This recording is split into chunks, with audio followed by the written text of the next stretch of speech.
And good morning, everyone. Today is our Strategic Planning Council meeting of the whole. It is January 15th. All public meetings are live streamed and recorded. Any verbal or written information provided will be included in public documents as per the Freedom of Information and Protection of Privacy Act, FOIP 41. So I'll call the meeting to order at 9:01. There's an agenda before us. Looking for adoption of the agenda. Councillor Cermak, all those in favor? And that's carried. Moving on to the adoption of the minutes. 3.1, Strategic Planning Council Committee of the Whole for December 6th. Any errors or omissions in that particular minutes? Looking for a motion. A motion to accept. Oh, you would motion? Sorry. Thank you, Councillor Cermak. Motion to adopt. I'll call the question. All those in favor? Thank you. Carried. Strategic Planning Council Committee meeting of the whole for December 7th, 2023. Any errors or omissions? Deputy Reeve Melhoff moves to adopt. I'll call the question. All those in favor? That's carried. Moving on to 4.1, Strategic Planning and 4-year Financial Plan moving forward, Corporate Services. I'll pass the meeting over to Ms. Saran. Good morning. Thank you for making it in this morning on this blustery, cold January morning. Just before we get into the information that's before you, I just wanted to talk about our goals for today. So we're going to go through the PowerPoint information on kind of where we left off for the budget deliberations, and then move into the projects that were maybe only had design in 2024, and then their construction was in the future, or maybe the design wasn't until 2025 or 2026, and construction is further down the road yet. Some of these projects, or most of these projects, have need decisions made on funding sources. So we're going to spend a lot of time on those projects this year throughout the Strategic Planning Committee meetings. But for today, we really want to focus on the things, or get a consensus from this committee on what they feel they want to review first. So there's lots of options for the things that need more discussion and need decisions made. But as you'll see as we go through the PowerPoint, resources are, thin, not only financial, but time and human resources. So decisions need to be made on which items you want to talk about first, and that'll kind of set the priorities for this committee as far as the most important projects moving forward first. So let's get into the agenda item in the PowerPoint there. So page 1, yeah, thanks. So just on to the second one, we're just moving right into the priorities. And again, priorities need to be chosen because resources are limited. And resources, like I said, include human resources, financial resources. Materials and supplies is also not just at our fingertips anymore. It seems the last few years there's been times where materials and services just weren't available to move forward on a project. And of course, time. So one of the things I just wanted to identify is if Clearwater County had enough money to do every single project on the priorities list on the 10-year capital plan, we still wouldn't be able to accomplish them because of the time. Like, our construction period is limited, and our human resources that we have available, it's not only bodies, but it's skilled bodies, right? So we don't have an unlimited source of that either. So it's not just financial resources that need to be prioritized. It's the human resources and the time that are make for challenges. So the next slide is Financial resources, revenues fund two things. Again, it's operating the programs and services provided by Clearwater County and purchasing or replacing the assets that support those services. So where did we leave off? The next slide just shows the 2024 balanced budget. So the operating revenues are about $62.5 million. The operating expenses, 51.7, and restricted funds being used for operations is $4.5 million, leaving $15.3 million to fund either current 2024 capital projects or future projects. Capital expenditures for 2024 is going to be $4.3 million, and restricted funds being used for those projects, $29.5 million. Unrestricted funds designated for future use, 14.8. And of course, that last final year of full principal payments on long-term debt for the lodge is $433,000. You'll see in 2025 it's half that because the loan is completely paid on the June 15th payment, so we don't have a December payment in that fiscal year. So the next slide is confirming council's current priorities. So I just want to spend a bit of time here. So the operating programs to remain at the service level set during the 2024 budget deliberations. That could be where this committee feels they want to leave it, or does this committee want to look at non-legislated programs to adjust service levels? So we'll just go back to that slide, that 2024 slide. So $62.5 million and operating expenses 51.7, and that's set at the current service levels that were discussed at budget deliberations last month. So I wouldn't mind just hearing the committee's discussion on how they feel they are with the current service levels, and does this committee want to look at non-legislated programs to adjust service levels? Deputy Reeve Milhoff. Thank you, Reeve. Yes, one of the things that I would really like to look at is building code. I truly think that would take a lot of strain off of our fire services safety code division and solve the gap between the planning department giving out a development permit and the fire services denying an occupancy permit. There's a big gap there with regards to building code being missed because we're not accredited. Many municipalities are, Ponoka being an example, and they felt that it has very much helped take the weight off of their fire service, continually having to be the bad guy. So that's one of the service levels that I would like us to take a look at, the pros, the cons, the cost, et and I truly see it as a benefit, particularly where we're the development authority. We're the development authority everywhere, where we're the actual developer, i.e. Nordegg. I truly think that could help solve a lot of the issues out there. So that's one of the service levels that I would like us to dig a lot deeper into. Thank you. Any further discussion about service levels? Councillor Cermak. Yeah, I know that we're going to be going into our broadband this next week. That's a legislative program, or a non-legislative program, that I would like to look into really deeply. On the 29th, that would be an opportunity at that point in time. I'm looking across, yeah. Is that the appropriate more time to look at that? Okay. Anything, any other service levels? Oh, sorry, Mr. Hagan. Thank you, Reeve. Good morning, committee members. The meeting on the 29th of the Broadband Committee would be the appropriate time to bring that up. We won't have an opportunity to provide information yet on that, but certainly to discuss it just like we're raising points here today. Okay, thank you. Councillor Graham.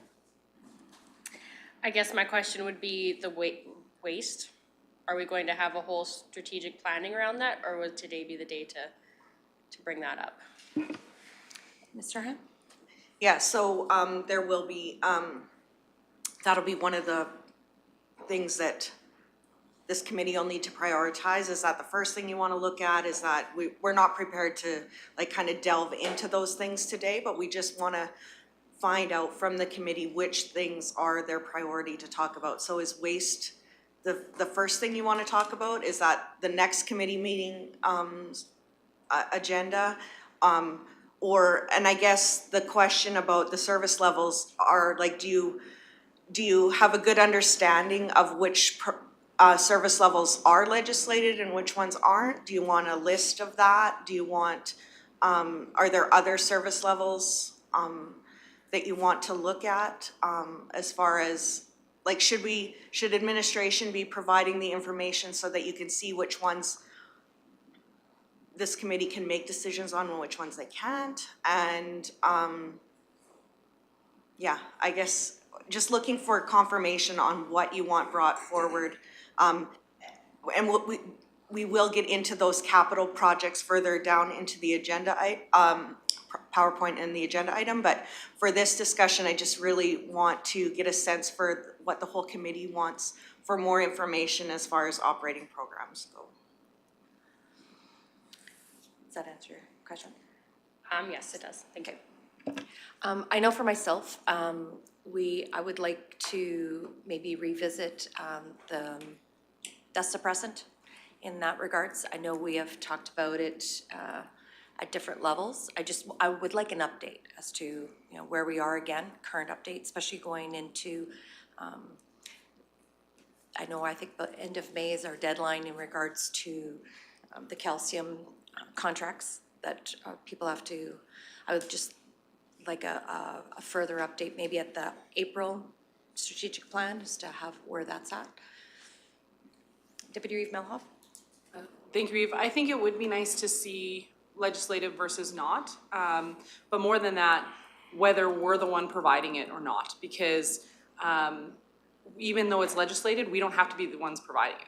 So it'd be nice, like an example are grader beats, right? So yes, we're in charge of maintaining our road network, but we have several graders that we just contracted out. So it'd be nice to know options there for like on all of the programs. So yes, fire service is legislated, and I'm not by any means suggesting we shouldn't be the ones running it, but there are options. There's lots of communities that don't run their own fire service, but it'd be nice to kind of see all that laid out. I think when we put it on the board altogether, it helps clarify stuff for people. Okay, so I'm just gonna repeat that back. So legislative programs versus non-legislated, and whether they're staff run or contracted services run. Okay. Yes, I think the visual is often helpful. Okay.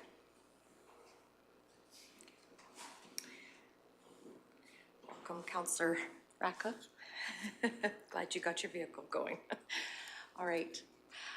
We were discussing, Councillor Ratcliffe, I'll just bring you up to speed here. We were discussing operation revenues and expenses about services, and what we would like more information on in that regard. So a couple of suggestions that have been brought up are building code, broadband on the 29th, waste site, legislative versus non-legislative, and I've requested the dust suppressant.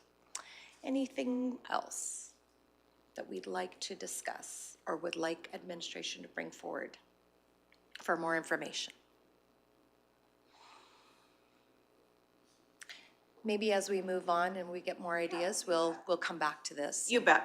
That would be great. I'm gonna keep a running tally here of the things that are mentioned, and then at the end of the meeting, we're gonna see how much, how many things this committee would like to discuss, and then prioritize them as far as which things to be brought back at the next meeting versus a future meeting. Sounds good. Okay, so, let's go 2 slides ahead, please, Alana. So the decisions made during deliberations were that there were no changes to service levels for the annualized programs, such as the shop and fleet, the bridge rehab, road construction admin, gravel road rehab, asphalt overlay, IT capital. There's a little bit of GIS in there, I gotta look at that. Fleet and vegetation management, that's our ag services fleet program, fire rescue services, and the community peace officers. So those are the kind of the capital portions of those projects that support our service levels in those areas that are annualized. So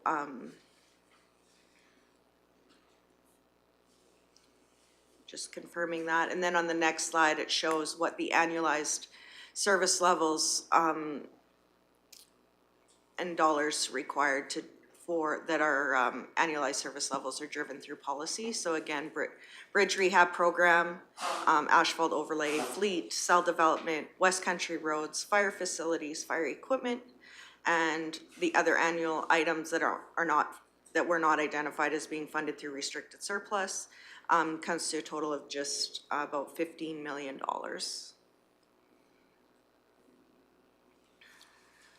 So the next slide, it just shows what that does to the restricted surplus. There's some operating restricted surplus accounts there, the stabilization fund. The GIS fund is for flyovers that happens every about 3 years. For aerial photos, leachate. Again, this committee can make a recommendation to council to maybe move some of these dollars. That leachate one being one of those ones that could be moved. Public Works gravel reclamation, emergency preparedness. So the total funds being set aside for operational programs is $19.8 million. And then the annual capital programs right now in restricted surplus is about $32 million. And those restricted surplus accounts will be drawn down for those annualized programs just over the next 10 years for the programs that are set to be provided, or the capital purchases and construction that's set to be provided to keep service levels steady. Councillor Cermak? Yeah, Mr. Hand, you mentioned leachate could be moved or reduced or something. Yeah. That's provincially legislated and federally legislated that leachate is looked after. It is. How can that be moved or? Well, we inherited that restricted surplus account from when we had a partnership with the town and the village, and we had a regional waste service. That regional waste service, as you're aware, was dissolved a couple years ago, and really the reason this restricted surplus account was created with that regional service was to make sure that those years where there was extra leachate that needed to be removed if it was a really wet year, that it wouldn't have a huge impact on our regional partners. They had a lower threshold for what would be considered, you know, an expense that was harder for them to just roll into their annual expenses. So the regional team developed this restricted surplus, and we haven't accessed it since we haven't accessed it for many, many years, but for sure since the regional partnership was dissolved. Maybe Kurt can speak to this a little more, but when we would have an overly wet year, it wouldn't be a hardship for Clearwater County to make sure that leachate was removed, whereas in the past, some of our regional partners, that would have been a hardship for them to make sure that they had enough funds to make sure that those leachate, fluids were being removed from the landfill. Is that follow-up? Yes, so we have taken over the landfill ourselves and we do Right. it. What is our actual cost per year to look after the leachate, which is mandated to be done? Correct. Do you have a dollar amount? Yeah. Okay. So typically, again, it's entirely dependent on precipitation for the year. For sure. And so that's a challenge we face each year when we put our operating budget together. So what we do is we take typically a 4 or 5 year average, and that's at around 400 to 500,000 a year. But having said that, there's been years where it's been down to 200,000 in regards to managing the leachate and not only collecting it, but disposing it, up to 700,000. Again, it's entirely dependent on the year and the amount of precipitation we see. Right now, I think we're sitting at about 400,000. For 2023, we still have the month of December to tally, but at the end of November, it was about 400,000. That's collecting and disposal of the leachate. So then this 108,000 is way short of the average, which is 400,000, you're saying? Again, as pointed out by Ms. Serhan, it was established at the time when we had the Rocky Mountain Regional Solid Waste Authority to offset those municipalities that were unable to handle that potential for the more years where there was greater amount of precipitation. And so we would draw from that to offset the hardship that might be faced by these other municipalities in accounting for and compensating for that particular year. So that's why that was there. Right now, it's built into our operational budget to handle the leachate, and it's based on an average over 4 or 5 years. So I think we budgeted, I think it's around 400,000 or 500,000 we put into operational budget to account for managing the leachate. So it was there, as pointed out by Ms. Serhan, to help those municipalities when we had those years that was more precipitation than normal. Still confused. Sorry, but, No. so why do we got the 170 in there? Because we're the ones that's looking after it. You're saying that the budget is 400,000. And that's in another program, so the 107 shouldn't be in here?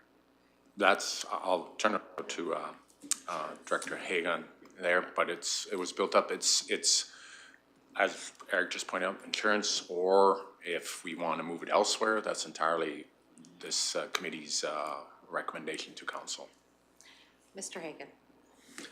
Thank you, Madam Chair. Essentially, this was our share of that restricted surplus that was there when the partnership existed. It carried over to Clearwater County.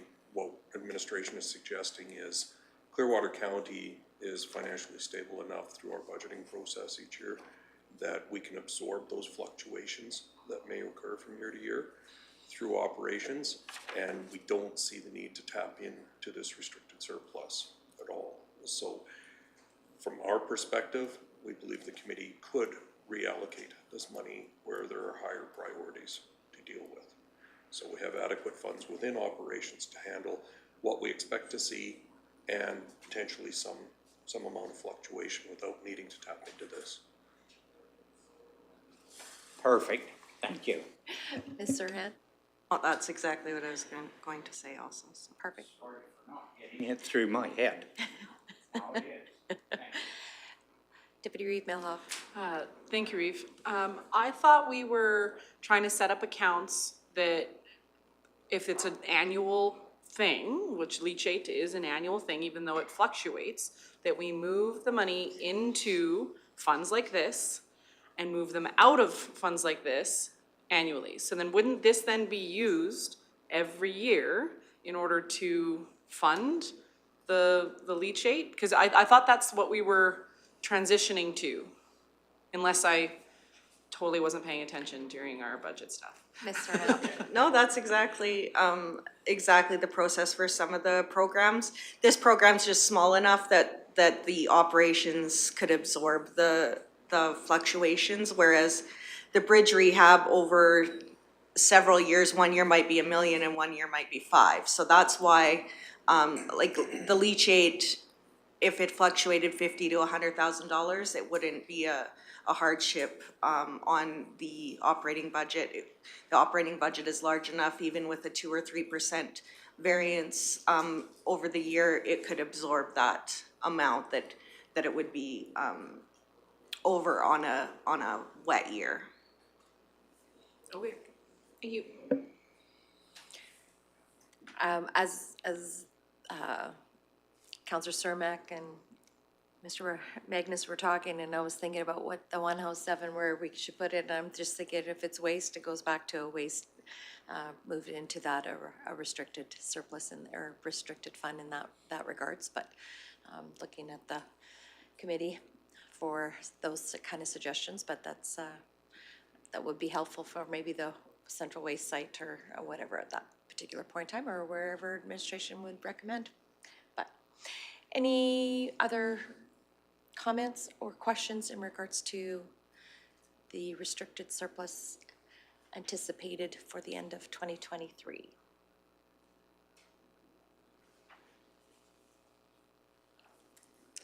Seeing none, we can keep going. Perfect. Thank you, Ms. Saran. I agree, there's a shortfall in the waste funding sources, so that's a perfect place for it to go. So we're gonna move into the current year design with future construction or purchase. So in 2024, the dollar amounts that you see in 2024 have funding sources because we have a balanced budget that was approved in December for 2024. The things that aren't funded are the ones from 2025 to 2033, which need more discussion from the committee on the funding options, which are increased tax revenue. Grants have really been, administration is always looking for grant opportunities. However, I've been working for Clearwater County for about 15 years, and the granting opportunities have really gone down as far as the availability, unless it's a special project that's really important to one of the other levels of government. So really the capital projects that are supporting the services that Clearwater County provides, most of them, there aren't any additional grant funding sources. The grant funding that Clearwater County has annual access to is the Federal Gas Tax Fund, or the Community Building Fund now it's called, and the MSI, which is Local Government Fiscal Framework Grant now. And the projects that we have year over year that really do get approval quickly and almost always is the asphalt overlay program. So it just makes sense to have those assets be covered through the granting programs that are available because they are annual and they are easily applied for and approved. And like I said, the other ones are one-offs, and administration is always on the lookout for granting opportunities. The programs, the other funding source, of course, is debt, if that's something this committee wants to look at. Some of the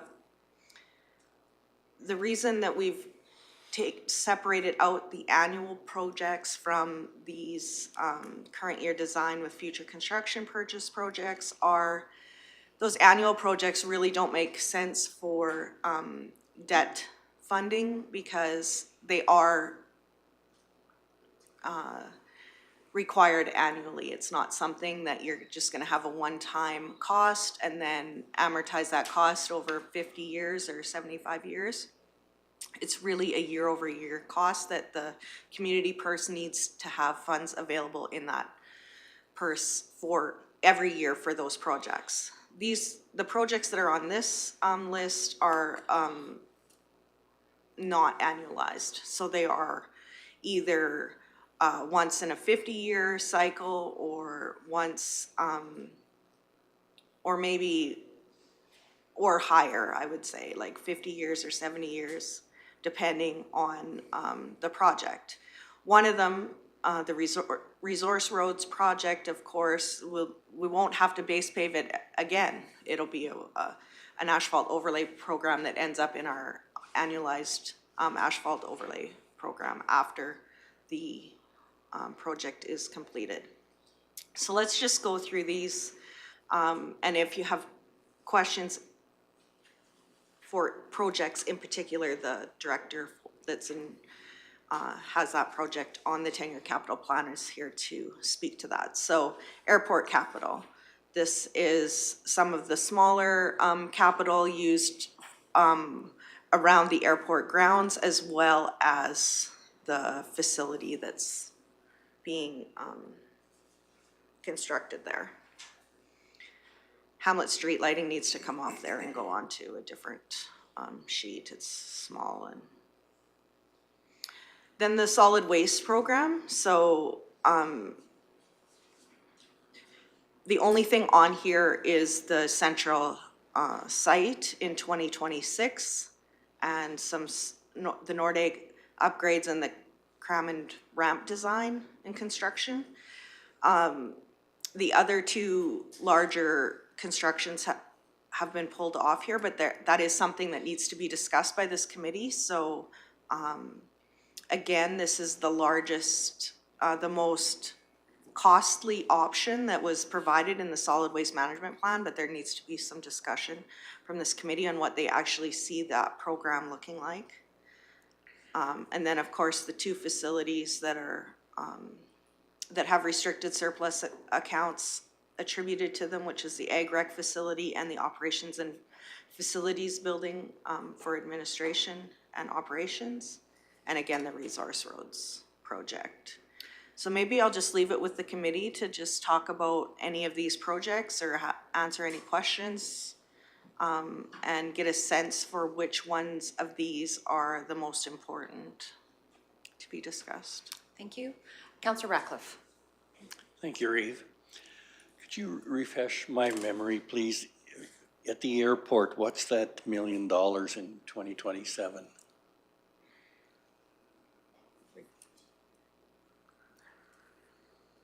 I'll just bring it up here just a second. Is that to redo the runway? Just repaving the runway? Okay. Okay. If there's any other questions, maybe we'll continue till I get get it brought up here. Okay.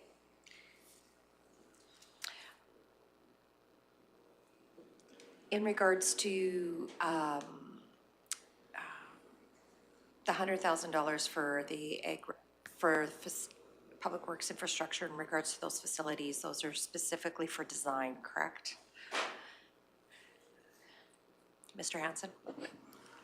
Yeah, I've been anxiously awaiting there so we can dive right into this. So where do you want to start? Do you want to start with waste? Do you want to start with ag rec facility or admin facility? Which one do you want to start with? Let's start with the waste. Let's start from the top down, please. Sure. So I'm just going to provide a brief summary. We're all well aware how we got to the current temporary central solid waste transfer site. Of course, it was the relationship with the town. It was a shared service that was with the town Rocky Mountain House. Is out of dire need, you know, the need to find a temporary location.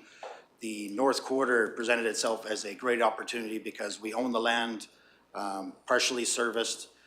We were able to basically have a service up and running there in a short order amount of time in order to service our county ratepayers. That temporary service now is turned into three years worth of working off of access mats kind of waiting for the right opportunity to create a permanent solution for that service.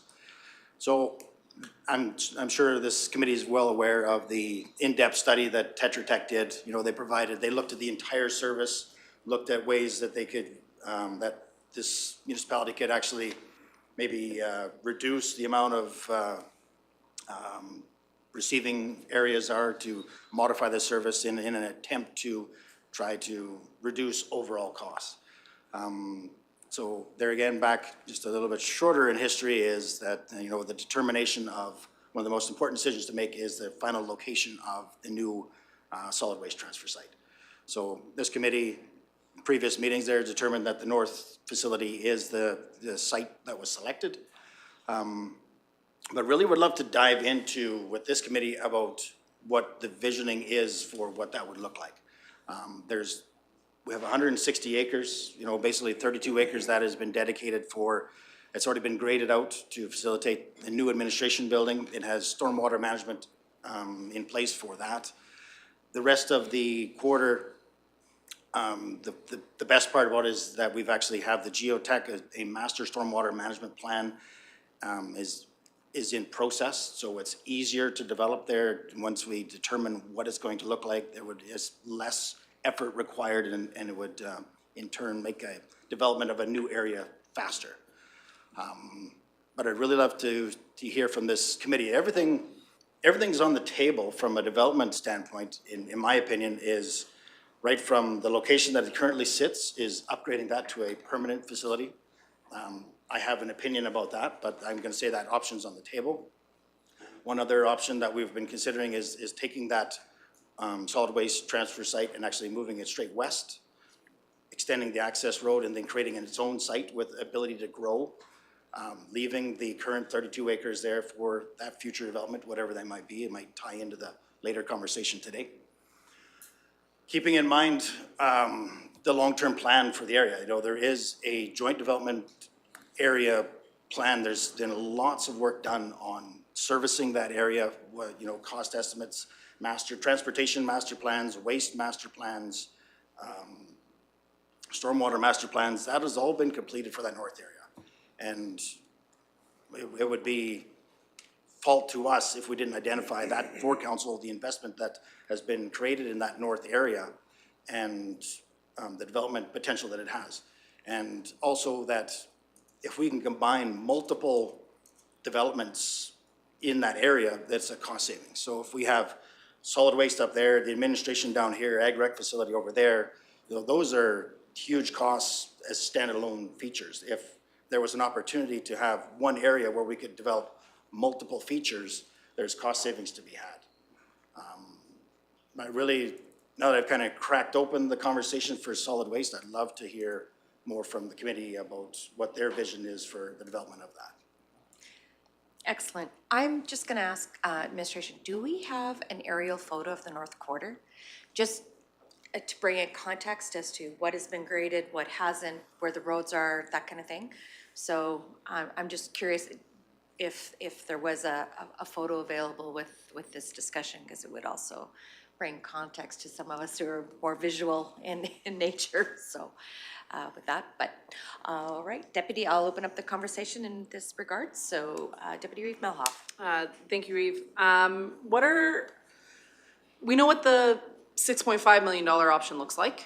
Tetra Tech had an example in the presentation. It was Tetra Tech, right? Like, I'm saying that right? Okay.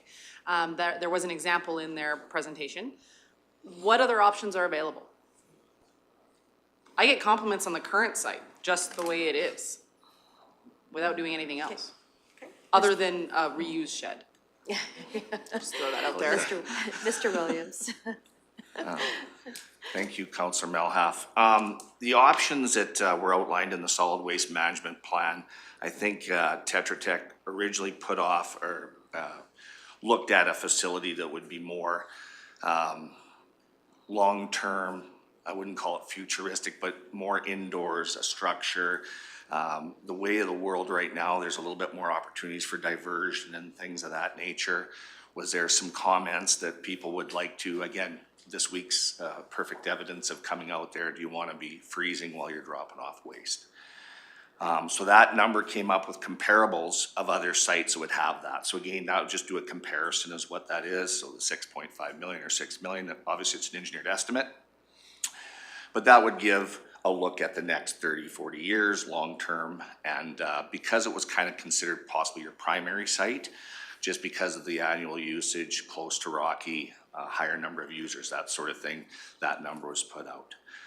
Some of the options, basically what they did was they identified and tried to reduce the options to what you typically see in Alberta. Okay, so what you see right now is just their cans. It's hauled by roll-off, quite simple. But basically you make a lot of trips a year because it's, you know, you're 3 tons a trip. But it's clean, it's neat. It's not always totally user-friendly if you have, you know, a senior demographic. There can be challenges with it, but it's very simplistic, it's adaptable, those type of things. The other one you've seen around, obviously we started in the county with the trans stores.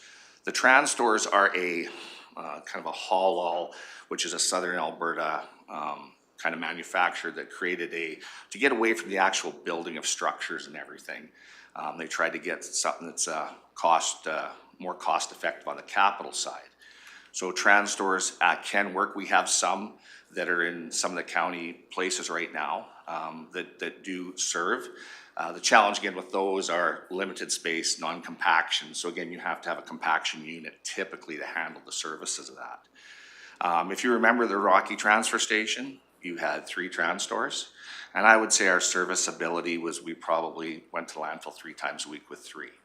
Okay, so in Tetra Tech's solid waste management plan, they looked at, you know, typically an estimated cost for a new site with 4 trans stores. That would be asphalt roads and things, again, clean, neat, to be able to expand if you had some diversionary targets, that sort of thing. And they were coming in about that 2.66 million. Okay, so again, it does reduce the capital. Some of the, again, challenges with that you can service. The difference is the operational side. The compaction trailers that we were running before are, they're significantly more costly. You're probably looking around that $250,000. But again, through winter operations is where you run into challenges, steel and compaction. So that was one of the things that was frustrating about it while you ran walk-in floors. But we figured based on the waste, we've got a couple years of data now saying, okay, the transfer station, we're basically 1,100-1,200 tons a year. So that's kind of what's happening. We're diverting larger loads to landfill. Sometimes that's good, bad, depending on how people perceive it because of operational hours. Would Tetra Tech, when they looked into that, was saying, well, would that be a drop-off point for maybe someone who has a trailer? Is that reasonable? Is it reasonable to put a scale in there? Should we track it a little better because you're primary? That's where those costs start to come up a little bit. So would that be something that would make this site, because it is more what we call our primary, we do a lot of consolidation there. That's kind of where you're, if you're gonna bring things from other sites, that's where it's at, so.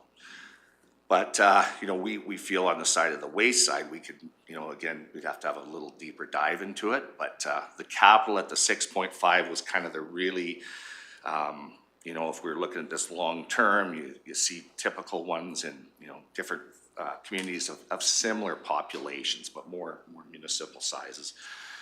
Would you look at that, or would you look at something, again, a little bit more, I wouldn't call it right-sized for today, but something that would be adaptable future? And again, not discounting the fact, and I think Tetra Tech and internally we've talked about, do we ever have a day, it might not be today, but 10 years from now, are we going somewhere else with our waste? Okay, is that possible? It's not unheard of, we get conversations every day. So we would be amiss to say, maybe the trans store long-term maybe isn't the best because compaction hauling is not as effective if you're going a long distance. So it's just something to be aware of.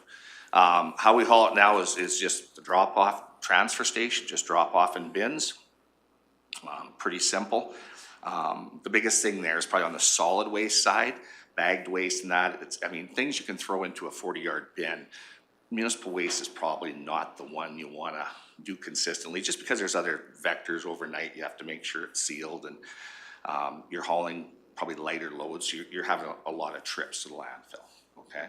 We probably haul, 6 to 8 a week right now to landfill with our roll-off, which if we did compaction or other things, we're gonna cut that down significantly. So those are just some things to think about. In the solid waste plan, they did want to look at the operational side. Again, our goal was to also look at the operational side by reducing the number of sites. Does that give us less kilometers driven a year? Can we convince people to go from that 15K radius that was designed in 86 or 88? Could we make a case with the roads that could we say 20K and kind of have people, could they go that little further potentially, not in all cases, but would they be able to do that to reduce the overall, kilometers you'd put in a year? Just over time, you would just save the kilometers. And again, that does save your operation costs. So hopefully that sheds some light. Supplementary? Thank you. So you had mentioned something around the 2.66, and that is similar to what used to be in the town. Well, what is in the town, but we used to be a part of. So that's similar to that type of setup. Okay, thank you. Seeing Councillor Graham's light. I would also like to see a reused building. Anybody else? Like, should we just ask the room? Anybody else on my team would like to reuse building? I would have a question toward, there are changes coming to waste. And I am not aware of all those changes. What do we need for those changes? Do we have everything that we need, or are there more things that we need that we do not have? I can start it off and then Reid can step in here as well. Simple answer to that, it's yet to be determined. So I'm going to assume your question is directed towards the Extended Producer Responsibility, EPR program, right? So currently where we're at there, we've registered ourselves as a municipality within that program. So that's to be implemented, if I remember correctly, and Reid can correct me on this, is April of 2025 is when it becomes full on in regards to the program itself. So we're still in the initial stages of that program and understanding how it will exactly roll out with regards to working with the producers and then the middleman itself. When I say the middleman, it's those organizations that the producers will hire to manage the collection of their products, okay, to recycle their products. So long and short of it, yet to be determined. What I can say is that in all likelihood, we would need a central point, and from what we can gather, the central transfer station would be the ideal location for that in regards to the collection of recyclables. The one thing we do know is the producers want to minimize their costs as well in regards to the collection of these recyclables, their materials, and they'd rather see it all go to one place rather than going from one transfer station to the next and collecting and that sort of thing. So the construction of this site, we will take into account the fact that Central will potentially be the prime location for the collection of our recyclables as based on the EPR program. Councillor Ratcliffe. Thank you, Eve.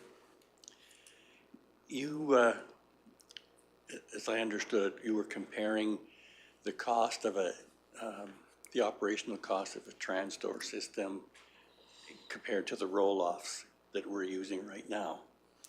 And that there would be, more trucking involved because of less compaction.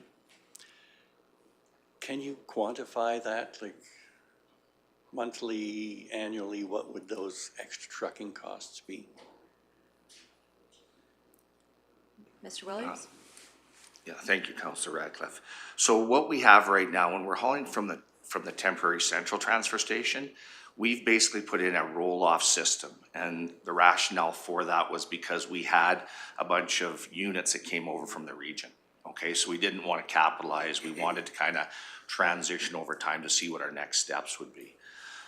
So with roll-off, for instance, when we haul from that site, we're looking at about, you're hauling roughly about 3 tons. Okay, 3 tons of garbage, and I would say between 2.8, 3.2, depending on your waste. That's with light compaction. We use like a skid steer, tap it up, right, a little bit, so it's not really high-tech or anything, but it just gives us a little bit better numbers.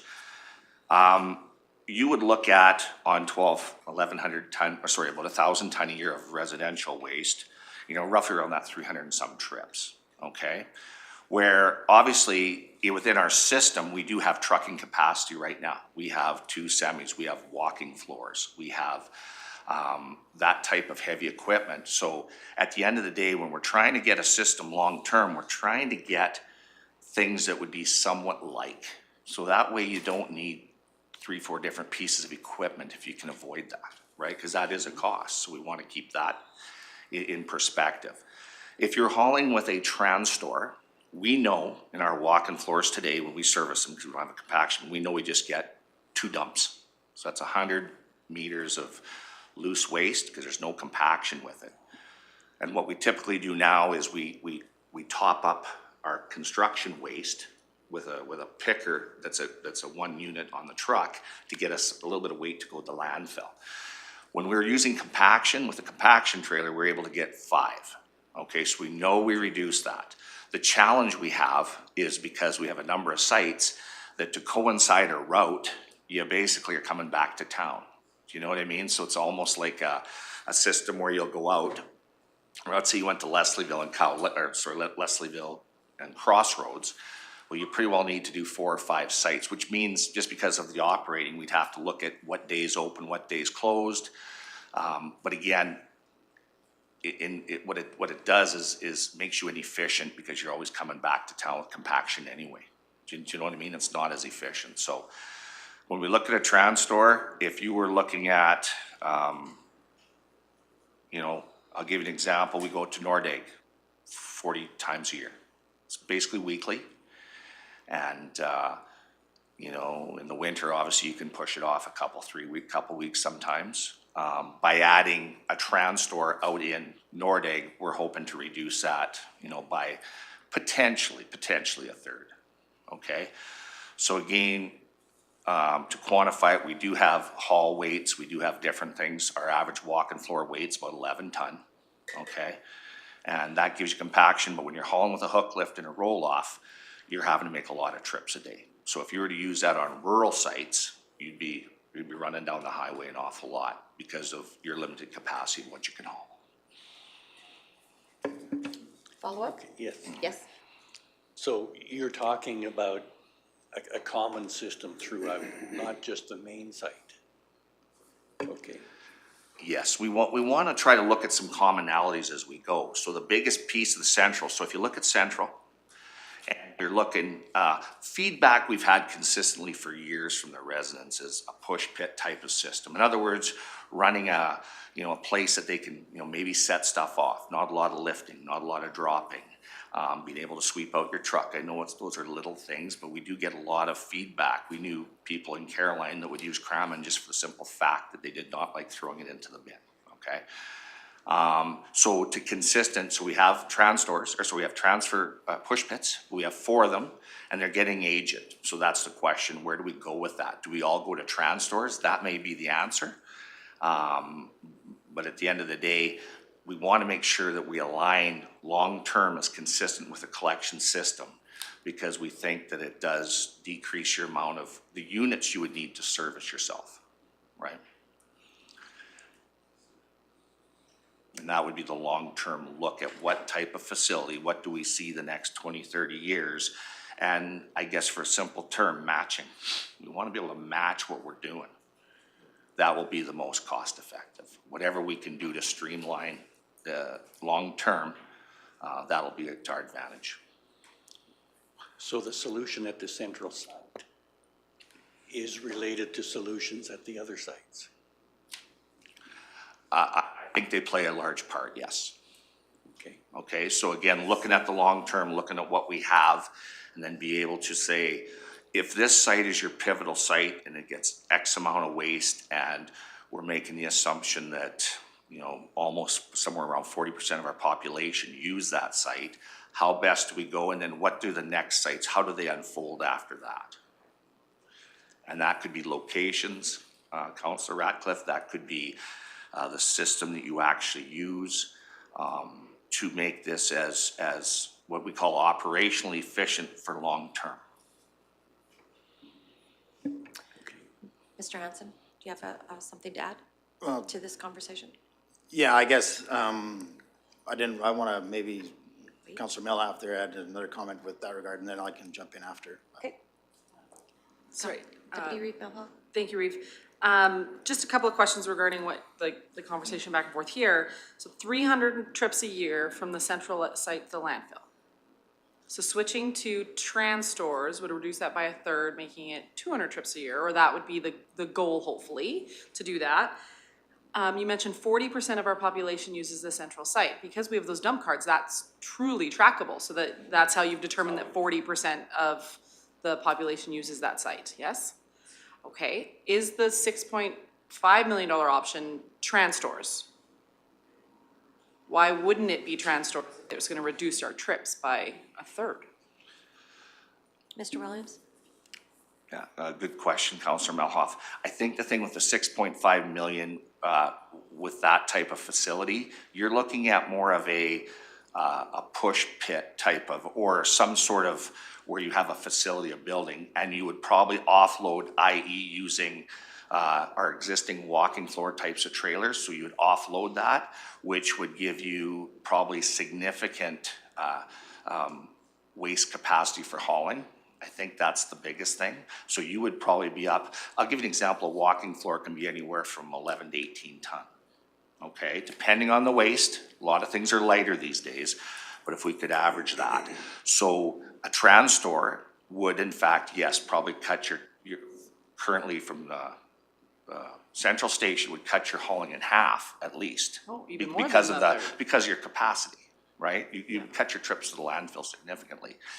The offset is the capital cost. But the 6.5 million, which was my understanding with Tetra Tech and what we discussed internally, 6.5 is kind of your, I don't like to use the term state of the art, but this gives you your pavement, your diversion areas, your setup to manage waste where you can haul effectively. Actually, not to sidetrack anything, but there were thoughts on some sort of systems for, you know, reuse and used oil, a little better systems for those things. Those are all pieced together in that number, okay? And so, but our goal was to, because of the waste that goes through there, we want to make sure, A, we can haul it to the landfill effectively and efficiently with the units we have, and B, we want to make sure we're looking, and not too far out, but 10 years from now, 15, if you had to go somewhere else, you know, you would have the ability at least to make minor changes to create that capacity to move elsewhere. Okay, thank you. Okay.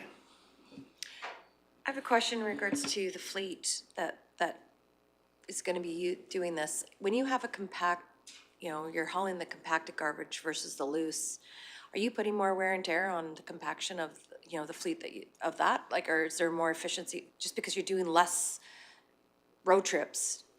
Are you harder on the equipment because of that? That's my question, versus hauling looser and you have the longevity of that fleet unit. I think that the key question, or the key answer there is compaction does save you trips. It does save you obviously operational costs. Again, the compaction equipment typically, like if you're looking at a compaction trailer, a couple challenges we used to have with that is cold weather was very hard to keep managed. So it has to have almost like an indoor type of storage at certain times to work, because the rams, frozen things to the floor just made it operationally very difficult. But I would say our operational capacity when we're at Rocky Mountain Transfer Station, we're averaging about 11 tons per trip compacted. And the biggest challenge you have with those is the net weights. That's where the gross weights between the truck and the trailer are very heavy. So your net isn't as high, where your walking floors and that are less weight, so you're able to take more gross. The key is less trips, all right? And with compaction, it is hard on it. They do wear and tear. There's operational mechanics, spend time on them, a lot of different work on them, a lot of welding. So after the first couple, 3 years, you start to see that sort of wear and tear. Thank you. Councillor Ratcliffe? Thank you, Reeve.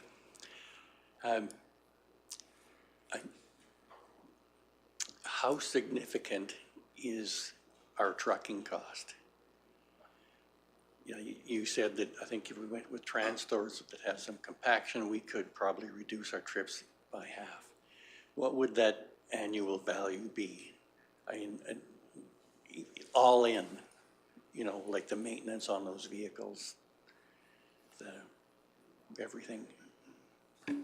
Sorry if that's not. Yeah, no, I mean, Fleet would be able to probably talk a little bit more of the operating cost, but we know those units. If we have some replacement units, a walking floor with a unit and a truck, and let's say you have a self-load picker, we know that unit's $500,000. All right, on a 10-year fleet, 10-year payback.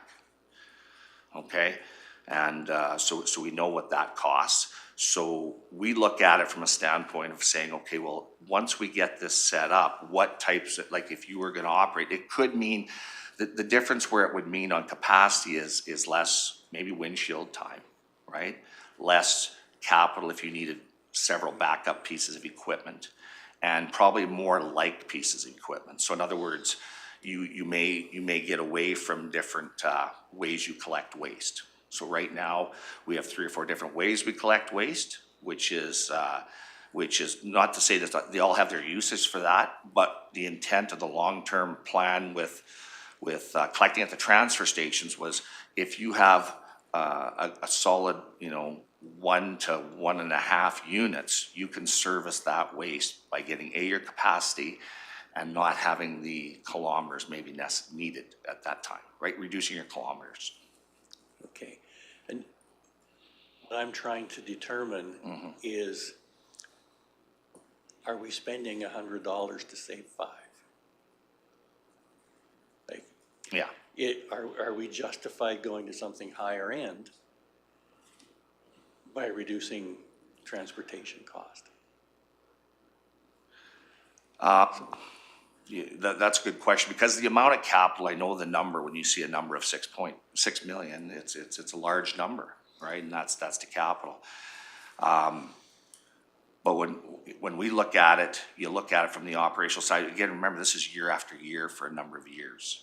Okay, could be 30 years, right? I think the biggest thing, our takeaway is when we look at some of the sites we do service, we have a certain weight. We service our transfer stations more because they're full, because we don't have the capacity in the transfer station, as opposed to what we have for trucking power. We have good truck power. Operationally, we're set. We have to over-service. The reason is because lack capacity, where you can't expect someone to back up and throw waste into something that's kind of coming out already. Do you know what I mean? We get full relatively quickly.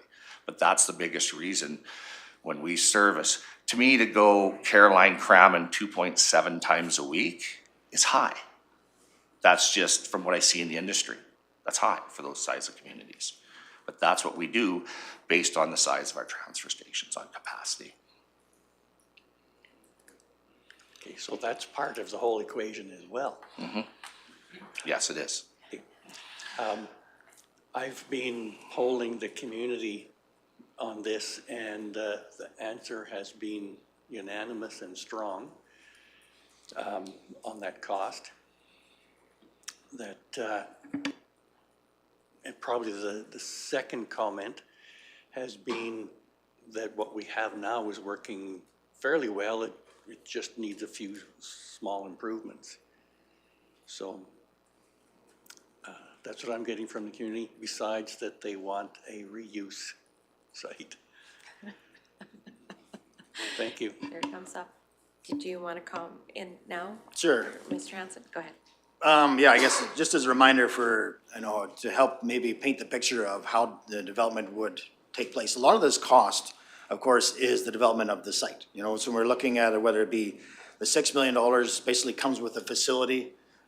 With the facility, you need servicing, you need HVAC systems, you need that. And as identified, that's like the higher level of service. You know, he also spoke, Reed also spoke to, you know, maybe some more advanced ways for accepting waste oil, all the services provide in a more organized, obviously more costly fashion. What we have today is, it functions, you know, and I think everybody agrees that it does function. Now, the trans stores, what I visualize with that, that's the addition of machinery, you know, whether it be, if we build a new site with a paved surface for roll-off bins, that seems like about the entry level, you know, what we have today on its permanent location with a hard surface, off the access mats. There's a large cost with the grading, the surfacing, getting that site set up again. The trans stores are really just one more piece of equipment that's added and has been proven to reduce your trucking costs, which is a huge component of the rural collection system. Like that's, I think that's, I don't say, we haven't been able to exactly give you the number, but we know that the trucking cost is your largest cost. The more compaction you get, the less trips you have, the more money you're gonna save, especially over long term. But that's the only addition of equipment. So another option, you know, as we're exploring the design is back to that term scalable. And I think that needs to be, you know, we're gonna be looking at a lot of our programs there that, does it all have to be done in 1 year? I'm gonna say no. Perhaps the permanent site with a hard surface, with roll-off bins, you know, with the future to include trans stores. But there again, that would have to be looked at the design phase, because we have to, there is some grading requirements, because we know there's a grade difference between, if you're gonna load into trans stores, you have to have the elevated entrance point, because they need to be able to have the trucks go underneath. So if that needs to be taken into account in what this committee sees as the future of the site. If you want us to design with that, in fact, because I say, the base option is what we have today on its permanent location, which is just at grade. You know, you have your bins there, you have to use ladders, whatever, to get up into your recycle areas, or an open-faced bin in order to throw in your garbage, like that. But there, a lot of the cost is just getting the new site, getting a proper stormwater management plan in place, degrading the construction of the road, and we know that we need an asphalt surface. There's really no way around that. The access mats have been really a heaven godsend, really. It's the only reason why we've been able to combine small cars and large trucks on the same site without having vehicles stuck or something along those lines. Somebody's gonna get hurt. We already have the hazard in the fact that because access mats have holes in them, we've been fortunate enough not to have a twisted, rolled off ankle of anything significant, but we know that it's served its purpose, and we need to have a full-time, a long-term solution, and a asphalt surface is a way to accommodate that. But I guess to summarize again, you know, through the design, if, you know, our goal is to try to decrease our annual costs over a long period of time. Trans stores, or a compaction of our waste, seems to be a good way to do that, so we need to keep that in mind. But it's definitely scalable, that it doesn't need to be all done at once. We need to build the site, get our place to, as the permanent solution, and maybe if it's a great site, we'd have a new partner in the future. They wouldn't have to have that service duplicated 4 miles away. Yes. Councilor Graham? I know I have been asked if we're ever gonna have a regional waste again. I think people, I'm a little nervous to say that, but I think people would love to see that. So the trans store, I'm sure that you said this, but it's a lot of information to take in. The trans stores cut down the trips. If we had push pits with a compactor trailer, does that make the trips even less than with trans stores? Mr. Williams? Yes, Councillor Graham, yes, based on the, I guess it'd be with the type of trailer you would use. So you're taking a walking floor trailer right now. If we had a push bit, we loaded that we had a walking floor and we loaded that through whatever system. That trailer would come in right now at about 160,000. A compaction trailer comes in about $250,000. So that's where the difference is. So the trans stores don't compact. You have to compact once it gets onto the floor in the ram.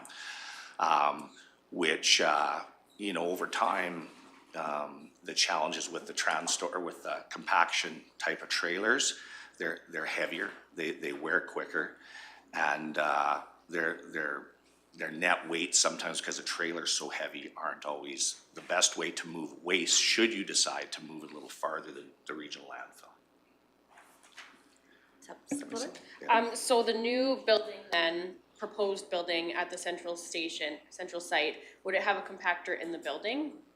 Or how, I don't understand how this building that is so expensive is gonna cut down the transporting costs.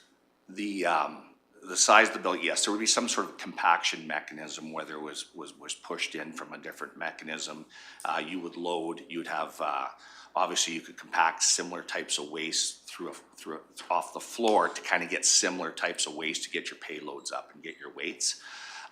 The biggest thing about the indoor side of it wasn't even so much to develop the compaction, because we can do that through compaction systems. But the biggest thing was, when we were going through our solid waste surveys and different things, you know, one of the things that's always kind of been out there is that, you know, we do these things in July, but come January, it is nice to be able to have a little bit of shelter when you're throwing off your waste. Okay, and that's the biggest piece too of those indoor types of facilities. That it's a little more maybe user friendly in certain conditions. Thank you. I'm gonna go to Councillor Northcott, then to Councillor Lahi. All right, thank you. Trucking, there's, you know, you're burning fuel, there's quite a bit of pollution between wearing out tires, oil changes, time for, so you have those, there's no methane capture at the landfill currently, is there? There's no methane capture. So right now, there's waste being hauled to landfill, and it's just a one track. You're gonna continue to just have pollution through using fuel, tires, wear and tear. I wasn't sure about waste energy, you know, but I don't know how that plays out if there was a waste energy, because you'd be burning garbage, but you'd also be reducing the amount of fuel consumed in tires and all the other costs that go with transporting garbage. And then also with the significant amount of population growth in Alberta, I don't know if everybody else was witness to it this weekend with for the strain that was on the electrical grid across the province. How would that work for either, you know, if there was waste energy or some sort of electrical generation through garbage? Yeah, I can address that. The one key variable one needs to keep in mind in a waste to energy facility is quantity. You need the solid waste quantity to allow that facility to function. As you know, there's currently an organization, I believe it's in Innisfil or Olds. Yeah, that is wanting to establish a waste to energy facility, and they've been going around getting memorandums of understanding from various municipalities, and I believe our neighboring municipality, which we're currently in, has had a discussion with this organization as well, or at least the organization has come to them and presented.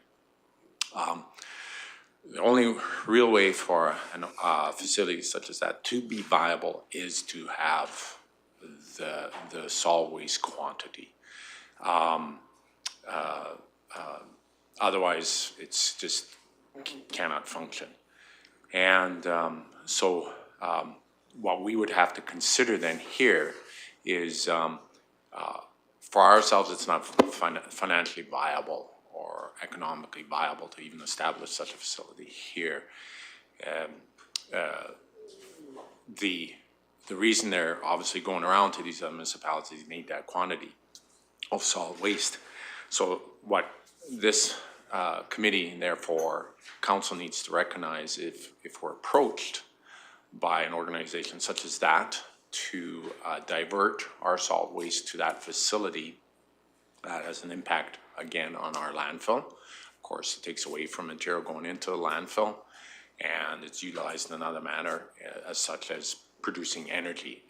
But the consequences associated with that too is, of course, the revenue generated from the landfill will come down. Unless, of course, that organization is willing to pay the equivalent amount in tipping fees that we would usually get from that, from whatever solid waste was being put to our landfill. Just as a final note to that, there was an organization that attempted to establish waste energy in Sylvan Lake, and of course that never came to fruition. Okay, a number of hurdles, they encountered a number of hurdles to which they were unable to satisfy, and therefore it never came to be. It's definitely out there, and we are monitoring it very closely. Our team, Reed and I, in regards to the where this current organization's at and whether or not that facility will actually come to be. But again, it really comes down to the amount of waste that they need to have in order to make it viable. Okay. Councillor Lahey? Thank you very much, Reeve Swanson. Definitely a great discussion, a lot of material to digest for sure. I think council wants to look to a long-term solution for waste. I think that's what I'm hearing. I'm hearing a high priority on efficiency. And you know, some numbers we've had today is that 40% of our population uses a central site. And we know that there are 300 loads a year go out a dead-end road, essentially a dead-end road, a lot of backtracking there. I would suggest if there was 300 loads in the bulk trucks going out, there must be thousands of loads of people bringing stuff there. So there's a lot of inefficiency on going back and forth on a route or a spot that isn't a convenient spot next to an arterial road that would allow efficiency in both the travel of the material in and the material out.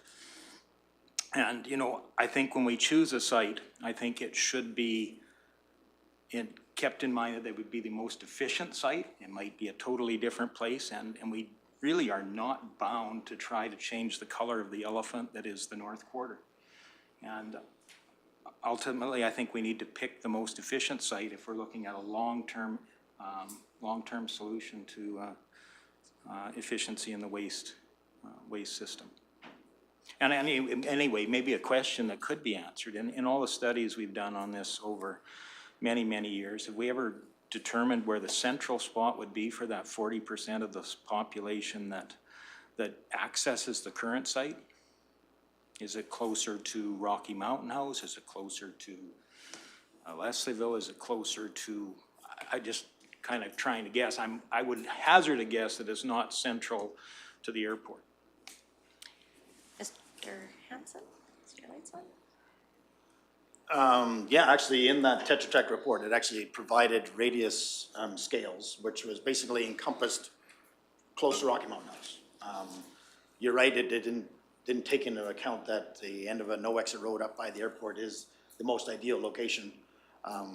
It was certainly a consideration with the report saying this is the temporary site already.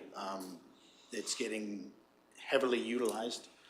Is there a better location? I say, I know you make a great point about, you know, attached to a more of an arterial highway instead of up a no exit road.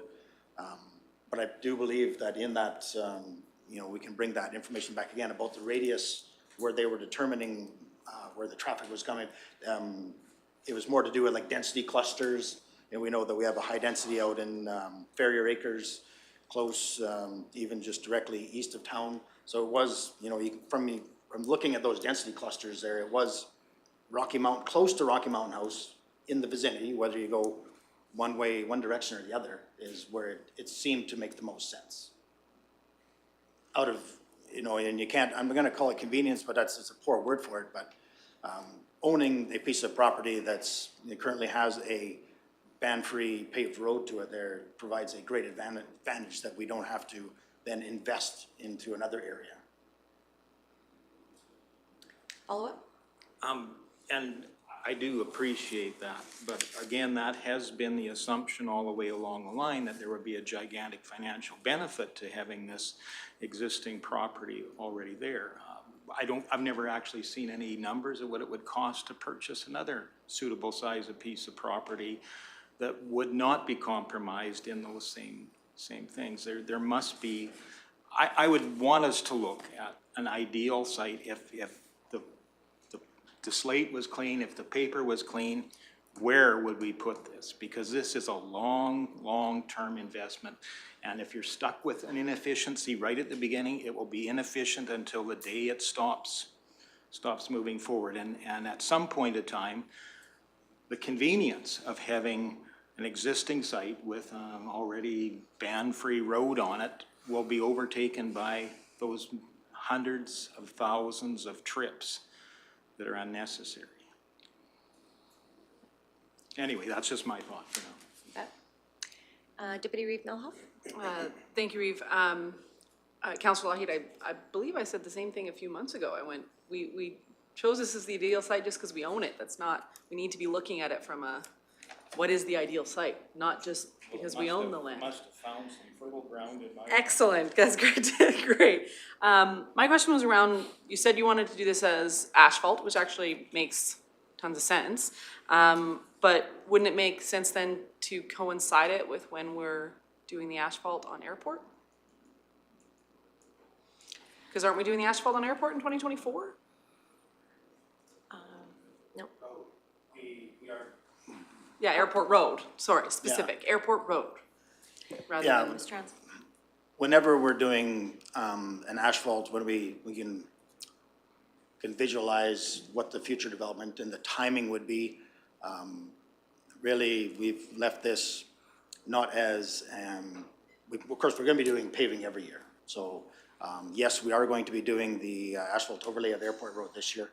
So that opportunity will be gone. There's no way that we can get the site approved, graded, prepped, ready for asphalt by this year. And I wouldn't recommend stopping the overlay program for the sake of the parking lot for this site. The volume is relatively low. So, there will be, we're always looking for an opportunity with another paving program that we could add this onto. So whatever year this gets determined that we could actually do that work, it would be added onto that. Supplementary? Yeah. But I remember you saying that the rig up and rig down is one of the most costly parts aside from the actual asphalt itself, like, so that you always try to find things that are super close to one another when you're doing this. So then wouldn't it make sense to do this at the exact same time as doing Airport Road? Like if this is the site we've chosen, which I think we did despite my hesitancy, wouldn't it make sense then to do them at the same time? Airport Road could probably wait the couple of years. Or maybe I'm wrong, maybe it can't. I haven't driven on it in a while. Central Site is not the site that I use. So it's not like I'm there all the time. For the size and the scale of what this project would be, there would be some cost savings there for the mobilization. I said I would, I think the paving of getting that Airport Road completed, because we are doing, as again, Timey Road and the same, we have, the larger tonnage is in central to the area. So I think it's important to try to get the Airport Road done, whereas it'd be unfortunate that the site wasn't quite ready to do this area here. But I don't think, I would hate to throw out the baby with the bathwater by taking that program off to add it onto a 2-year program, because it was, the volume's still not there. Like, it doesn't make it more cost effective to do it in 2 years' time compared to adding it to the larger programs that we already have. Thank you. Ms. Serhan? Yeah, so a couple things. The runway is the cost in 2027 for the airport. So it's $1 million paving project in 2027 at the airport. And that, in my mind, is the Clearwater County's share, not just, that's not the total cost. And I just want to summarize a little bit of what I've heard about the solid waste, and then make sure that we're providing you the right information when we come back, and again, we'll prioritize if that's at the next meeting or when that will be. So what I've heard is that to itemize the specific service levels with each of the options for the stakeholders at the site where the temporary site is, and then also those same costs with the service levels identified. I think there's two different options that the committee's looking at, or are they wanting to look at all three of the options? Looking at the committee, bring two or bring three? Councillor Ratcliffe, do you have a comment to this? No, I had a Oh, different okay, okay, comment. we'll wait. Okay, Councillor Grant? What are the options that you, So the larger facility, and then the smaller either trans-store or roll-off. I wasn't sure if you wanted both of those or just one. Go ahead. I personally don't even want to look at the big facility. For me, it's not necessary and it's an overbuild. I would like to look at trans stores, roll-offs, and push pits, and then the compactor. Compaction trailer, compactor trailer, I don't know the correct terminology, but And those types of things. Okay, and then identify the specific services that would be offered to the stakeholders in each of those instances, operating costs going forward for each of those instances. Okay, and then doing capital estimation if we utilize the site that it's currently at versus the capital cost if we start over. Blank page. Sure. Deputy Reeve Malhoff? Thank you, Reeve. Yes, I agree. I also fully agree. I have no reason to look at the building personally. Perhaps the rest of the team feels differently. I'd love to hear from everybody. But I have no reason to look into a building. Councillor Northcott? In this, I might for want- this yeah, no, conversation? Yeah, absolutely, yeah. I might be wanting to look at all three, I'm not quite sure, but I do have one question here. 40% of the residents are utilizing this central site, is that right? But I just wonder, what's the feature that's making people want to go there? Is it location to residents' houses? Is it people that are going there while they're on their way to Rocky Mountain House to do business there, and then they have some garbage, and then for convenience they go to that site? But what's getting 40%, and could you get it to 50 or 60 or 70%? Is it residents that are looking for efficiencies while they go to do business in town and then take garbage there? Mr. Williams? Thanks, Councillor Northcott. Yes, basically proximity, and typically when you cite a waste transfer station, you try to put it in relative proximity of the largest or the largest town, city in that area. The commonality is, yes, you're going for groceries, yes, you're going to get mail, those type of things. For 2023, the card system took in what we call about 85,000 hits. Okay, 85,000 uses.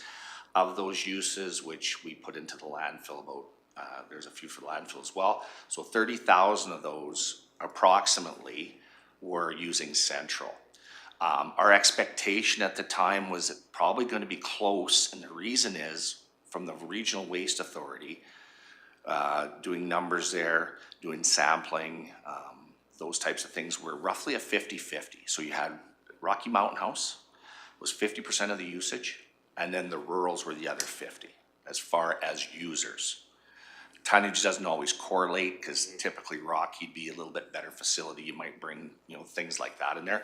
As far as the users, that was the numbers. Those numbers basically bear it out as about 50-50. And those numbers are starting to correlate a little bit of what the former Rocky station was in terms of the breakdown for the county.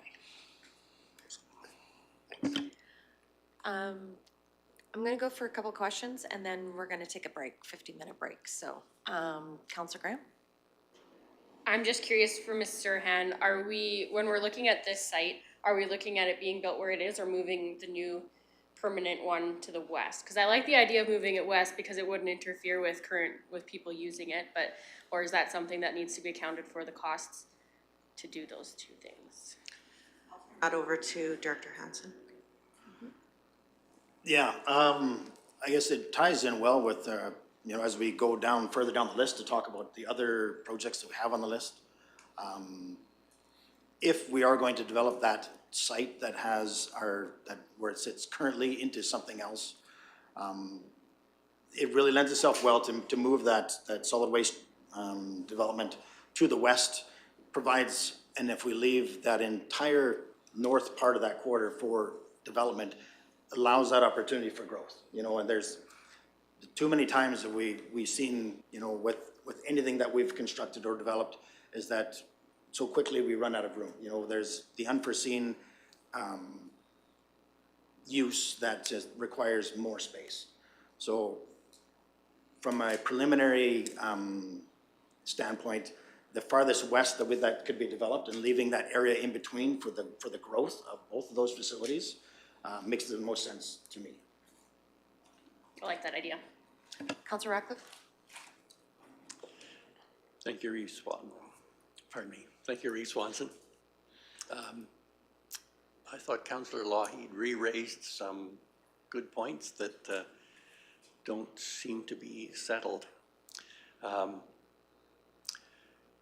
The taxpayers that I've spoken to have no interest in $6.5 million for that option, but I would like to see options or more detail on the options that have already been mentioned, those three, to get a better idea of what is the best thing for the near and intermediate future.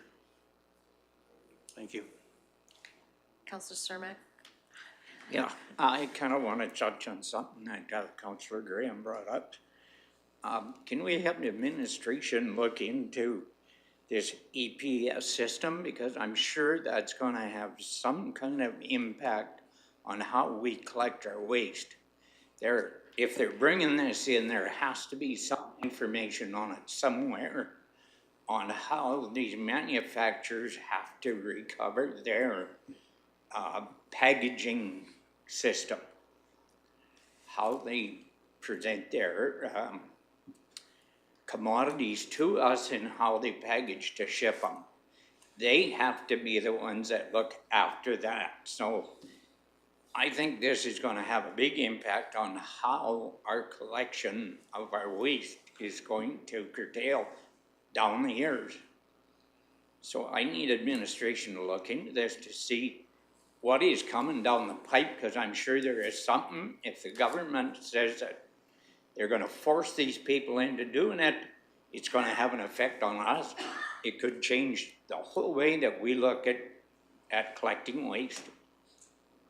The EPR program, go ahead, Mr. Yep. Magnus. Absolutely. And Reed and I have had that discussion on numerous occasions, and we are watching it carefully, because you are absolutely right. There will be implications on our collection system and how that is to happen. And yes, we have not lost sight of that. And when we look at these options, when we bring this forward to you, this will be myself and Reed and Sean, in conjunction with Eric and Kate, will be working on this in regards to bringing forward the options now that this committee has made it a bit more clear as to what you would like us to look at. We'll disregard the building side of it, but some of the other options, you mentioned roll-off, push pit, trans-stores, but along with that is the ability to collect these recyclables as per whatever's coming down the pipe with EPR.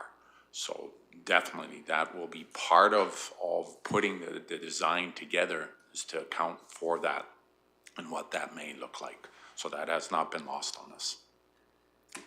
Thank you for that. I really appreciate that, because, excuse me, No, that's but okay, go ahead. every time I look at something that the government brings down, what we're thinking about, it's usually a 180-degree flip from what we're thinking about.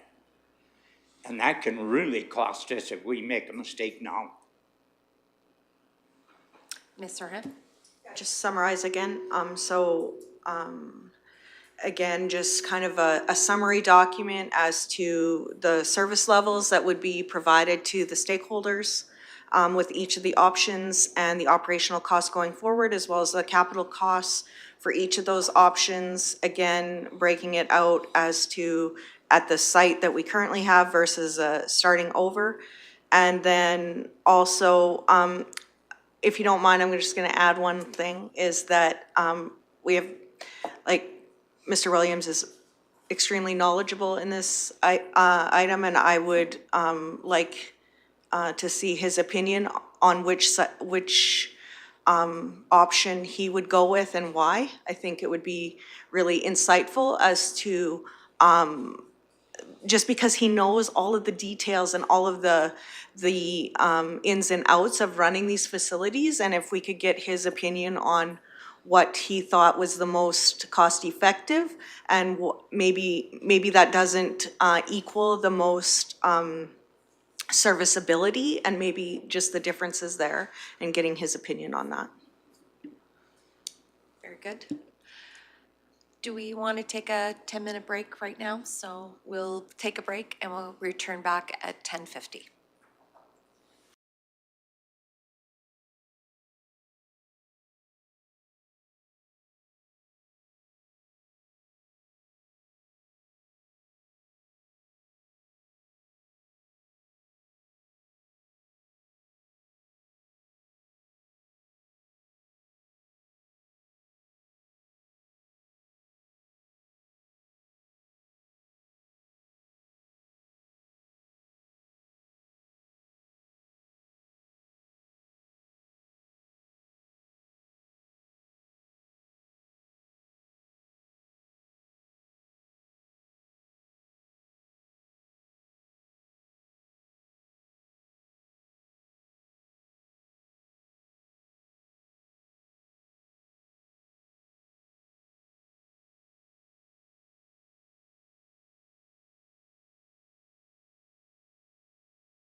Welcome back from our break for the, of the Strategic Planning Council Committee of the Whole.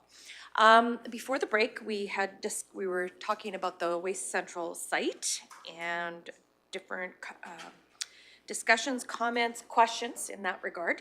Over the break, I did have a question for both Councillor Lougheed, Ratcliffe, and Malhoff. I know you had made the comments that you weren't necessarily in favor of the location because of your different comments, and that's fair.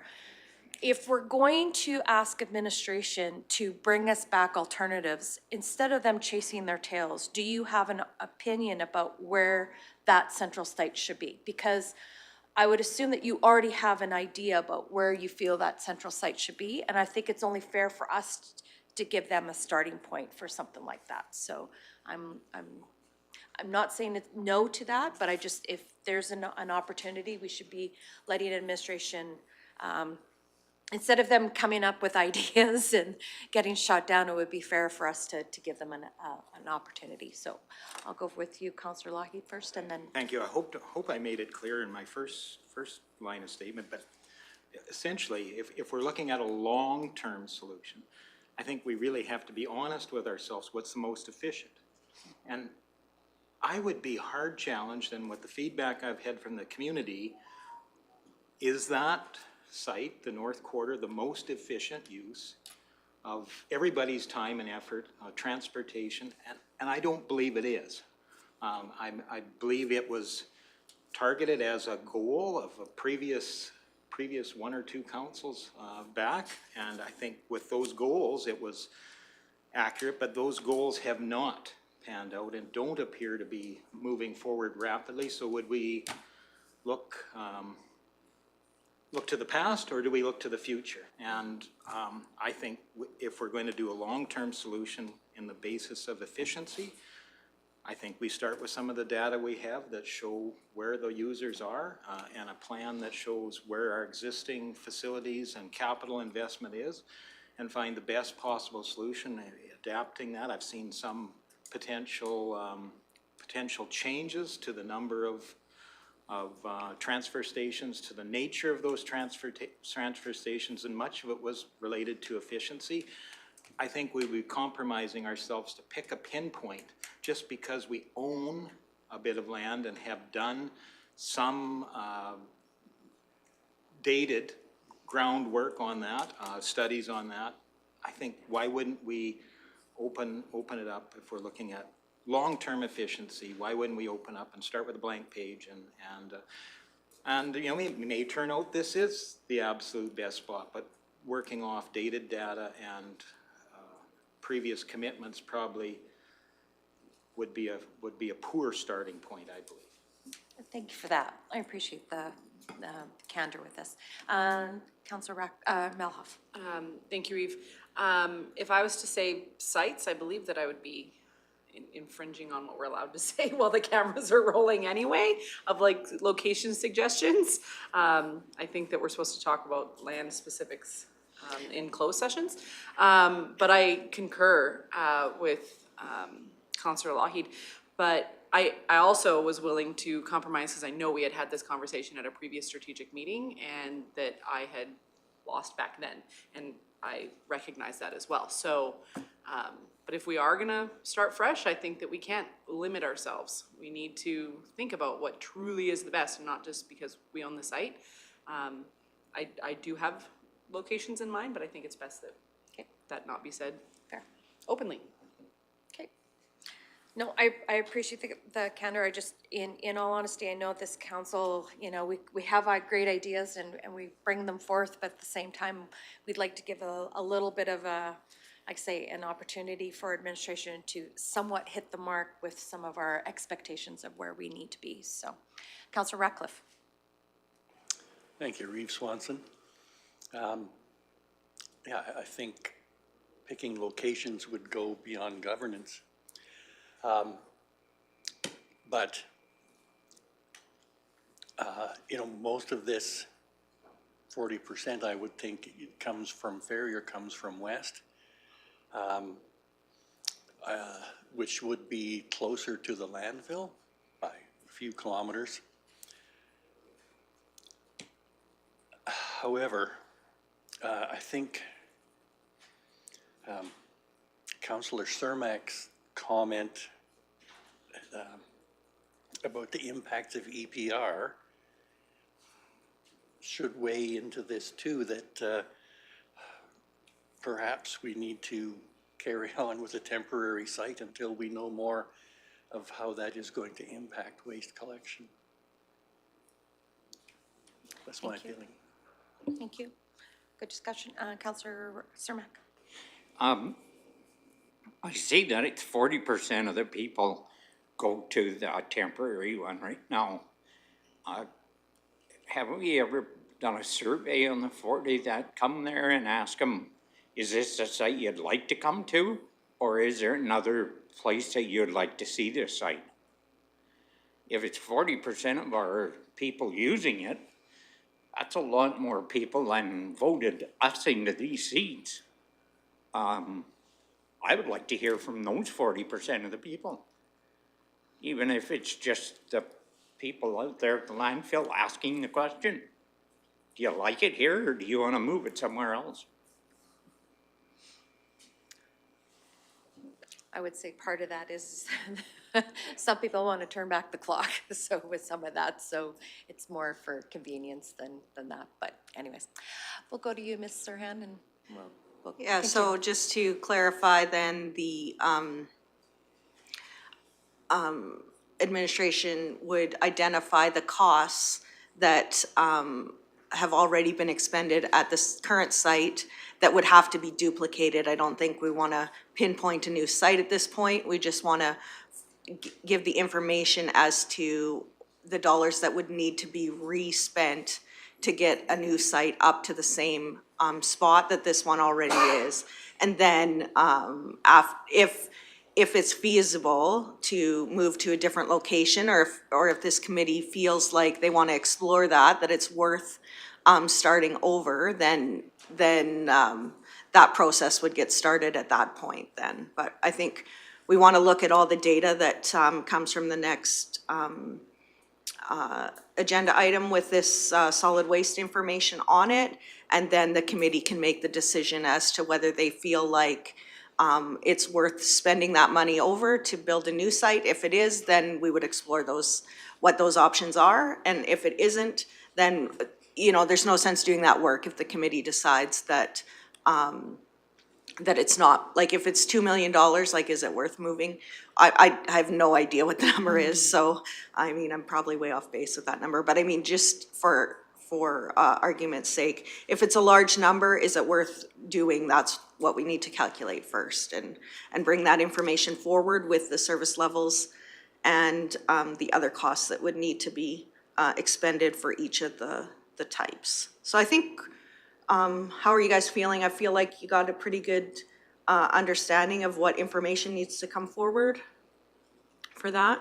So the other item that's kind of maybe linked to that item is the ag rec facility and the operations and administration facility. So both those facilities have dollars earmarked in restricted surplus. However, the balance of that is yet to be decided on funding source, and we just want to hear what kind of information you need to move forward on that. And also, I think there's a study that's in those dollars that are going to be expended in 2024 for the ag rec facility for sure. I don't know what the plans are for what those design dollars in 2024 are going to be spent on. So maybe we'll hear from Director Hansen so he can explain that a little better, and then see what other information is required. Maybe none. Maybe we're just waiting for those design dollars to be expended so we have more information. So, Mr. Hansen. Yeah, so we only briefly touched on these two major items with two facility capital items there at budget, and 2024 provides us this opportunity to have those really frank conversations of how this committee, this council feels about those two developments. I think location is going to be, well, that's probably the biggest conversation, whether pertains to waste, whether it pertains to the ag rec facility, the operations facility, and community engagement, our stakeholder engagement, you know, how important that is and what that is to look like. What are the questions that you want to try to, and the responses you want to garnish from the public? There's every extent available under the sun, but if we can actually pin down what our desire is to garnish for information to help this committee make those tough decisions, I'm gonna say. You know, this is the first opportunity we get this year to start that conversation. Ag rec facility, you know, it's no secret, we've looked at multiple different options over the past few years. Matt is actively completing the study in order to prove out, you know, what was that, 2014 was the last feasibility study for the ag rec facility. I'm going to say the need is still there, and the report will provide, you know, hopefully it'll be a more updated, modern use or vision picture that it's going to paint for us, but I don't think it's going to change the fact that a agricultural recreation facility is desired in the community. So there was, you know, a very obvious solution, I guess, would be, is perhaps the North Saskatchewan River Park. You know, we have the racetrack there, the development, it's on a piece of land that would facilitate additional development.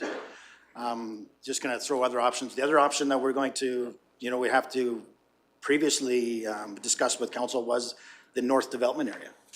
That was in the concept plans. We actually had a racetrack and ag rec facility up there. We've considered east. There's been discussion about going south toward Caroline. I'd like to actually just blast the entire conversation open again to see where this committee feels is the right location, you know, and we talked about scalability of the development.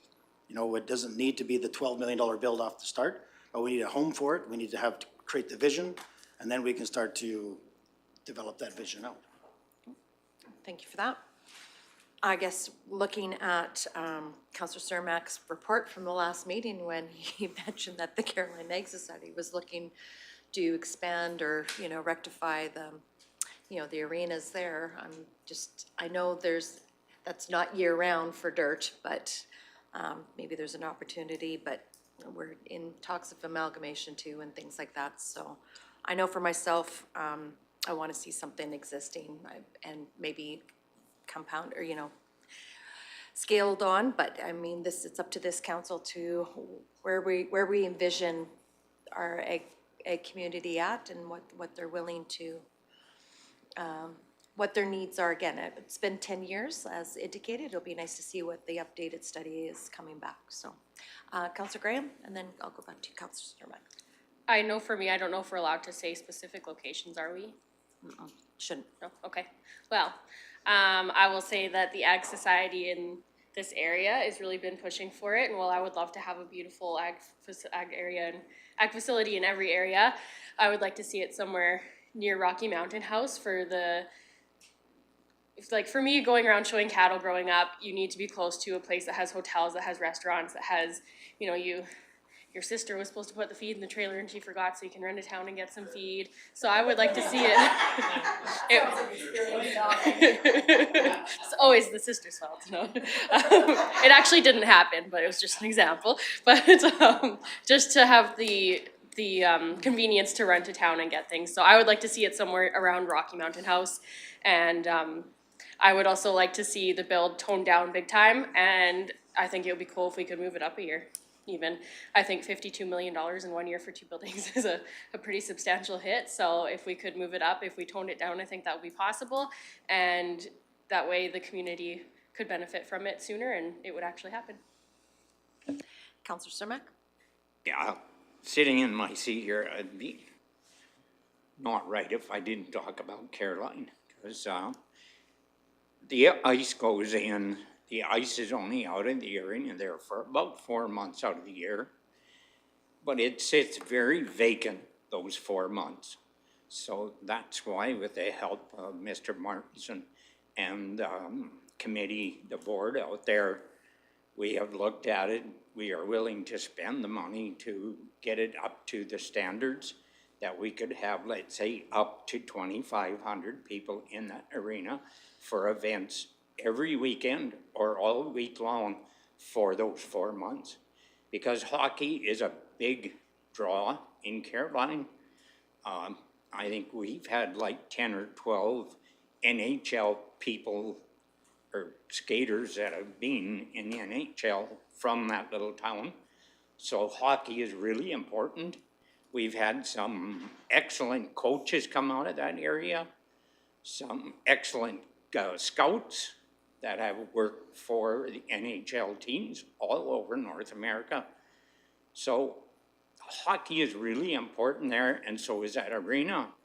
This year, we're selling raffle tickets to do the shortfalls that we've had at the arena there, just to make up some of the money that we lost because we can't have events there. So we figure that spending $50,000 a year over the next 10 years will give that arena another 20-year life, we're hoping. This is all in infant stage right now. I am saying things that maybe I shouldn't be saying, but I'm really forcing Caroline, or I'm really hopeful that Caroline will go ahead with this, because I think it's really gonna help the county as a whole. And we just have another outlet for recreation in our county. For the 4 months, like you mentioned, that And are now I'll nothing. get off my soapbox and not brag up Caroline anymore. There. Councillor Gray. I just wanted to say you've also had some pretty amazing figure skaters come out of Caroline, so. Yeah, Caroline's great, and your ex society's phenomenal in Caroline too. I don't wanna, I agree with you. Deputy Reeve Melhoff. Thank you, Reeve. I have absolutely had lots of conversations about this facility and the subsequent phase 2 part of this, which is kind of the other piece of this puzzle that makes it so that phase 1 is less of an operational cost burden, or at least that's how the original study showed it. And I truly think our community needs phase 2 just as much as, if not more than phase 1. Not negating the animal area at all, but we absolutely need a convention center as well. The Loop Soppet Center and the arena are getting tired, and it is at this point already holding back events and conventions and organizations from coming out here because we just don't have those facilities. So yes, the ag portion of this facility is extremely important, but it is also, phase 2 is very important for this community as well. And I would love to talk locations. I've got one in mind in particular, and if we're going forward with this, I look forward to the updated study. If we're going forward with this, I agree that it actually would probably be easier on our administration if we staggered the years. I truly think that that would be helpful for you guys as well. Doing 2 major builds and overseeing 2 major builds in the same year is probably taxing. So it would probably be good to stagger it. But I don't agree with scaling them back. The cheapest time to build is when you're building it, and we don't want to find out 5 years later we underbuild. We also don't want to find out 5 years later we overbuild. But scaling things smaller isn't necessarily going to help us potentially long term. Just a couple of my thoughts. Councillor Ratcliffe. Thank you, Reeve. I realize I risk putting Councillor Cermak back on his soapbox, but just a question of clarification.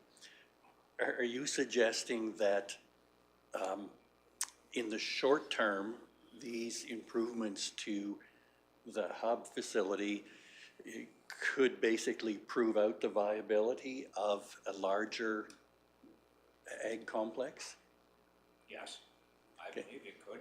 And in short term, at least the county would have some place where they could hold an event that could have up to 2,500 people in it. So it would help what the overall, what the county needs, I think. And I think that Matt Martinson is looking into this also. Okay, great. Thank you. Councillor Lahey?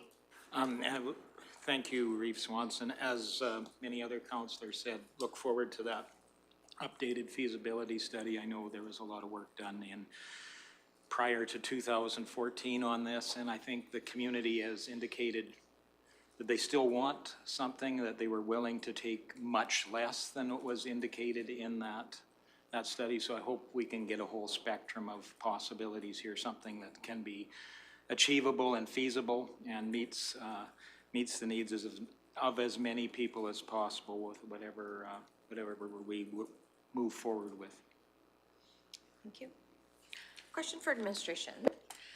With all these future projects, like past 2024, and yes, we are into a design phase, is it possible through a newsletter or whatever else that we rank some of these and ask our public, as far as public engagement, that we have maybe mentioned, and it might be an opportunity for our public to weigh in their priorities, if priority 1, 2, 3, 4, 5, like I'm talking a short list, not a big list, and in that instance too, so it helps council gauge, like maybe it's more important for one than the other. I know most of these surveys can be skewed because it depends on the question that's being asked, but if you wouldn't mind giving a comment to that, Mr. Emmons?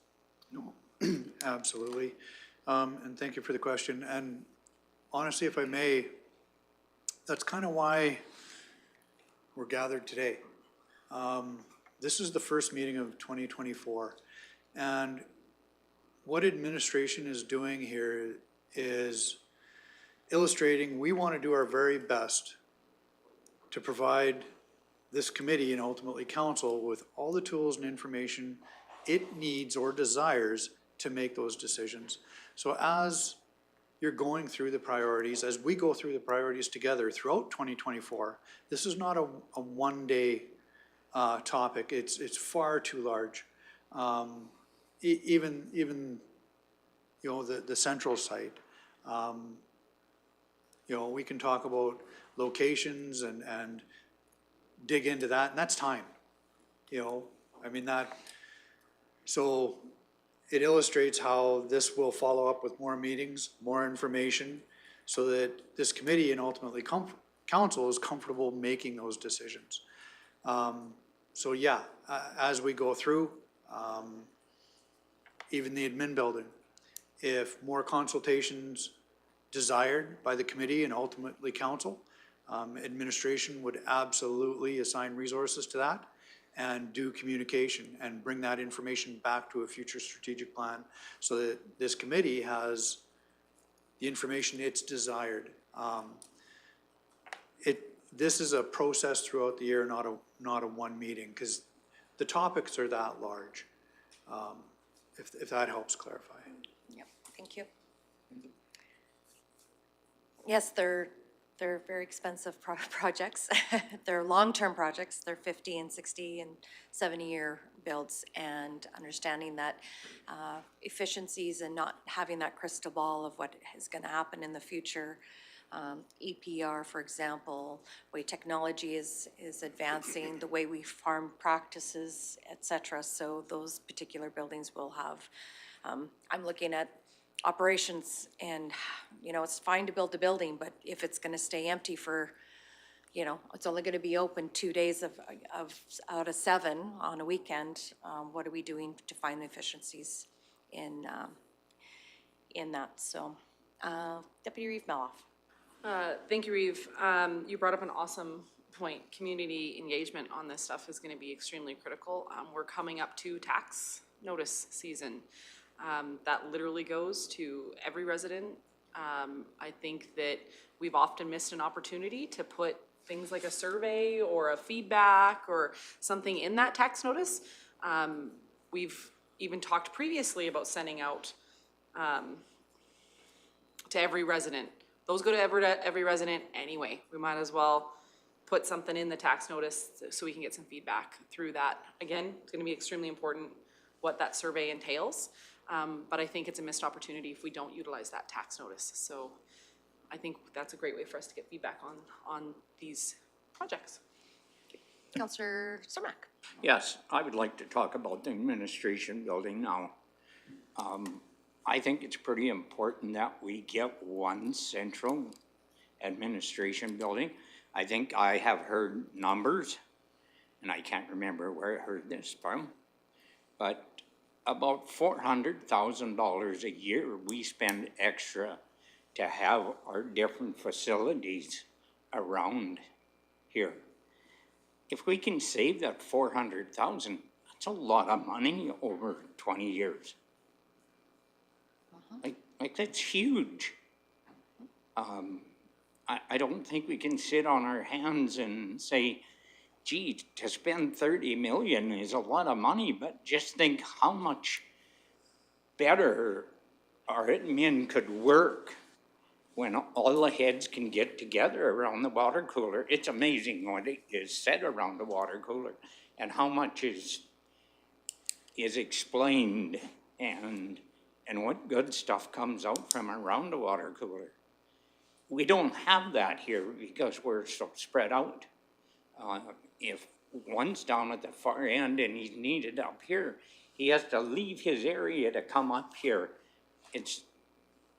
I don't think that 400,000 that we would save even takes into the account of the time and the money that we spend on wages for these people moving around. I think it's crucial that we get moving on this. Maybe even more so than a rec center. I didn't say that out loud, I hope. Because a rec center is pretty important too. But that administration building, when you can save 400,000 a year, that's huge to me. Yes, and I better get off the soapbox now. Thank you for that. Deputy Reeve Melhoff. Thank you, Reeve. Yeah, I think we talked about that during budget, the operational costs. It was just under, I want to say it was 367,000, but that's just me spitballing the numbers that were given.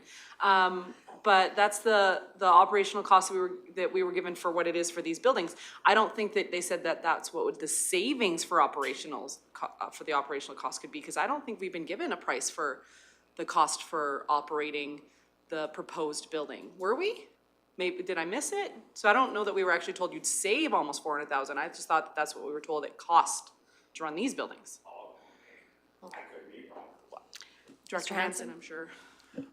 Yeah, you're absolutely right there, Deputy Reeve Melhoff there. So the numbers that we provided were basically taking the four buildings contained within Rocky Mountain House to be consolidated. Those were the operational costs for those buildings. And it was in excess of, say, $360,000.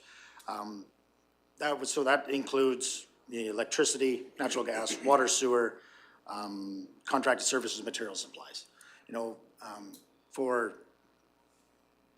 it would be safe to say that even if we were at $200,000 there for a building of that size would it's likely be half, you know.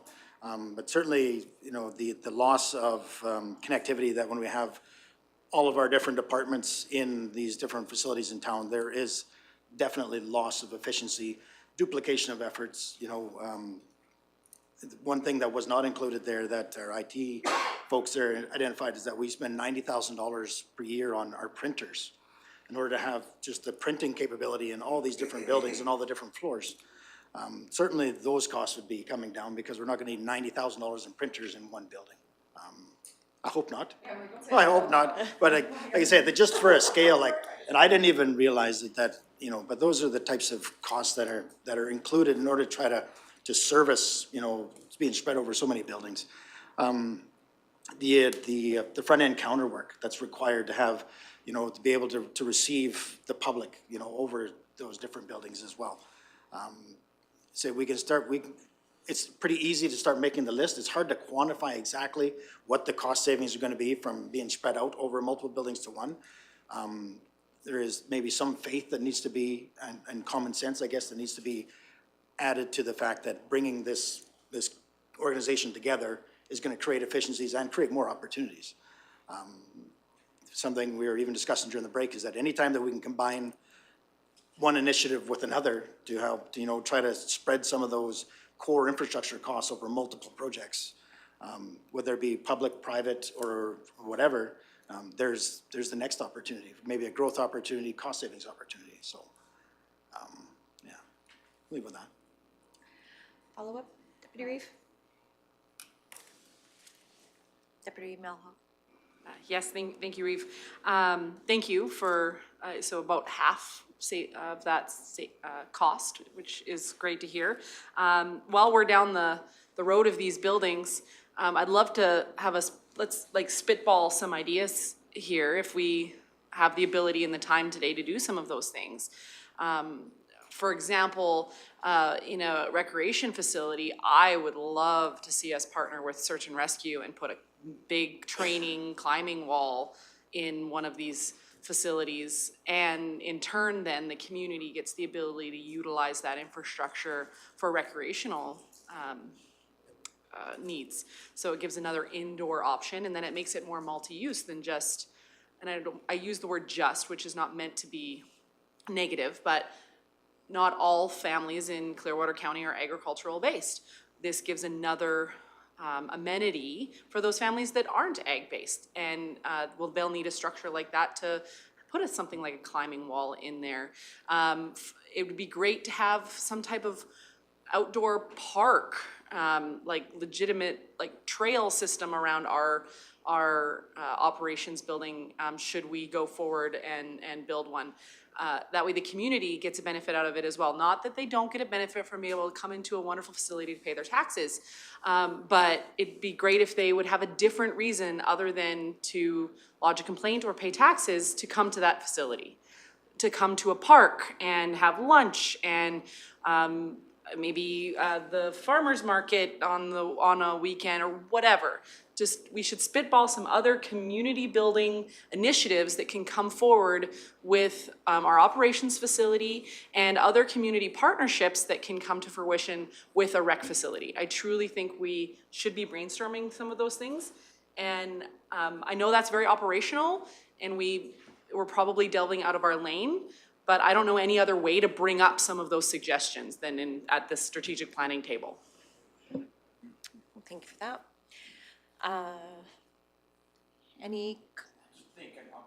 Yeah, we got to think outside the box. Yes, absolutely. And understanding too that, like mentioned before, right? These are buildings that are going to be around for 50 to 70 years. So if they're built for purpose, but at the same time, they're built to be multifaceted in like I say, we don't know what's coming down the future, and we don't know where efficiencies can lie. I would imagine you have a comment too, Director Hanser, to that, or that help, or that would help.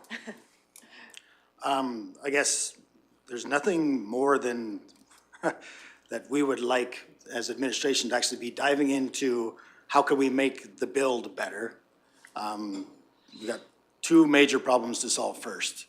You know, how it sits on the priority scale. You know, I guess, you know, it's really what I know Rhonda's striving for, the funding strategy for, you know, I said nothing better than I'd love to actually talk about all the things that we can do to create opportunity through the build itself.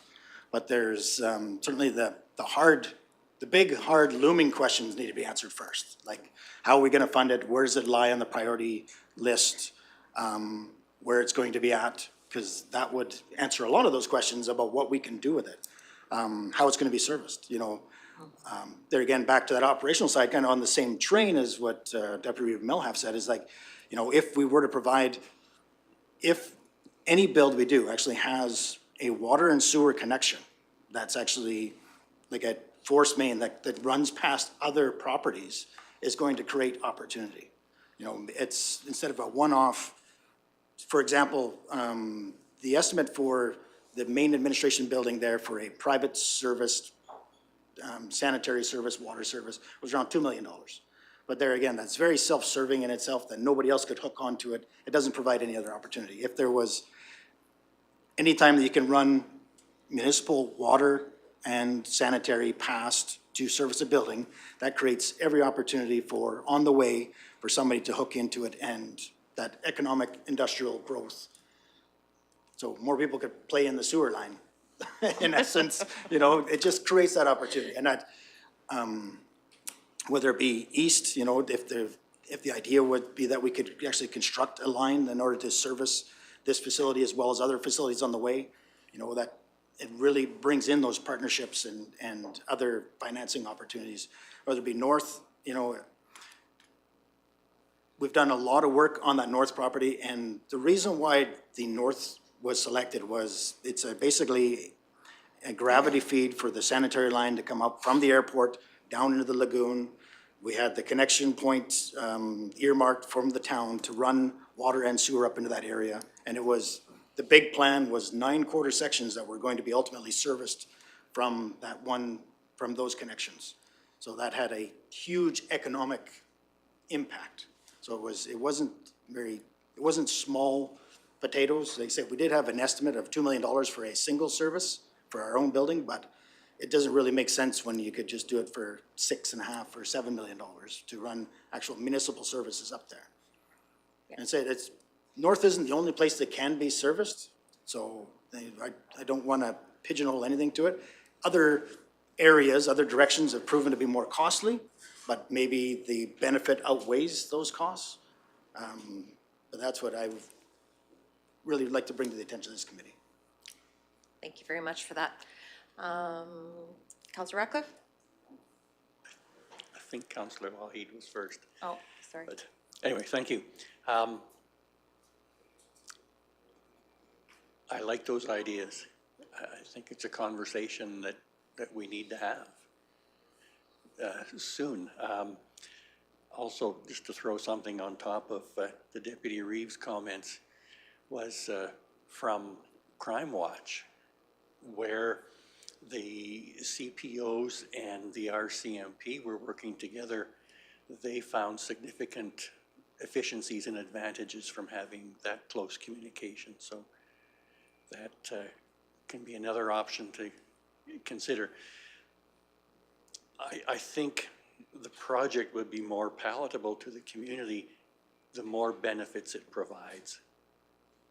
So again, it's a discussion that I think we should get to. Councillor Lai? Thank you, and thank you, Councillor Ratcliffe. I wasn't going that direction, but I think truly it is important to look at in a holistic approach to it. We are making decisions for, if we're investing in capital infrastructure, the kind of infrastructure that the county typically invests in. It has a 50, 60, 70-year lifespan. We're looking to the future. We're looking to match our vision for our community with our investment now, because we know it's a huge investment. And I think, as Councillor Melhoff said too, finding as much functionality and an efficiency in a building, whether it's combining a recreation facility, it's combining maybe a fire hall even, or a police station. We know these investments are coming in the near future. And if we can approach it with a holistic, uncompromised starting point, I think we have the ability to do the best decisions as we move forward. And you know, quite frankly, when you were talking about the climbing wall, the conversations I've had with a lot of county residents, when they deal with the county, it's like they're climbing a wall. So why not have it in the most positive way possible, that you can look at how that investment affects you directly. It creates additional functionality and efficiency, and makes Clearwater County a place that people want to be. And that's what that investment, that long-term investment, hopes to achieve, as opposed to the tendency, which is doing it just good enough to get by for 3 or 4 or 5 years. I don't really like the Band-Aid approach, but sometimes that's where the most painless way to move forward is. And I think we need to look at it holistically, and what would be the best spot to be in 10 or 20 years from now too. Because that's probably how long it's going to take to pay it off. For sure. Yep. And that's what we're put in these seats to, is to make decisions for the future. this county, so, while we're here. So, I'll go to Deputy Reeve Melhoff, and then we'll go to Mr. Han. Thank you, Reeve. You asked for where this sits on the priority list. I truly think that in order to answer that, we maybe need to do what Stettler County did. And they did a travel and road show, and they went around to all of the residents with their priorities and had them help list that off. And maybe that's something that we need to do too, especially with the operations building, especially with that, because of how much negative has been circulating around that. And I bring up the search and rescue thing because right now we have the mountain rescue team leaving this community once, sometimes twice a month to go into Red Deer because they have to do a number of hours climbing. So they go to a private climbing business in Red Deer to get their hours in. Whereas they could be doing that right here and the community could be getting a benefit out of it. And I think if we go out to the community again with a public engagement and show things like, this is our admin building, or this is the rendering of an admin building, this is where we could put a park, this is where we could put a trail. I think that it could be seen, and the numbers that you just explained, that, you know, it would cut our operational costs in half, et cetera. I think that be seen a lot more favorably. I also think you brought up a great point regarding the JDA. That door was shut in a previous council. This council has not had an opportunity to talk about it. Perhaps that's also something we need to do. We need to have that conversation with our partner and see if that's something that is even to be entertained. We're both new councils. Granted, we've been in these seats for a couple of years now, but we're not the same councils where the door was shut. Perhaps there's an opportunity that we need to talk to them about that, because you're right. It doesn't make sense to spend a lot of money servicing one thing when we could spend a little bit more and give way more community benefit. So I think we need to go and talk to our partners and see where they are, because there'll be no point in continuing with that line if our partners don't want us to. So perhaps more intergovernmental conversations need to happen. Yeah, at the ICC level, it could be probably introduced at that point. Mr. Han.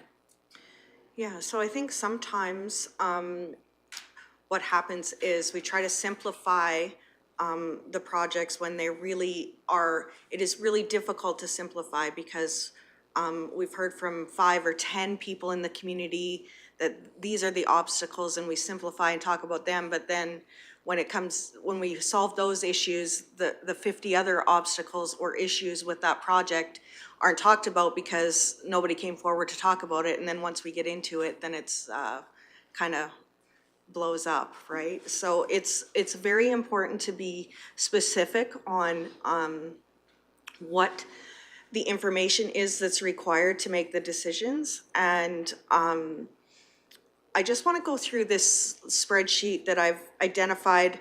I'm just jumping ahead a little bit, but I think maybe what we should do is take a big picture look and then come back down into the specific projects again. So I've itemized or categorized all the projects that are either, like I said, design in 2024 and purchase and construction in the future, or maybe even the design is in the future along with purchase and construction. And these are kind of the categories I came up with, and we'll look at the top of the spreadsheet that itemizes each individual project. But so Nordegg projects, the airport, AgRec combined with the admin and operations facility, the resource road, the solid waste facilities and projects, broadband. There's some salt storage that could actually go into the AgRec and admin and operations facility, but it's a little bit different, so I pulled it out, and the community features and future rec. So the numbers that are aligned with those categories are what's left that requires funding that's not already in restricted surplus. So when you look at,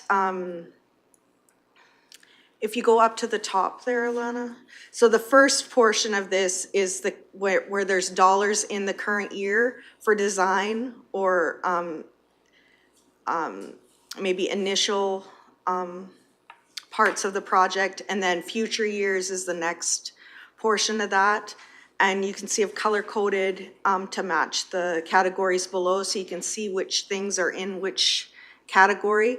And then the total for the project, and then as we move to the right there, Alana.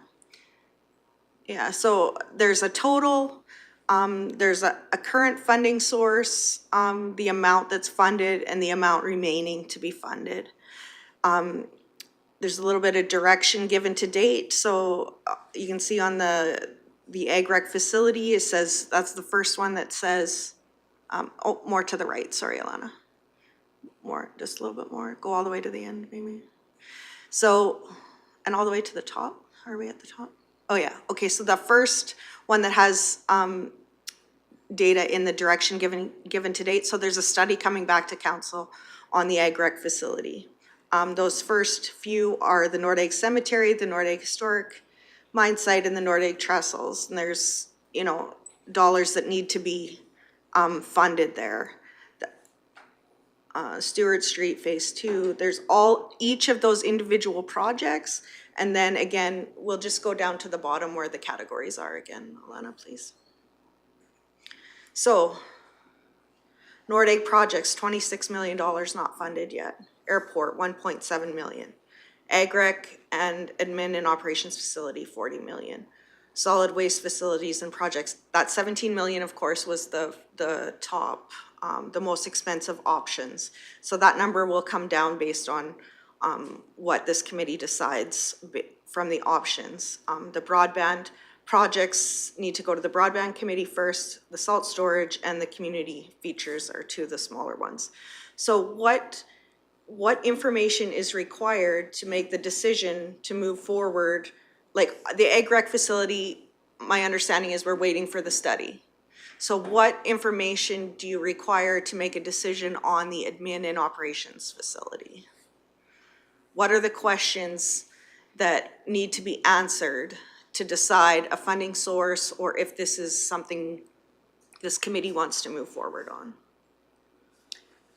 Looking at Councillor Graham. For me, I mean, realistically, looking at the funds, we're likely gonna have to go into debt for it, which I hate to say that, but to move forward for me, I think we need to do it. And the biggest question is where it's gonna be. But I don't know that that's something that answers really what you're asking, but that's my biggest thing with the admin building right now is it's where it's gonna be located. So, if it's a question of where and the debt funding options, then that's what we would bring back at the next meeting. I guess just getting a consensus from this committee that this is a project that is a priority.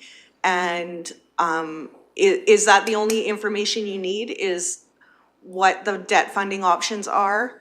And what year, how do you want to decide when on the priority list you want it to move forward? Do you want to answer that? I would also like not debt funding options, please, because I would obviously not like to go into debt for it, but realistically, looking at the numbers, it seems to be the option. I don't think I think it's, we cannot raise taxes to do that. Yeah, so That's absolutely $96 not an million option. unfunded over 10 years is $1.6 million a year. So that's pretty, you know, that's a pretty huge tax hike. However, that number's gonna grow as we go into the future. So I guess tackling like I know it's been kind of not wanting to be discussed, that debt word, and just move projects down the line and hopefully we'll be able to afford them in the future. Sometimes that works for projects where the pricing fluctuates up and down. However, facility construction is not one of those items that fluctuates. It only rises.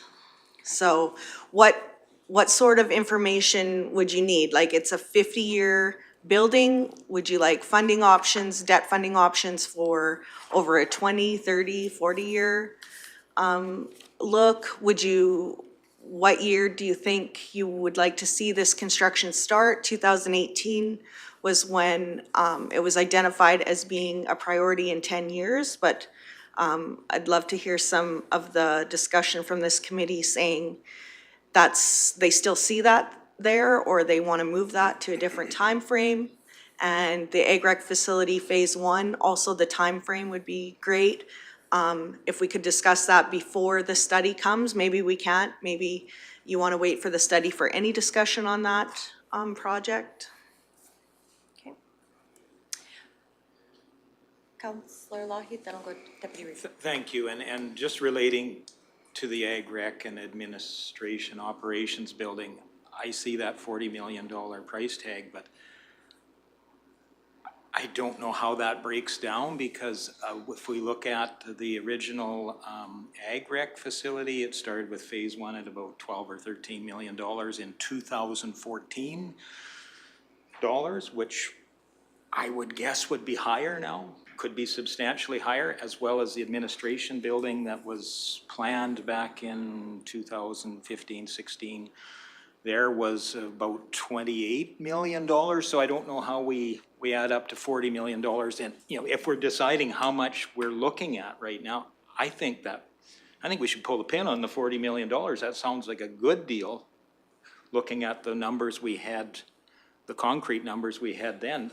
I think we're dealing with, quite frankly, I'd have to know what we're getting for $40 million before I would say that that's something that we put our community on debt for in order to get right now. I don't know what that would be, so.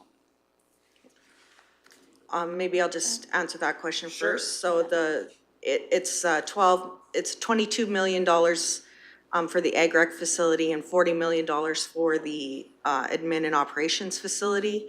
And then the total that's in restricted surplus right now for those two is $21,835,000. So the remaining to be funded is about $16.8 million for the ag rec facility and $23.2 for the administration and operations facility. So that's where it comes to the 40.1 is what's left to be funded. Okay. Okay. Thank you for that clarity. Yeah. That makes it more understandable. So Yeah. we're still really using those. We don't have current numbers as I'm sure that the study would probably need to be updated, and I can only imagine that the ag rec facility would cost more. And I would probably assume that unless we narrowed the scope of the administration building, that it would probably cost more as well. The original amount for the administration and operations facility was in the between $25 and $30 million. And so it has been raised a few times over the course of budgeting. So $40 million in 2028. I mean, we'll have to look at the scope and what we're gonna get for that. But I guess we need to hear from the committee as far as, is debt funding an option? If it is, what do you want to look at? And then we can go more into the scope. I don't know if Director Hansen can speak to what the design or the dollars in 2024 were earmarked for. Director Hansen? So when we put this was building off the discussions we had last year. You know, we're 4 years out from the 2028 timeline. The time to start engaging whatever resources council needs in order to get those questions answered is now. You know, would hate to do that 2 years out when we should be actually in the design phase. You know, we know that when we're looking at $40 million in a single year, it's highly unlikely. That's a 365-day build. You know, there needs to be work to either, if we're going to use the design that we currently have, to have that reviewed. The building code, I think, has changed 3 times since that design work is done, so that all has to be revisited, if that's what we were going to do. If we're going to take even we have a detailed design, tender-ready, sitting on the shelf that was constructed in 2017, that is completely outdated, that has to be revisited again. We certainly have, our operational needs have, it's not grown exponentially, but we've changed. This whole organization has morphed over the last 6 years, that, and people have become well aware of, this is what I asked for back then, this is what I need if I was gonna do anything in the future. So those things need to be addressed, but really if that was just the plan, you know, we could wait till likely 2 years out. But it's very much the sense with this council is that, again, you know, there's more questions to be asked to the community. What other stakeholder opportunity is there? I think that's kind of what I'm feeling from this committee, that if you don't have another stakeholder involved, that it's harder to sell. And then the unfortunate matter is, engaging with the community, it's a tough sell to the public. You know, really this committee needs to believe and recognize those common sense approach to say, when you're spread over this big, it would be much more efficient to do it here. But unfortunately, it's tough to convince somebody in Nordegg that is the best use of their dollars when they would rather see something in their house. You know, the administration buildings looked very self-serving, but it's a long-range plan to save additional money over a longer period of time. It's a tougher sell, there's no doubt. And it's unfortunately your guys' job there to really hold the course and help convince everybody that this is the right path. So the $100,000 for this year, for a communication strategy, do we want to bring a consultant to do the business plan, explore other options? You know, if we needed to do additional engineering work to start exploring, say, running a sanitary service going east, you know, update our costs to run water sewer mains going north, you know, there's other this all ties into how can we make this build successful, and by bringing back information that this committee might need. Whether it just be a communication strategy, saying this is what we're doing, we want to hear your feedback. That's what it's available for, or we say we can just move forward right into the design revamping. And that could be hold true for both. And if we had a different site selection, we go start doing geotech or something along the lines to get the site ready. Like there's lots of opportunity. It's just we're 4 years out and we need to get moving. Unless it's not 4 years out, like that choice could be made as well. There we go. Thank you for that. I know that it is a daunting project, and this council, it needs to have that confidence in the decision that we make. It can't be a waiver, oh, I think this is gonna be, we have to be strong in our decision that this is good for the organization and good for the future for our residents, because we want our service levels to continue to operate in a very efficient way. Deputy Reeve Melhoff. Thank you, Reeve. You asked what information we need in order to be confident in this decision. Because for me, if I was making this decision today, it would be what is the furthest date on the sheet I can pick. Because I honestly think that 2028 was chosen back in the day just because there was no more than 10 years on the capital list. There, you couldn't go past that. So if we're going with what I need, we need to have a JDA conversation with our partners, because we need to know where that sits. Are we upgrading sanitation, like sewering systems for whatever community we're in? Or are we going it on our own and doing independent private systems? I 100% understand that we will be more efficient if we're under one roof. Absolutely get that. We are community driven individuals, because that's how we're elected. So this was hugely fought against when it was originally sent out there. We need to be ahead of that. So communication strategy, perfect, thank you for bringing that up. JDA conversation, and I'd love to see the plan. The first time I had ever seen the plan was in December at budget. That was the first time I'd ever seen a drawing, was when you brought it up, when you put it up on the screen at budget. I had never seen it before that. So, because I was not at Dover Court that day. I've never had it presented to me. So that might be another awesome thing, if we actually had the operations admin building presented to us as a, what is this going to look like? That might help myself as well. I don't know if anybody else feels that way, but that would help me. Those are the big things that I'm gonna need in order to move forward on this. So possibly I'll ask maybe CEO Emmons, is it possible to have the GADA conversation on our next ICC meeting with the town of Rocky Mountain House?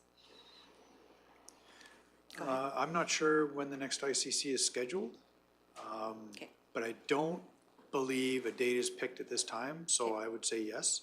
okay, If the town has already picked a date that I'm unaware of, it might be too late, but I just can't remember a date right now. But if it doesn't make the next one, it will make the one after. for sure, yes. I do believe in, if I remember right, on the town's strategic planning, they were looking to have that conversation with us as well on the JDA, and they were looking for industrial, commercial areas as well to expand to, so. Whether we decide to do that together or not, that will be a decision of this council. Councilor Graham? Oh, sorry. Or I did- was just gonna. Yeah, go ahead. I was just gonna ask if we should choose a location before we enter that conversation, so that we know maybe it's not in the joint use development area. And I'm just wondering if we should just make a decision at this table or a tentative decision, depending on how that discussion goes, before we move forward, or else we may have a discussion about certain areas and then they're not even in the discussion here. I think you see where my head's at. I do, I do. Deputy Reeve Melhoff? Thank you, Reeve.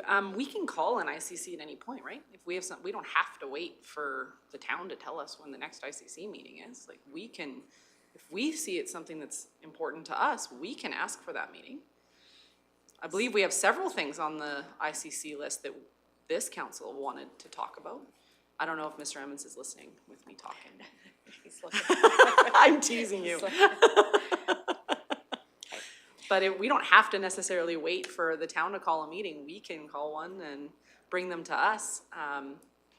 Because I know that we wanted to discuss several things with them, not just this item, but I do agree. But for me, the JDA conversation will also influence my position on where this should be. Because I'll be honest, if that doesn't go well, that will absolutely change my position on location as well. If it goes well, it'll influence my position on location too. So, chicken or the egg, I guess, with that one. So I guess where we've landed currently is that there is some information to bring back as far as the admin building operations center, as far as maybe a debt strategy, a conversation about the JDA, at the ICC level, then bring it back to council. Anything further as far as this particular? I know for myself, we've always talked about this as, you know, a multi-use, and having the site with, I mean, I'm thinking about this for the last half hour since we've had our break. Having everything in one location is great, including a possible, you know, central waste station. Like, there's efficiencies with having the trucks right close to the shop to be worked on. There's efficiencies, you know, as far as equipment in that same area. So this is a layered onion, unfortunately, with a lot of moving parts, and making a big decision on a big build is going to need some more conversation. I see that lunch is here. If we could have our break for lunch and return back in, let's say 40 minutes, we can return back at 12:40. That'd be great.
And welcome back to the Strategic Planning Committee of the Whole.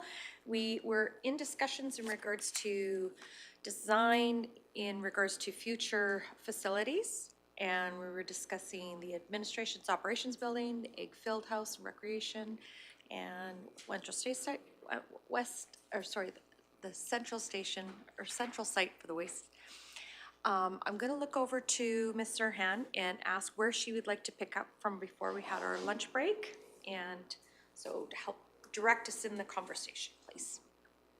Great, so I'm just gonna confirm that, we wanna have, the councils connect with, our neighbors to talk about JDA. Is it too early to look at design, this year? Like, do we wanna talk about debt strategy first? And just, have a brainstorming with this council as far as, what they see the purpose, of the footprint is outside of operations and, administration? Okay. So the question is put before us as far as this design. I think, as mentioned, the design needs to be updated, but maybe at a conversation with this council is imminent to, again, like mentioned before, the service levels, the needs have changed, wants maybe have changed. More likely they've changed. And we can have a more up-to-date current conversation in regards to design and needs. I would like that for myself. Deputy Reeve Melhoff? Thank you, Reeve. Would the type of servicing impact the design? Go ahead, Mr. Hanson. Ultimately, it does boil down to cost. There are some limitations to privately serviced systems. It would create more opportunity if it had a municipal service to it, by far.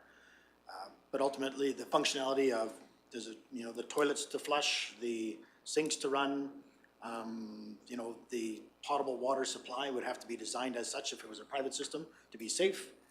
We'd have to dispose of the water as we would with as we do with acreages, et cetera. So it's just a completely different system.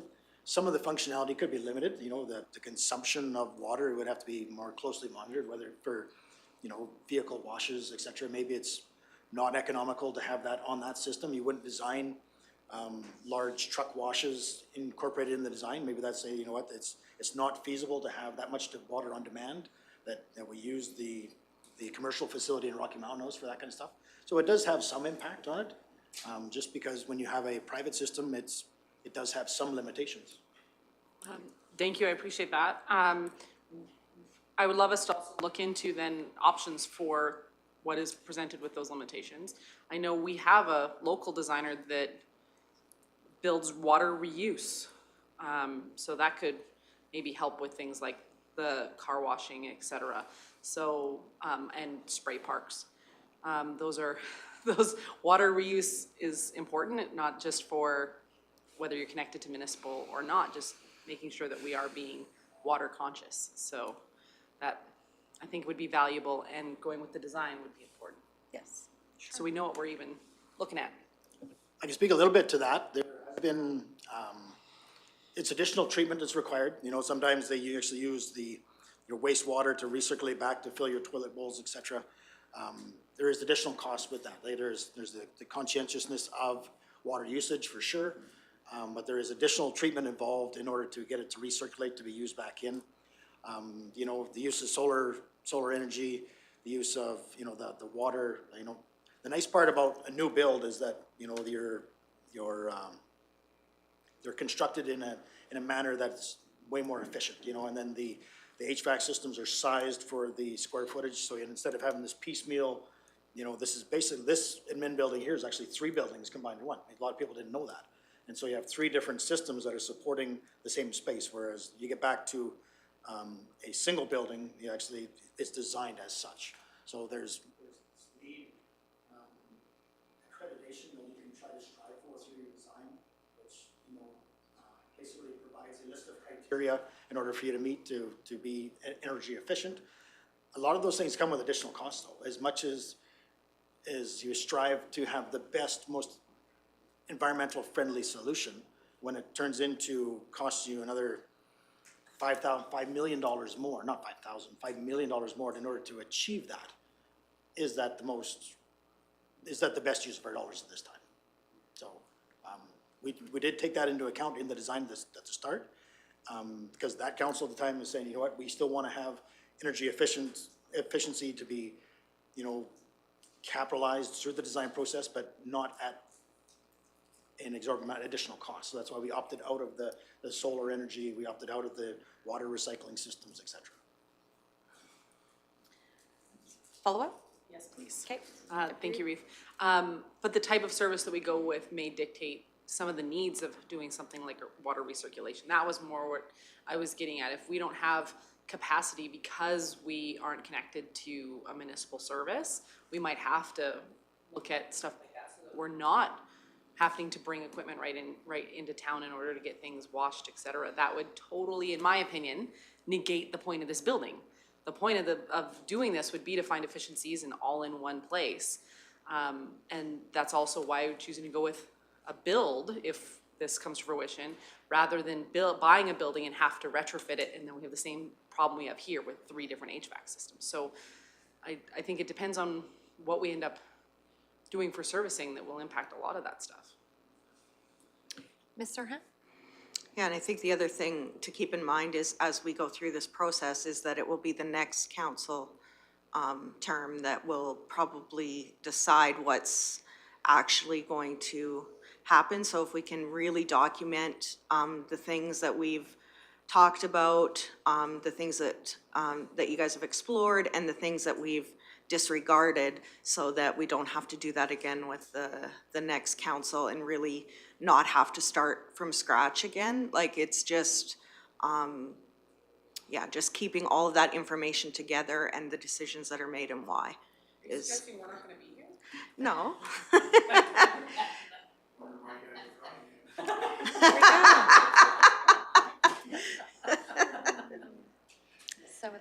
So with that, One councilor different, it's a new council. yeah, exactly. No, thank you for that, and I think this has been a great discussion in regards to, you know, the needs of this council, what they would like for information going forward. Is there anything else as far as any more information that you'd like for administration to bring back? Councillor Ratcliffe. Yes, I would like some more information around Nordegg. We've got quite a large number for capital investment. It would be very key to know how much of that we expect to recover through lot sales, you know, and how much is a direct expense. Yeah, I think we'll move to that discussion after. On the facility discussion. Oh, so. okay, But, all right. okay. So directly related to facilities, where are we at? Councillor Cermak? I'm kind of interested in knowing, I can't remember seeing the layout of the rec facility. Do you have a footprint of how big that rec facility was gonna be?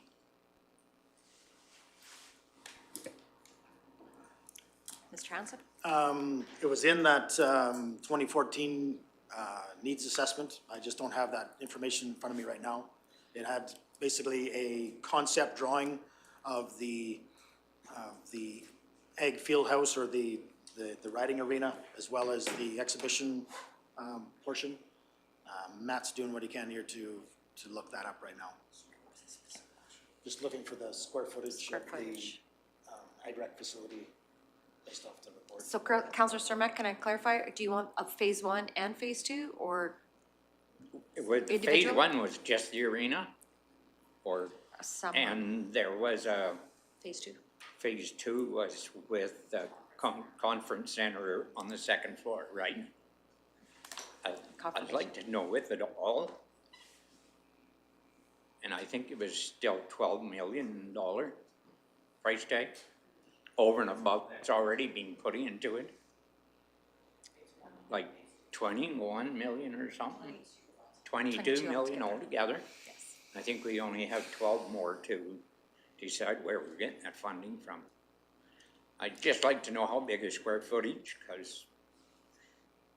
and also what the ICC is gonna come up with. That's really gonna depend too a lot on our decision. For sure. There's so many things that have to come before we can make a firm decision. I hate to keep putting it off because it needs to get done. What are those things Guess- that you need? Yes. I guess where it's gonna go. How Is it- big we want it.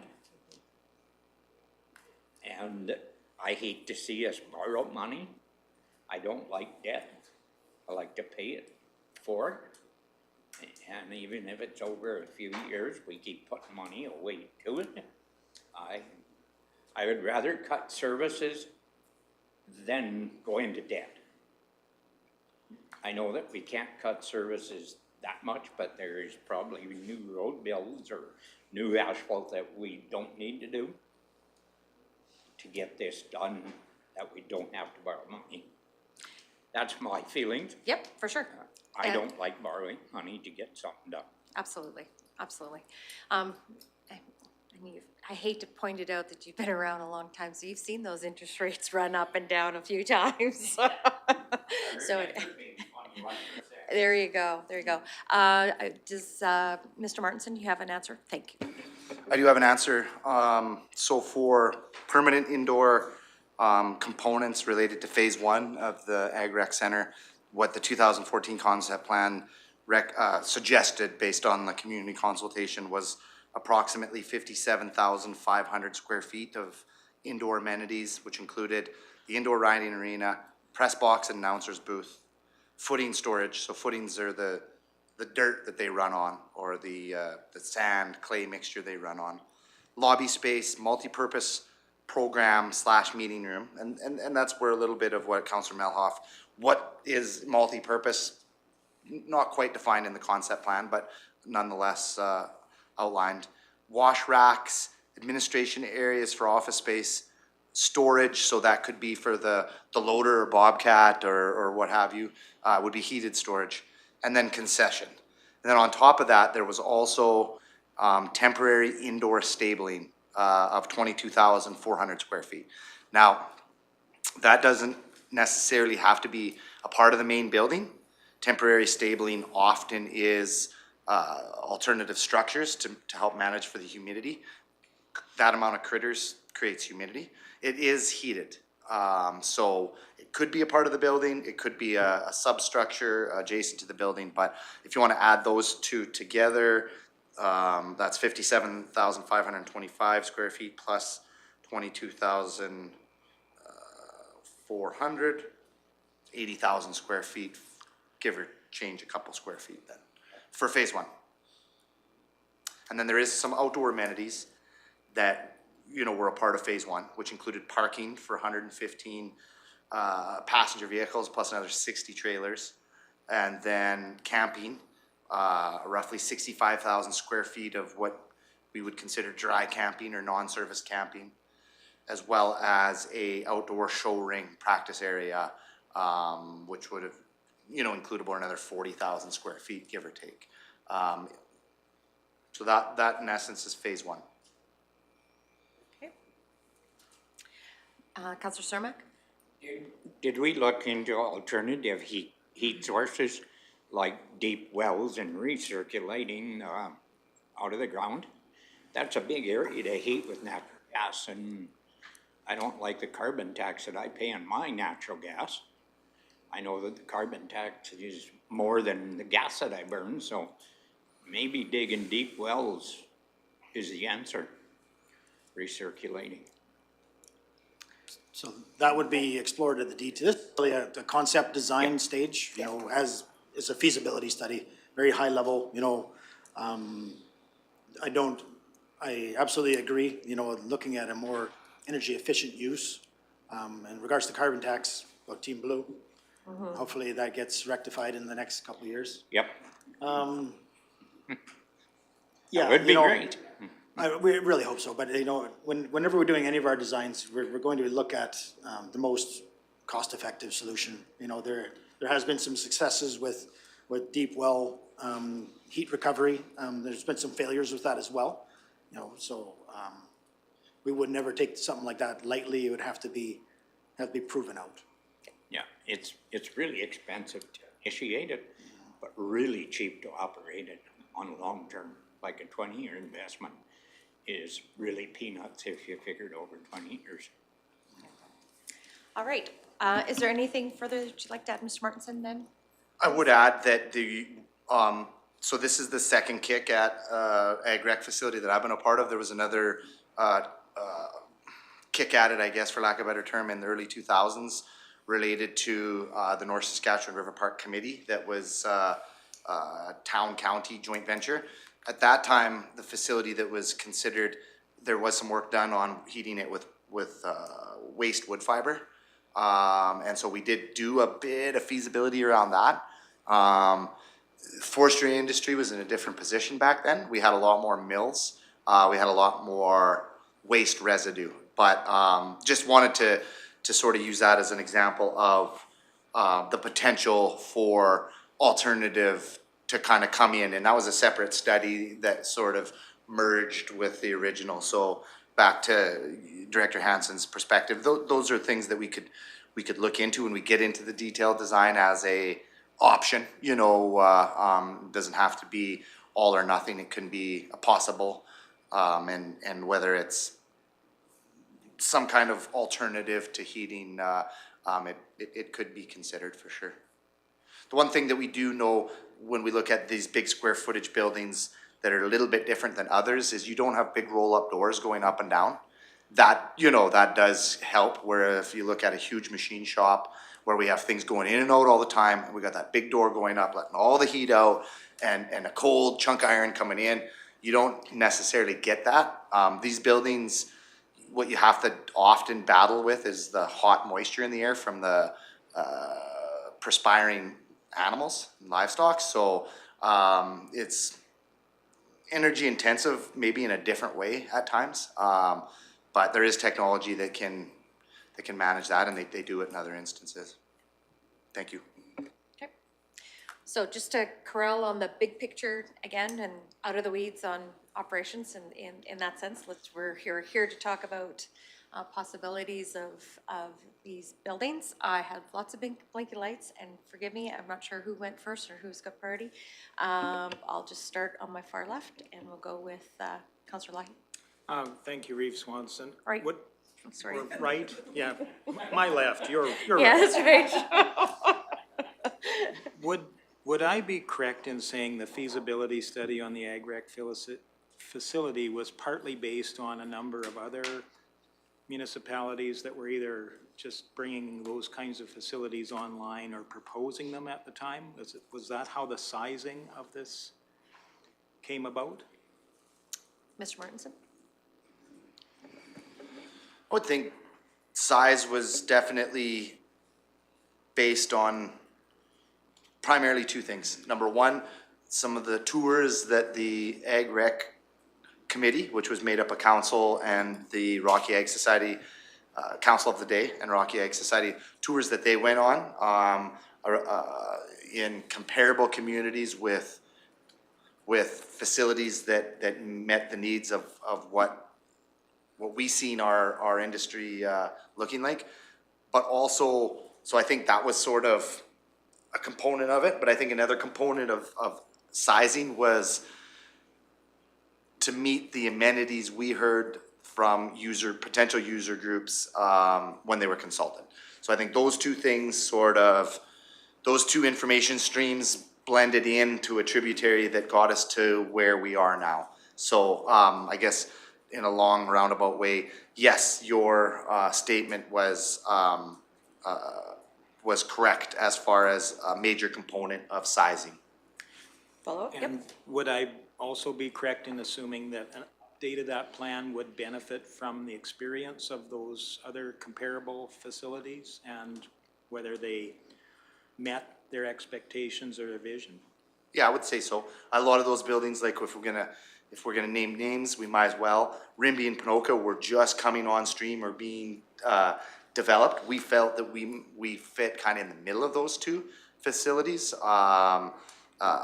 Brazo was considering a facility that didn't go forward either, so they were ahead of us at the time, so we were kind of looking at that.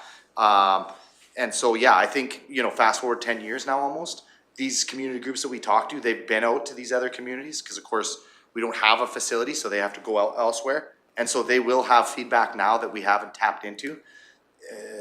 They've also, after going through our process, started looking at these things.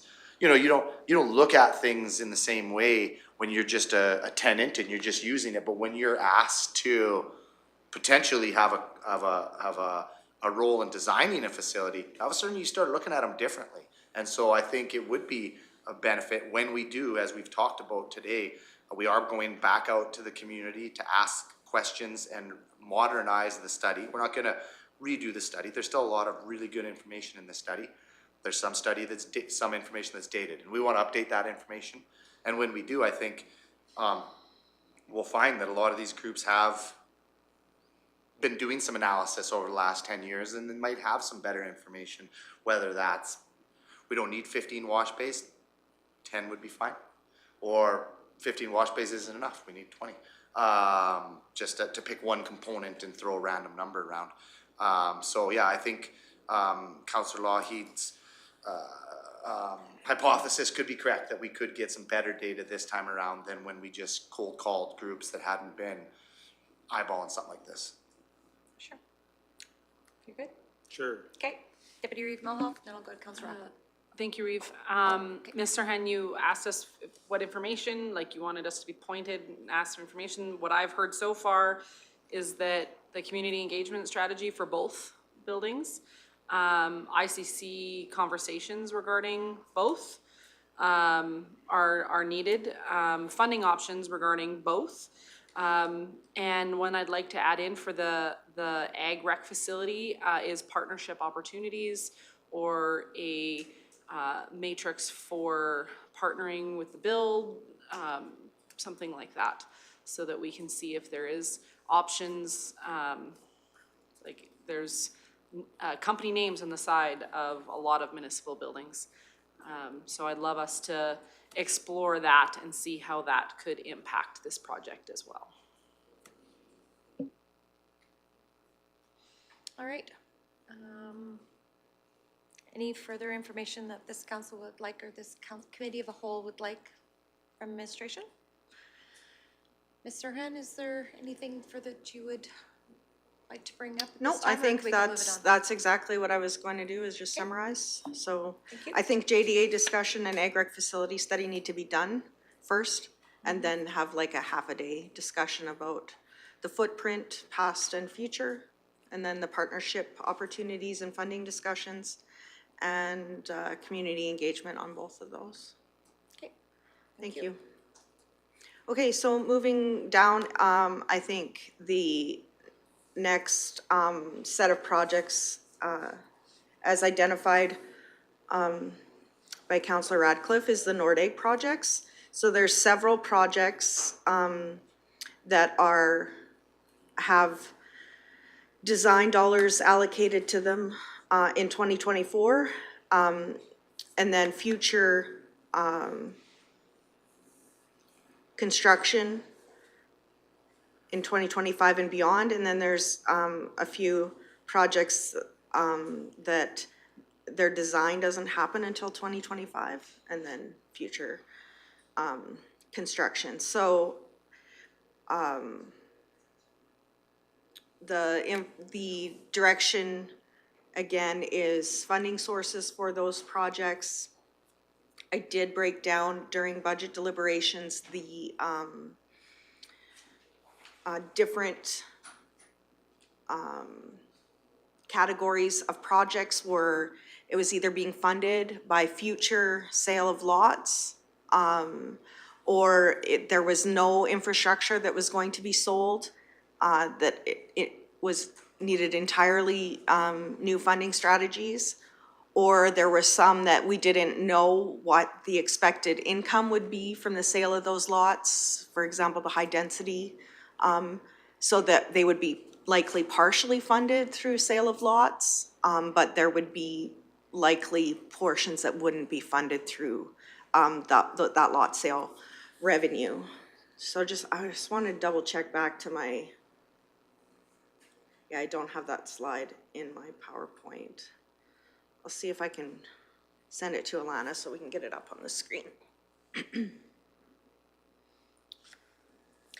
So in regards to Nordic in and of itself, we, as COM had mentioned to us during budget, and that is that the philosophy of the day of the build of Nordegg was a phased approach, one cell sells out before we got it. So maybe that's the discussion we should be having with these projects, because, you know, is the philosophy still the same around this table?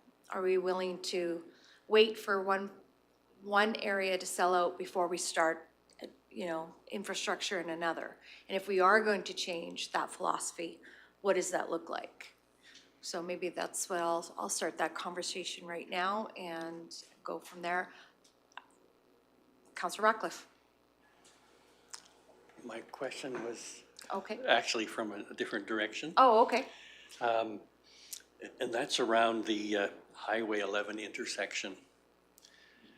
That the province has some plans for that intersection. We talked of not doing the Quarry Road exit and expanding the Stewart Street intersection. I'm just wondering if there's been any progress on that as to what might be a final direction. Mr. Hanson? Yeah, so just to summarize, we did kind of touch on this a little bit at budget, so not much progress is made since that time. So the idea is that the 15-2 access road bridge intersection, that came back at estimated $5 million.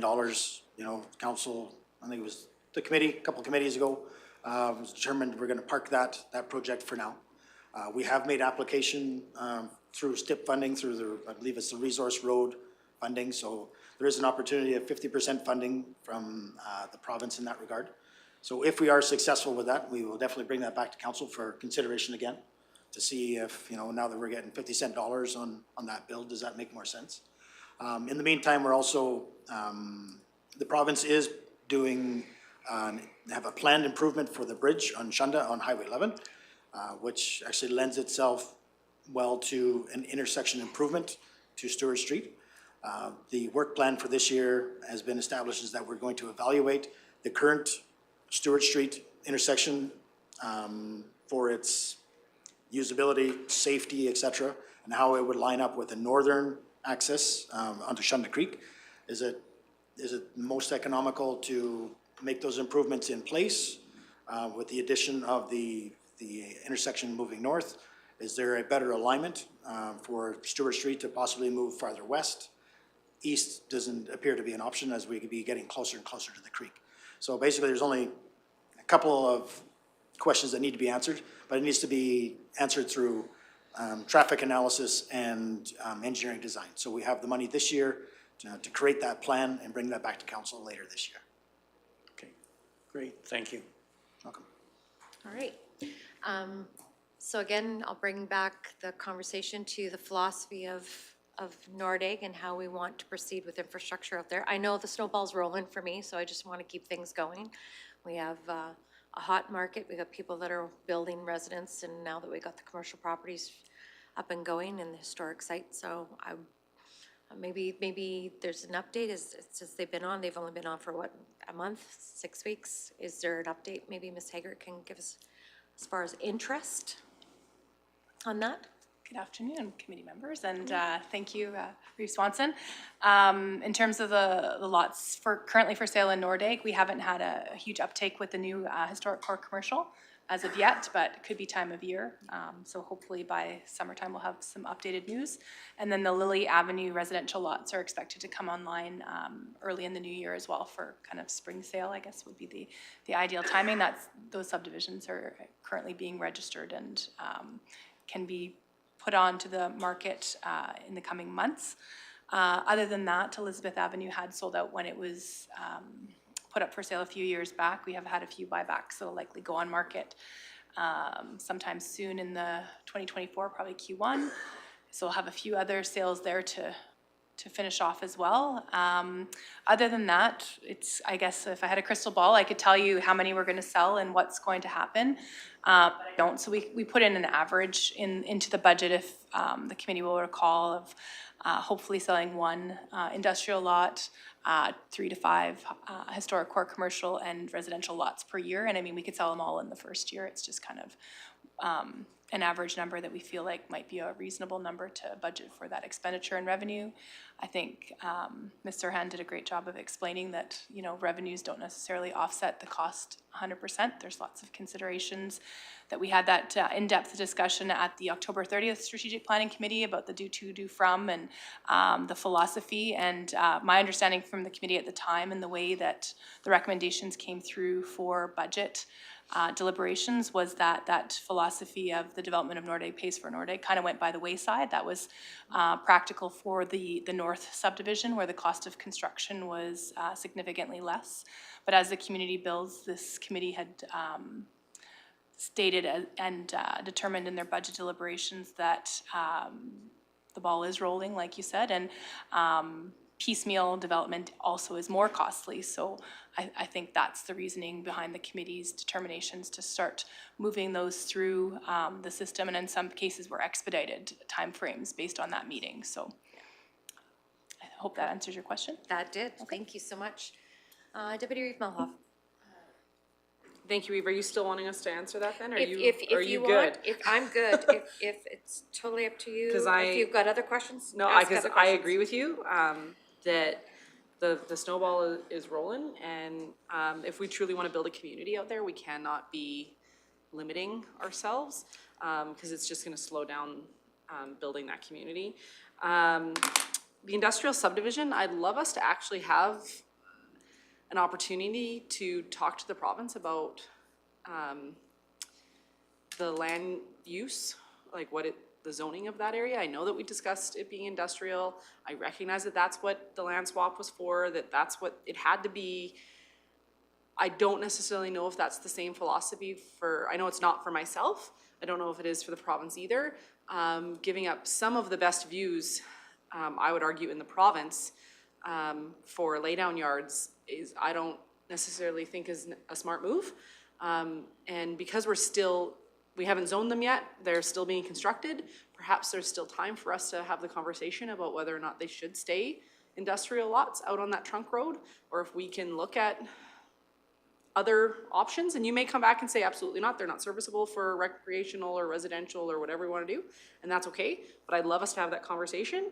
I'd also like to talk about how we can bring in traffic bring in businesses to be there. I know the town put in a tax incentive to bring in new companies, new businesses into town. Is that something we need to consider doing in Nordegg? As a municipal entity, that is a tool that we have that can bring in business. Is that something we need to look at? I believe it was a 2-year tax incentive that the town gave companies to come into town. Maybe we need to consider doing something similar. I'm not sure. I would just love to have the conversation. I know we haven't had the opportunity. Councillor Ratcliffe? Thank you, Reeve Swanson. Yes, I absolutely concur that it's time that we start accelerating development in Nordegg by moving away from the pay-as-you-go. I just would like to know what the risk is on that, and look into other opportunities that would fit the land. Terrific discussion. Thank you. Ms. Sirhan? Yeah, so on this spreadsheet here, the first 3 projects, the Nordegg Historic Commercial Core, Industrial Subdivision Phase 2, and Phase 2 residential subdivision. There's some costs to finish those projects, and those will come out of the historic due to, due from. And once all of those lots are sold, that due to, due from will be basically at a net zero. The projects that are saleable but not yet started, Phase 2 historic commercial core, resort commercial, high-density residential, Nordegg Phase 3 residential, Stewart Street service commercial, and high-density residential east of Stewart Street. And there's 4 of those projects that have dollars associated in 2024 with design, and then larger amounts in 25 and into 26. So the 2024 dollars have been funded, no funding for the 25 and 26 year, with the exception of when those lots came for sale, and how much we would get for those lots is yet unknown, but it would definitely not be 100% of that, the cost of developing those lots. So the total for those 6 projects is $14 million, of which $1.1 million is in 2024 and is funded. The balance of $13.2 million is in 25 to 29, and no funding source has been identified yet. And then the bottom part of those, spreadsheet are municipal projects that aren't yet started. So the 2024 portion of those projects is, sorry,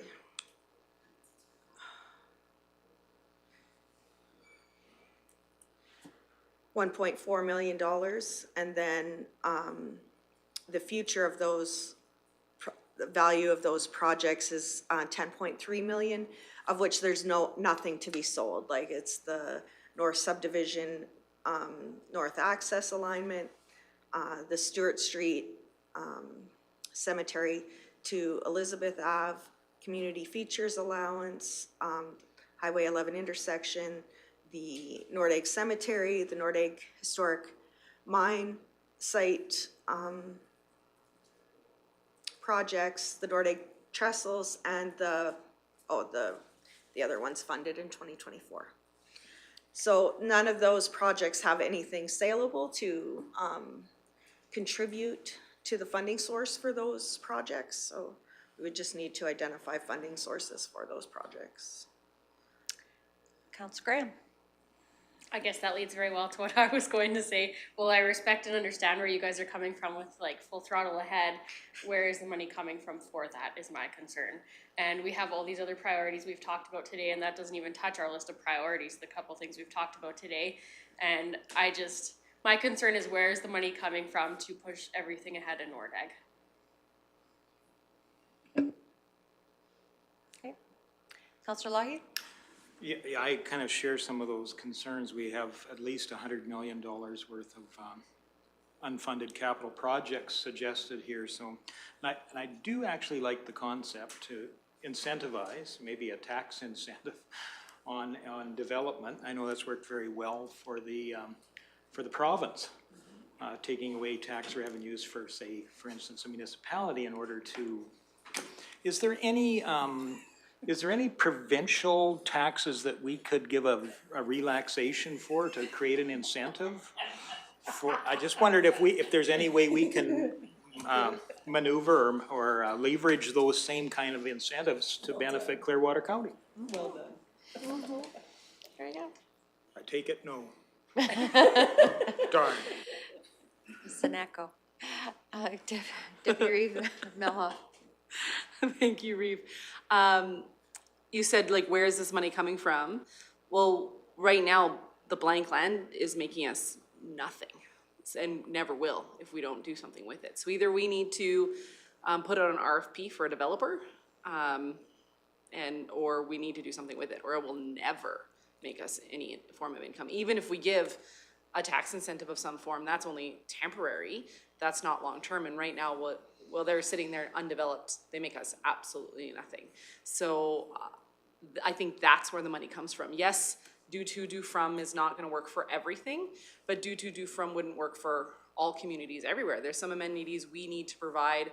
What is it, legislated 10% green space in all communities populated by so much, like, it's in the MGA that a municipality is required. That's why we bring in the municipal reserve, and that's why we have that account. But, so we would get income by the taxes that are created post-development.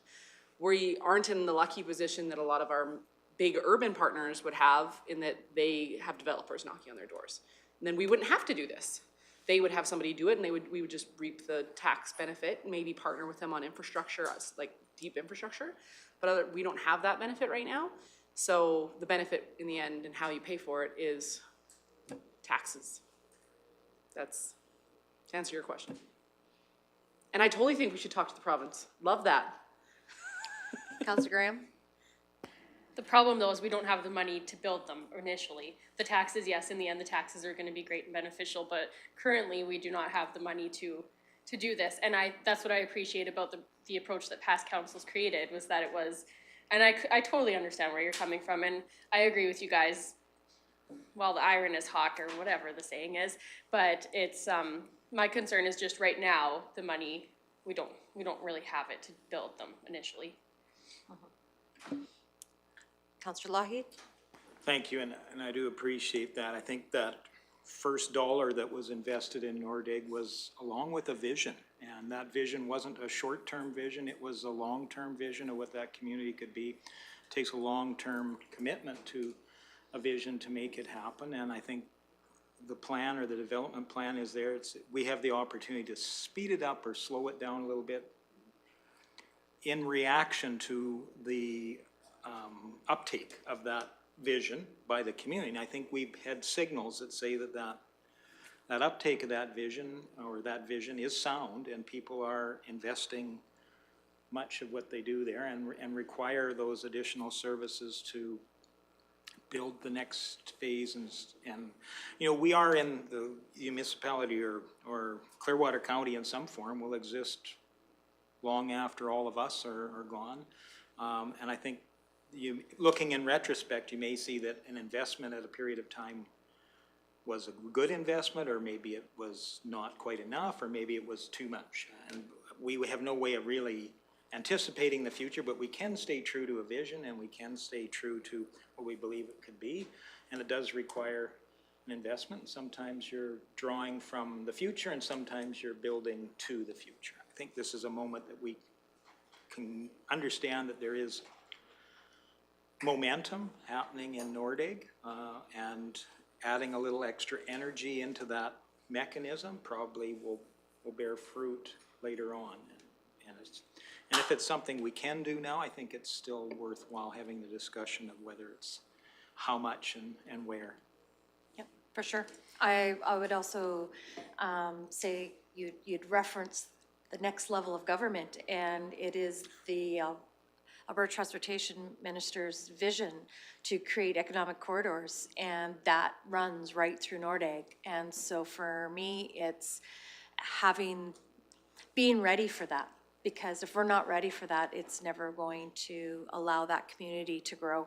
And we're the ones at the end that hesitation will actually, it could kill the vision of what's happening out there. And I feel very blessed that we have a whole new group that's out there and have invested their dollars to live out there and grow a business out there, and they are the attraction of future generations out there as well for what they create. It's not necessarily what this county's creating. We're just giving them the foundation to live their best lives out there, I guess would be, and we get to enjoy that as well.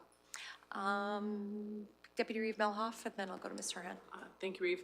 Well, in response to Councillor Lougheed, and some of the development that we are choosing out there is based on the need in that community that they have requested. An example being high-density housing. The lack of high-density housing is actually restricting that community from thriving on its own independently. It's holding back those businesses, it's holding back other businesses from coming in, because there just isn't housing that they need in order to thrive. So it's not just for me, it's not just do from, it's also making sure that we're meeting the needs that community is asking for. So that's why I would like to see us get some of this stuff accomplished and stop disrupting the people that have chosen to live out there, because doing it in this disjointed, phased approach, it's also very disruptive to the community. Every time we roll back in with another paving unit, and every time we roll back in with another digger to dig something up, and every time we have to turn off the water to connect, it's also super disruptive. So if we can just get in, get it done, and get out, it removes some of that disruption for the locals that live there as well. Mr. Ham?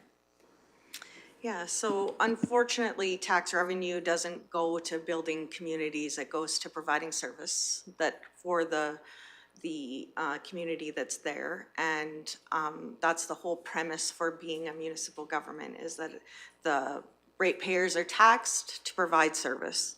And unfortunately, you know, that there just isn't enough tax revenue from a local community to grow that community. So just for an example, the projects that are on for 2025 for Nordeg is $8.7 million that aren't funded. So is that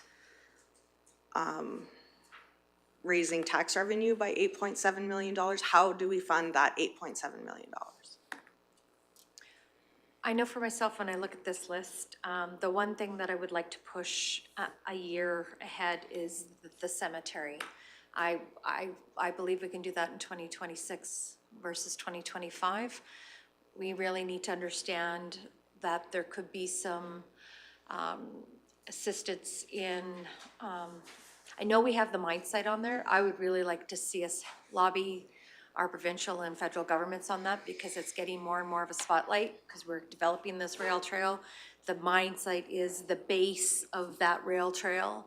I know I have been getting emails and interviews in regards to that trail since we opened it up, or since the ribbon cutting of the Taunton Bridge. So I think it is timely that we're lobbying the federal government on more assistance at the mine site for this.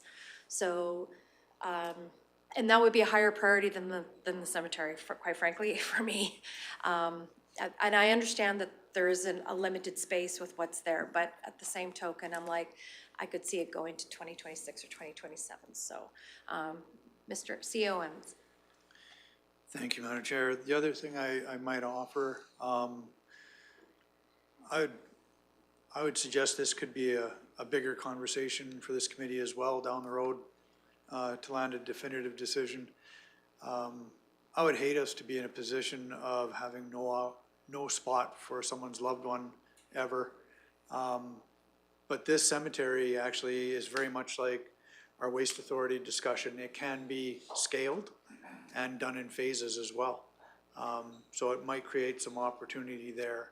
I'll let Director Martinson add on wherever he sees fit, but it doesn't have to be an all or nothing, is what I would offer.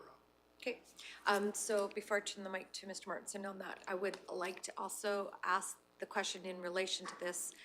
We only looked at a cemetery plot within the boundary that we manage, correct? That we own. We didn't look anywhere outside that 5-mile boundary. Just asking the question.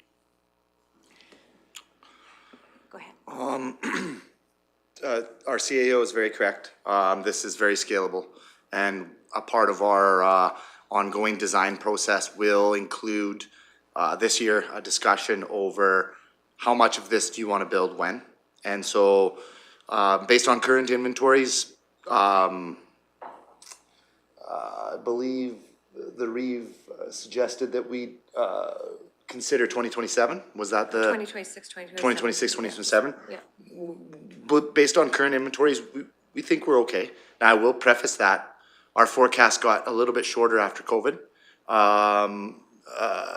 We started going through plots at a quicker pace during COVID than we had the 5 years before. So we've adjusted our average use rate a little bit, but we'd be okay into 2027. We start leaving it much after that, we would be potentially being tight on inventories based on our forecast now. So, and of that, how much we build, the CAO is spot on. That'll be a discussion for you. Obviously knowing, what we know, it's cheaper to build today, we mob once, we say, you know, all those kind of things versus, you know, what can the community afford now and what has to wait? That's an all you discussion. Kind of to back up, to ask the most recent question there regarding site selection. We did do test graves elsewhere around, the community, though we recognized it would take longer to, access that land around Nordegg. We still did the tests. We got the acronym for it is eluding me, but a temporary access permit from the province to be able to do test holes. And it is challenging to find good ground anywhere in Nordegg. And we were a bit fortunate that we found some here. I've heard, we heard through our process from feedback, specifically business owners, that we were sopping up some good land that could be developed for future business. There's a ton of good land in the community, you know, so I wouldn't be that concerned about the cemetery being the best place for a future hotel or the best place for a future whatever. There's lots of opportunity still around Nordegg. So I don't think that's necessarily, I mean, beauty's in the eye of the beholder, right? There could be an individual or two around Nordegg that really had their eye on that old burrow pit, for something else. But I think, you know, a revisioning would find a great spot elsewhere. So I'm not as concerned about that, but I think, you know, trying to find a suitable location that's not gonna slough in, that's easier said than done. And so I think that's where our current location is, one of the very few, both with the land holdings we have or the land holdings around. I wouldn't want to go fishing again because we did fish quite a bit and this was the only spot that ranked very high from a dirt quality perspective. Thank you for that. Deputy Reeve Melhoff. Thank you, Reeve. It's good to know that it is scalable, so will options when, because you guys are doing the rest of that design concept, all of that this year, and prior to budget next year, that will all be coming back with different options, et cetera, for the 2025, 2026, 27, like, for those budgets? That's our hope right now with current timing. We're finishing up the design process that would allow us to say, help provide council with the right sizing information that'll say, we want to do this much traditional plot area, and we want to do this much natural plot area. We want to do a columbarium, we don't want to do a columbarium. We just want to do traditional plots, we want to leave the natural areas for future. And how much areas, do we want to do a path through it this year? Do we want to do a path around it? Do we want to interconnect the existing cemeteries? All those things are going to be part of that right sizing discussion for the short term, but also provide a bit of a pathway for the future. We don't want to just say, okay, the rest of it we'll wait, worry about it later. We'd like to try to put a little bit of a box around it for future councils to say, okay, here's what might trigger phase 2, phase 3, phase 4. Maybe that's all the phases this council sees. Maybe this council sees 8 phases. So to answer the question, we hope to have that discussion information to council midway through the year at probably a strategic planning meeting like this, and then we'll have plenty of time to build whatever council decides into the 2025 budget if you want to be that aggressive, or the 2027 budget if we want to plan for then, or sometimes in between. So yeah, I hope that answers the question. No, it does, thank you. One of my biggest fears though is that we run out of space. Like, that would be really, I mean, I'm sure there's a joke in there somewhere, but it's probably not the time for me to make one. Fair enough. So- Yeah, no, and that's, number one, we didn't want to put council in that position. That's why we wanted, when we looked at this, we said, geez, you know, we better start looking at this sooner than later. We wanted to design something that had the opportunity for the community to look at it, provide feedback. We didn't want to rush something. And so if and when it changes, we will be very pointed to council and saying we have very little time left. Our inventories are very small. What we've done to buy some time is reacquired plots that were no longer used. So we're constantly going through the records and going, okay, we are aware of these families already interned.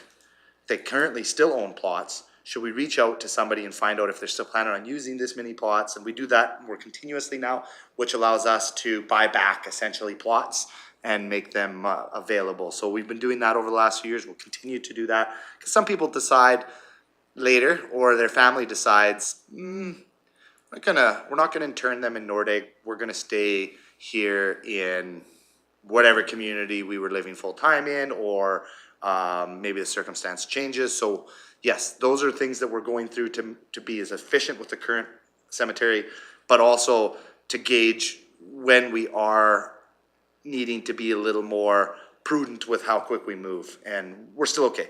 We're not gonna wake up tomorrow and be like, oh dang, we don't have any room left. We would be giving you very much more heads up than that. Thank you. Councillor Lougheed? Thank you, Reeve Swanson. I'm never one to shy away from a joke, but I know that many of the services we offer in Clearwater County are a cost recovery type basis. The cemeteries, I don't believe, fit in that model, or do they? Is the price of a plot offset by the cost of producing it? Typically, sorry, you're speaking my farm language here with the cost of production, but typically cost recovery is generally operations based, is not capital. So generally speaking, the cost recovery is solely around the operations, and the capital cost, which is the land, the structures, the grading, the development, is generally not cost recovery. I can't speak for how it is in big cities where they have different dynamics and different economies of scale. But here, in my experience in the cemeteries that are local, we can operate on a cost recovery basis, but we need the capital to have a different model. And back in the day, that was donation of land. There's a lot of families, local cemeteries that the land was donated by the family. That's the original capital investment, and then the operations were covered based on your fees. Lots of our cemeteries operate with volunteers, so that keeps the operations low. For this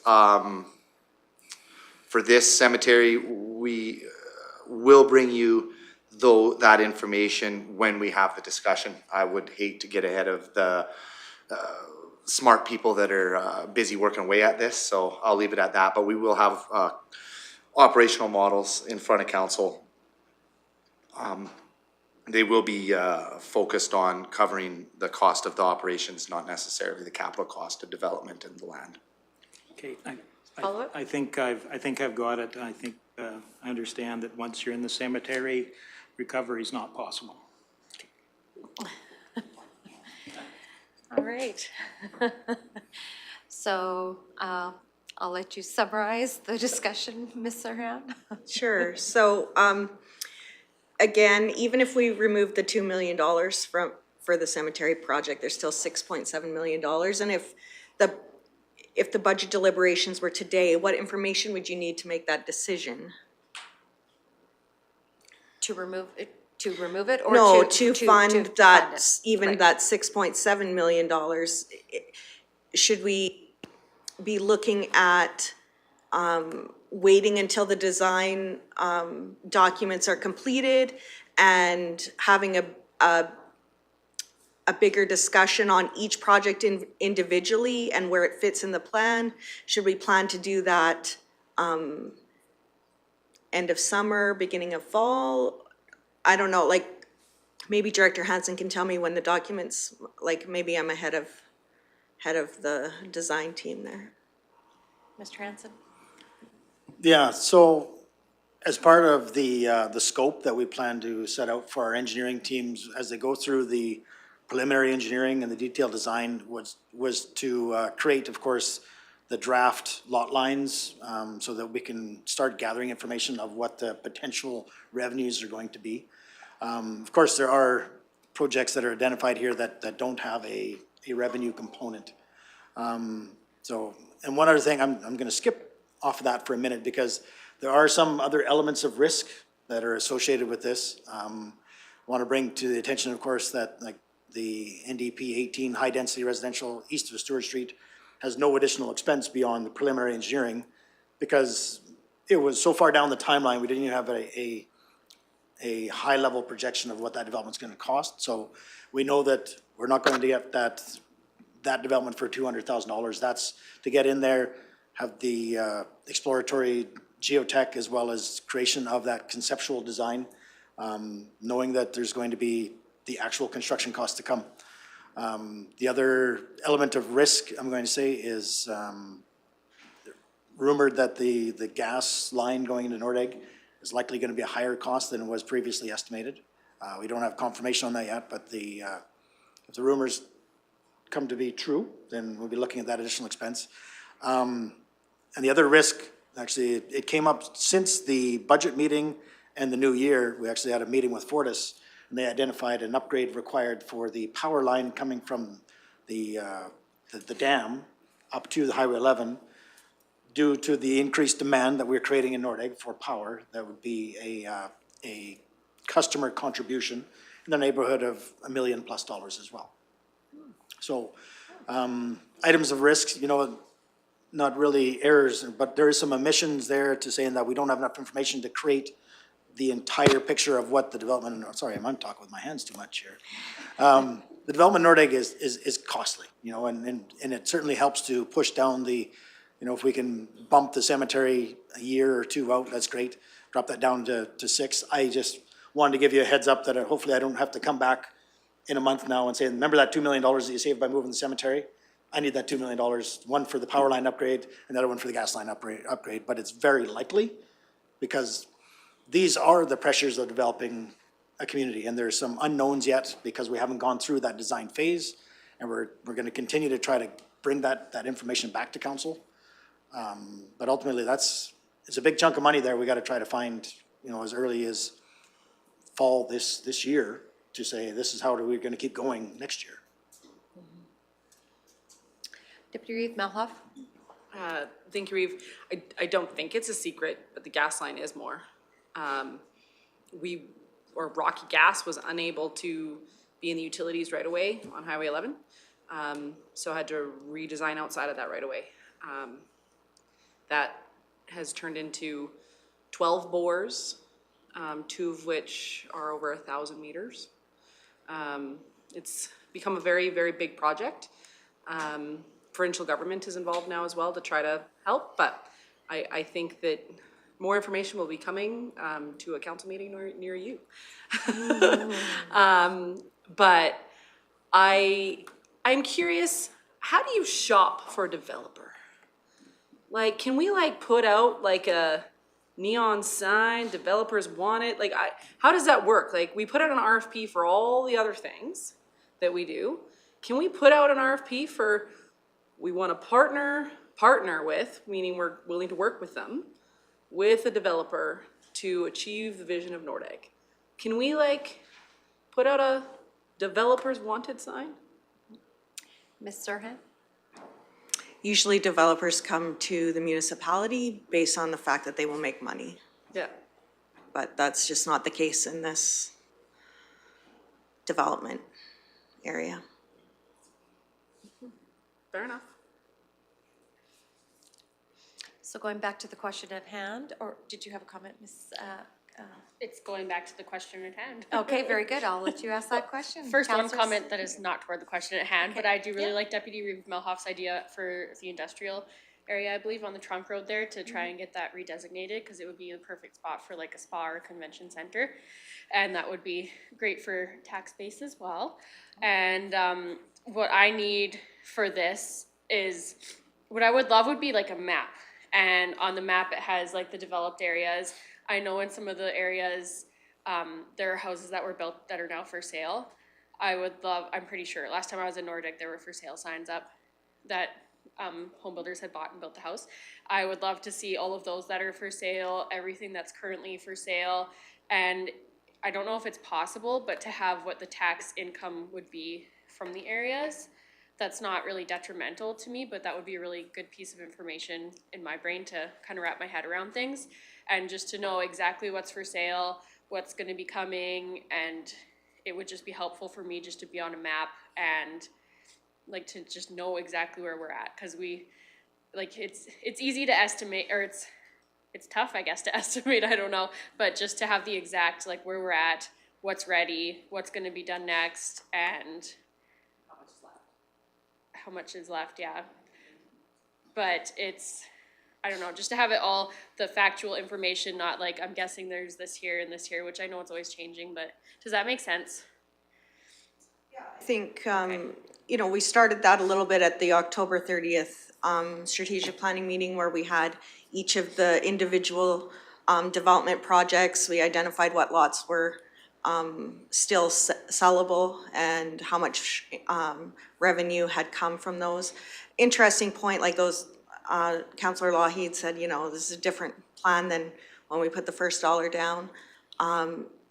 When the council put that first dollar down, the business plan said they were gonna make $20 million on the development, and that's definitely, you know, not going to happen. So lots of things have changed since those first decisions were made, and I think just having all of that information come with maps, I think is a great idea. And with the, whatever information come with the designs that are being implemented in 2024, and getting a good sense of, you know, what it's gonna cost to move forward in, even if it's 25, 26, and 27, and just getting a good handle on that. Again, going out to that bigger picture, like right now, the tax revenue is covering the operations and those annual projects, but there's not enough tax revenue coming in to cover any additional projects, right? So it just needs to, this committee needs to decide what their priorities are and how they're going to accomplish them. So I have operations programs. I'm just gonna kind of summarize the motions that we'll need at the end of the day, but we'll walk you through them to help you so that we're 100% on the same page as to what information will come back when. But operations programs broke down into either legislative or policy-driven, protection of infrastructure, or community-driven. Waste management plan options, again with different plans for the central site, but also the operating impacts and Reed's opinion on what would be the most efficient. Facility future needs, we just went through them, and now the Nordic development plan. So the other, maybe if we could go back to that one with the summary down at the bottom of the page there, Alana, with the categories of the different projects.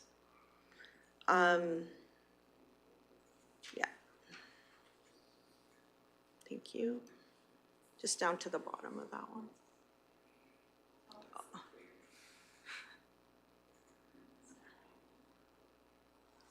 Thank you. So, again, the broadband will come to the broadband committee in January, and then airport, I'm not sure what the funding strategies would be for the airport projects. If you need more information for that. But those are the basic projects that need funding. The other thing that could be discussed today would be that Public Works capital restricted surplus account at $4 million that was originally intended for land development outside of Nordegg. So, I don't know if this committee would like to have a discussion about what the intent is for that restricted surplus account now, given that all of the projects are now off the 10-year capital plan. If they want to move it to any of the current priorities, or if there's a different priority that is going to fund. Councillor Graham? Are we we're gonna have a day of Nordegg discussions, right? Yes, I think. So I think once infrastructure has more detailed design from all the projects that they have on the go for 2024, like there's design dollars in, I think, about 8 different spots for Nordegg in 2024. So, and like Director Hansen said, they're gonna map out the lots for anything that has saleable lots, and we'll have a better picture there. But again, even if we got it down to $5 million for 2024, it's still the same decision that needs to be made, is how are we gonna fund it? I was just thinking for that account, it would make sense, just like the waste discussion earlier, the money for the leachate went to waste, it would make sense for that to go to Nordegg, because that account's in the red anyways too, Yeah. I believe, so. But maybe that would be a good idea to make that decision after our Nordegg discussion day. Just throwing that out there, I don't know. Mr. Hansen? Yeah, I guess one thing that I would offer up here is that if this committee wishes to engage in the joint development discussion, of course, everything that comes out of a conclusion of that would cost money. That money has been earmarked for industrial commercial development, which includes servicing. So I would at least wait until you had that conversation before you reallocate those. At least you have $4 million of leverage to do something with. If you move that out, then you're having a discussion, but then cashless at all, really, unless you have another opportunity. But that's one thing I would suggest. Thank you. Deputy Reeve Melhoff? Thank you, Reeve. That's actually exactly what I was going to suggest, that if we wait to see what comes out of the JDA conversation and what comes out of amalgamation conversations, it'd be nice to have a piggy bank available for either one of those conversations and what happens with them. So that doesn't mean that it stays there. I mean, we can move it around at a later date, but there's no reason to move it around now until we know exactly where it's gonna benefit our residents the best. So that was gonna be my suggestion as well. Not that putting it into Nordegg isn't also a great suggestion, but until we know what we're gonna need for outside of Nordegg land development, perhaps this can stay there and we can reallocate it to Nordegg if we don't need it. I would even offer up as far as the airport line item too. I know that Minister Getson is actively lobbying his cabinet members to find dollars to help with airports, small to mid-sized airports in the rural landscape, to offer some economic development potential incentives. So anyways, we'll see. That's not going to come until he figured March, but we'll see where that comes coming out of the budget when it is announced. So that there might be some helpful opportunities there for future, whether it's paving the air, resurfacing the runway, or rebuilding the runway, or whatever at that point in time. I have a question. The salt storage, that was for which area? Them in there. To them? Okay, Caroline and, no, Rocky and Caroline. Yeah, so that's the replacements of those current structures. Right. It's one thing we've found out, that the environment in those salt structures is so corrosive that that's our best guess right now on actual replacement for those. Okay. So I guess one other thing I was just gonna throw in there, when we're talking about grants, one of the opportunities that is created is through that wastewater grant. If there was, especially if it's an intermunicipal wastewater grant, that's where the greatest opportunity happens, when you can have two municipalities that are doing a grant application together. So there again, that $4 million could be used to leverage a portion of that grant. So if there was, and if it ever comes to fruition, you know, that's certainly something that we would be starting to try to leverage as well. For sure.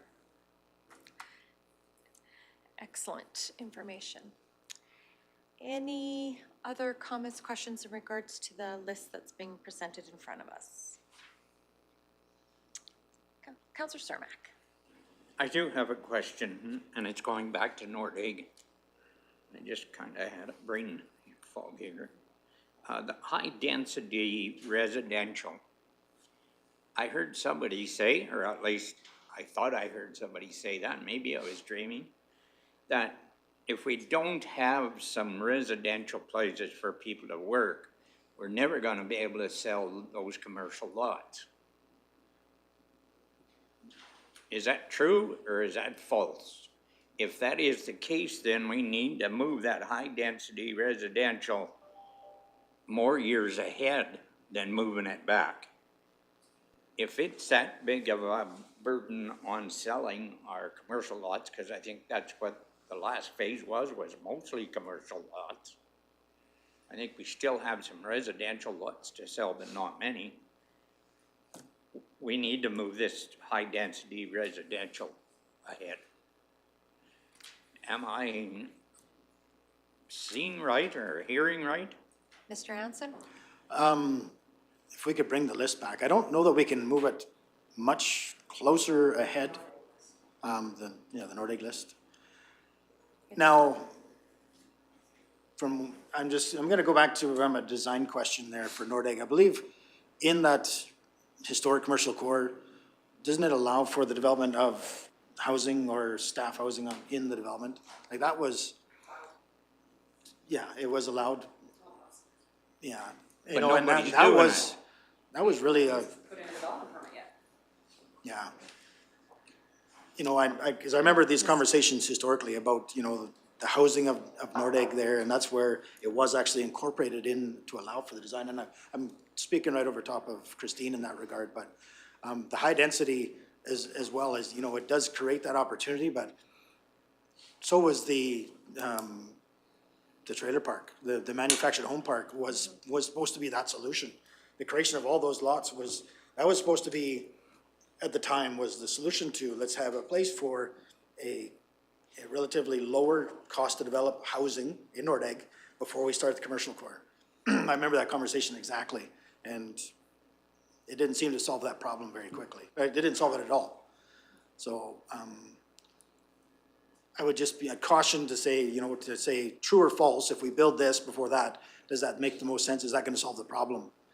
And I'm gonna say it depends, because we're not the one building the projects or the low-cost housing for staff specifically. But I'm gonna let Ms. Christine Hager? jump in.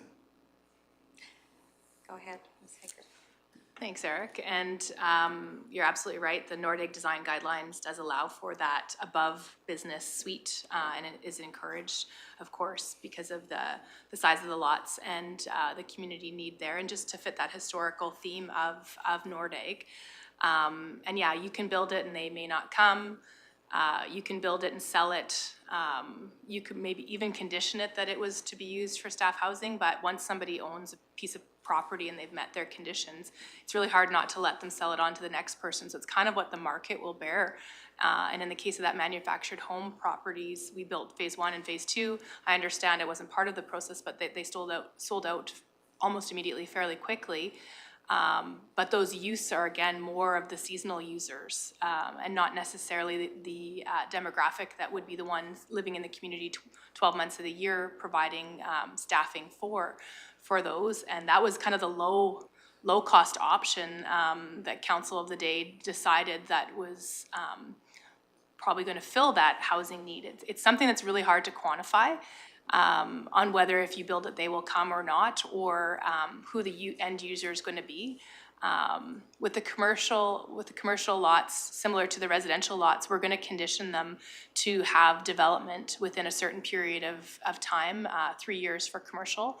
And then if they're not constructed within that 3-year period, we would buy it back and sell it to the next person in line for a parcel, similar to what we did with the residential, which had a 2-year buyback option, so that we could guarantee development. But once that's checked, we can't guarantee who's gonna own that piece of property, because it's their asset, they can turn around and sell that to the next person once constructed. So, it's a tough one, right? Like, suite above a commercial could end up being an Airbnb. It doesn't have to necessarily be, and again, that would be development permits and short-term rental permits, of course, would be required for those, but it is a challenge, and unless someone's willing to step up and build that commercial and then put their living suite for their staff up above it, we're not sure if it will come to fruition or not, but that's part of the plan. That's your question? Go ahead. I guess I was misunderstanding, and the high-density residential, I thought that would be rental property. Somebody would put in a duplex or a high-rise and have a bunch of rental property, because I think the problem out there with your trailer park that we have there, I shouldn't say trailer park. Well, what is it, right? Manufactured home. Yeah. Most people that are gonna be out there working for the summer want to rent. They don't wanna own a piece of property out there to stay in. Mm-hmm. I presume that this high-density rental was gonna be an apartment building that you would rent out apartments. Yeah. Is that not what it is for? I'm just gonna check with the chair. ahead. I'm good. Go ahead. You bet. Excellent. You bet. You're absolutely right, Councillor Cermak. With that high density, medium density residential, that's where you could see condos and any kind of, denser residential application. But that wouldn't be something necessarily that the county would be building. We would be, Public Works, the Royal We, would be constructing that parcels to be sold for that use, and then essentially developer would come in and buy that parcel and then build out what their vision is for that. Again, we could do all the best groundwork and get everything ready for sale, and still you have to have the developer come. And so we've been successful with some of the commercial on that was sold off, and there has been some commercial development in Nordegg. And I know when I talk with Jerry about folks that come in and chat with him, that there is interest. But again, until we have it accessible to the market, people don't put their money where their mouth is till we're ready to sell it and it's subdivided and ready for sale and priced, because those things are important considerations for a developer. Access to water, wastewater, and all those things are obviously also important, and natural gas. But certainly we can do our best efforts and build it, and they may not come. There's no guarantee with the development. But again, based on the history and what I've seen for development of Nordegg in my time at the county, is that, it comes in ebbs and flows, and we've been successful at recovering much of the cost that's been input into the community so far.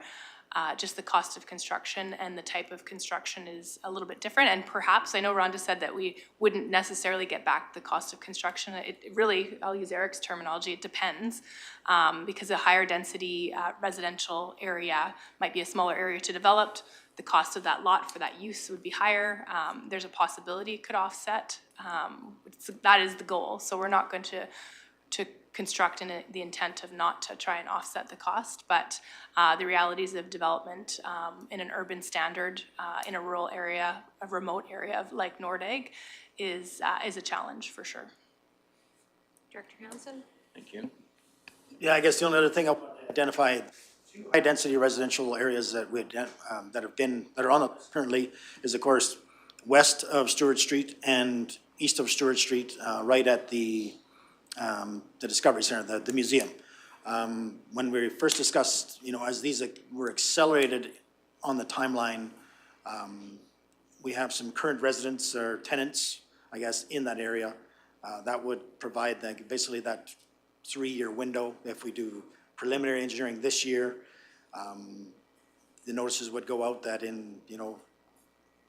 required to vacate the area by the end of 25. That's the end of next year, basically, because the intent would be to start turning sods there in spring of 26. So that was part of the discussion, with this committee as well, is that, providing that notice for the area tenants, I guess, in that. As well as there's significant amount of work to be done, you know. But if this committee wishes to actually start earthworks as early as spring of '25, we need that direction quickly so we could get in through preliminary engineering and detailed design all completed this year to accelerate that. But that's pretty aggressive. Yeah, it would be a budget adjustment, and that is significantly aggressive. It can be done. Does that answer your questions, Councillor Sturmick? Okay, thank you. Deputy Reeve Melhoff? Thank you, Eve. Councillor Sturmick, I also think you have to rely on the strength of your municipal planning commission too, because an example being on top of the current businesses in Nordegg, there was supposed to be housing there. And the municipal planning commission of the day allowed those to be developed without staff housing above those structures. And now there's a staffing problem with those businesses. So, and the design guidelines say that they were supposed to have. Now that doesn't mean that they're gonna guarantee you have staff housing above there, but it does guarantee there's housing above there. So it also depends on the strength of your municipal planning commission to stick to the design guidelines that were there for a reason. But my question was actually around the airport as well, because I don't know, a few conversations ago, you asked about what was on the screen. Yeah. I pressed my button regarding the airport. For sure. I think we need more information of what the 2027 or 2026 or whatever year it was, the $1 million. Like you said, it was for runway, but the person in charge of helping facilitate the conversation with the town actually had no idea what it was for. So I would love to get some clarification on what that actually is for, because I'm sure you have it somewhere, but didn't bring it today, and you weren't sure what that $1 million was for. So perhaps we should really find out what that really is for, and that would help us determine how we're gonna fund it, because you were asking how we need to fund it. If we don't totally know what it's for, I don't know how we can fund it. And have a conversation with our partner about if they're truly going forward with it, or if it's just a placeholder. Because sometimes that happens too, where they have it as a placeholder, but never have any intention of actually doing it. So those are all important conversations to help us plan what we're gonna do. Okay. Thank you for that. I think Rick. All right. Sorry, Mr. Emmons. Thank you, and if I may, yes, I was informed the same, that 1 million is stronger than a placeholder, is for the runway. It is showing a lot of degradation, a lot of alligator cracking that's causing concern, at a base level. So they have identified that, and I don't believe the opportunity is there for them to push it much further. Thank you. Deputy Reeve? Thank you, I appreciate that, because we really do need to, like, if we're not the managing partner, we just need to make sure we're getting all of the information from the person who is. And that way we can also start lining up for airport funding, STIP funding, whatever is available for the airport. Further to that, we're currently doing our land use bylaw. I truly think we need to look at what the area around the airport, what the vision for that area is. Are we going to be allowing more commercial? Are we gonna be allowing residential above those hangars? We really need to take a good look at that and potentially be rezoning around that airport. And we need to have a good visioning session regarding Nordegg, regarding the airport. These are things that need to take place. CO Emmons? Thank you. So, yeah, I look forward to Kurt Magnus clarifying on the one, but I've shared the discussion part that I've had.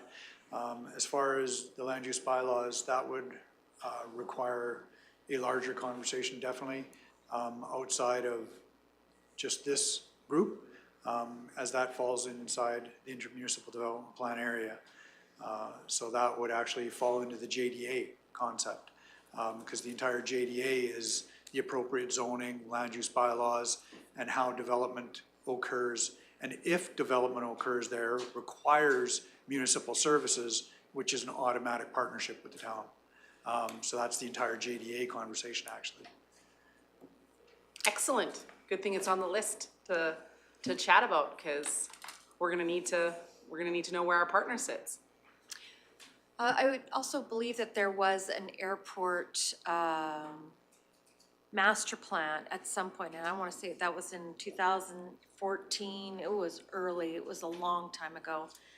I remember when we first got on council, I'm going to look to Councillor Lougheed on that, when we first got on in 2017, so if you could I'd confirm. have to defer to people that are much more familiar with the airport, but if you're talking about alligator cracking, you must be talking taxiways and apron stuff, not the main runway.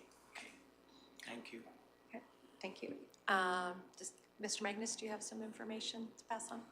Yeah, the only information provided to us, and it's no more than what Ms. Sirhan already provided to us, $1 million in 2027, which is our portion of it, is simply described as runway taxiway rehabilitation. That's it. That's all the information that was provided to us. And you're aware of that information as well, Councillor Melhave. That was at the ICC when this document was provided. That was all that was provided to us. And we based our budget building on this document here. That's it. And maybe, Mr. Magnus, you can give me some information. When was the last Rocky Airport, like a master plan? Do you remember when that was done? 2014, 16? There was a... I'm trying to think. I seen it. I read it back in the... remember it, Yeah. I would say it was prior COVID, I'm thinking 17, potentially. Okay. 16, 17. Okay, all right. Councillor Lougheed? And if I remember some of those discussions, there was a discussion around the extension of the main runway so that it could accommodate a different, or a class of aircraft that it can't be accommodated now with the length of it. I don't know, is that included in what you're describing? Again, I can only speculate beyond the So it does description say here. runway. Yeah, taxiway runway rehabilitation. We would have to inquire with the town as to getting more details behind it. And that's definitely something we could do, follow up on that. Follow up, Deputy Reeve? Yes, thank you. That'd be great if we could follow up on that. And we're gonna have the JDA conversation, so if we can include this in that, as far as like the zoning around the airport and the vision for that. And if there was an airport master plan floating around or flying around somewhere, never mind. If there's an opportunity to have that forwarded, because that would be helpful. I've never had a glimpse of one, so that'd be helpful as well, please. I do have another question regarding the sheet that we had before. Sure. Resource roads. There was two different numbers on the first sheet. We ended up moving off of that sheet. Page 13 of 19 in our actual agenda item. Oh, yeah, The bottom shows resource roads. I understand what the 115,000 is for. I understand what the 9.6 million is for. sorry. I don't understand what the 12.8 million after that. I don't know where that number is coming from. I just have to find the right page, sorry. It's on the screen. The in 2026 another 12.8. I believe the total of those 3 years is the total of the project. So the 9.6 is what would happen in 2025, and the 12.8 is what would happen in. Okay, Director Hansen? I thought that was like a. I'll let you give her. Yeah, that must be, it's identified as total project costs, knowing that our portion is the third, our $8 million commitment. So the 2024 budget line there, it'd have to be a great gift, you know, if we actually move forward with that work in 2024. You know, if the third partner actually comes to fruition and we can move forward on that. There again, the clock is ticking, because now it's already in January and it seems really early, but those months just drift away fast. You know, in order to get the detailed design The permitting in place, that needs to start soon if it was actually anything to be completed in '24, and actually try to meet this timeline. So of course, with the good construction practices with a project this size, you would do the grading all in a year prior to the paving. So that's why it's constructed over the 2 years, and so the grading would be done in 2025 per se, and then the paving would be done in '26. The base course and the paving will be done in '26. But again, the optimistic view of that actually happening this year is getting less and less. Supplementary? Yes, go ahead. So the terminal and the runway is set up where it's only our portion showing on our budget. Why is the resource road everybody's portion showing on our budget and not just the portion we've allocated on the budget? Because we're then trying to balance a budget based on numbers that we haven't given direction for us to build that road without those partners. So Go ahead, Mr. Hunt. Oh, go ahead, Mr. Hunt. Yeah, so when we're in charge of the project, if we're the managing project manager, then the total cost of the project is budgeted and the subsequent revenue for the other two portions are in the revenue portion. Okay. So it would show grant revenue of the $16 million in those 2 years. And then if we're just giving the money to a different organization to manage the project, then we're just granting dollars to a different oh, wait, so it's organization. like a CRA budgeting accounting reason. Okay, because I was like really worried that we gave some form of different direction and I wasn't here. No, there's definitely revenue showing for $16 million for that project. Okay, we just haven't found all 16 million yet. Right, so we're saying we would move forward if both of those variables were attainable. Okay, Thank you. thank you. All right, looking at the time, I think we should take a quick 10-minute break unless there's something more. We're going to go through some more, correct? Or Ms. Serhan? Yeah, so if we could take a break, that would be great. I think we want to go through the motions that this committee would like to recommend to council, and then make sure that we're including all the information that you require and deciding which, if we need to schedule another meeting. I don't know if we need to schedule one between now and the next meeting, which would be the beginning of March, or between the April and the June meeting, based on when the information would be available. And also, well, we can do that after the break, but yeah, we still have some more work to do, for sure. Okay. All right, we'll take a quick 10-minute break, please.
And welcome back from our break.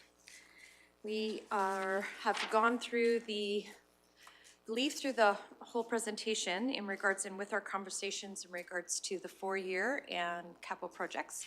So I will turn it back to Ms. Serhan, and we are going to surmise motions going forward for council. Ms. Serhan.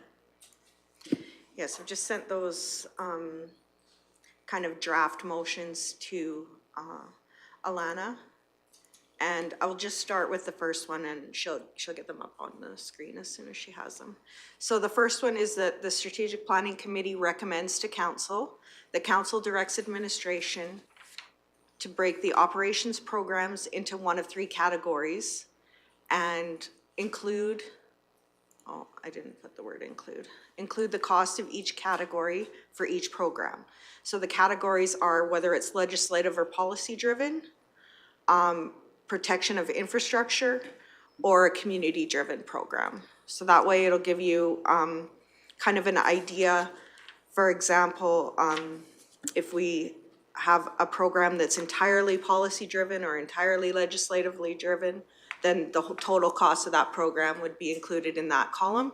If we have a program that there is a legislative component, but we go above and beyond, what the cost of that increased service level would be in the community-driven column.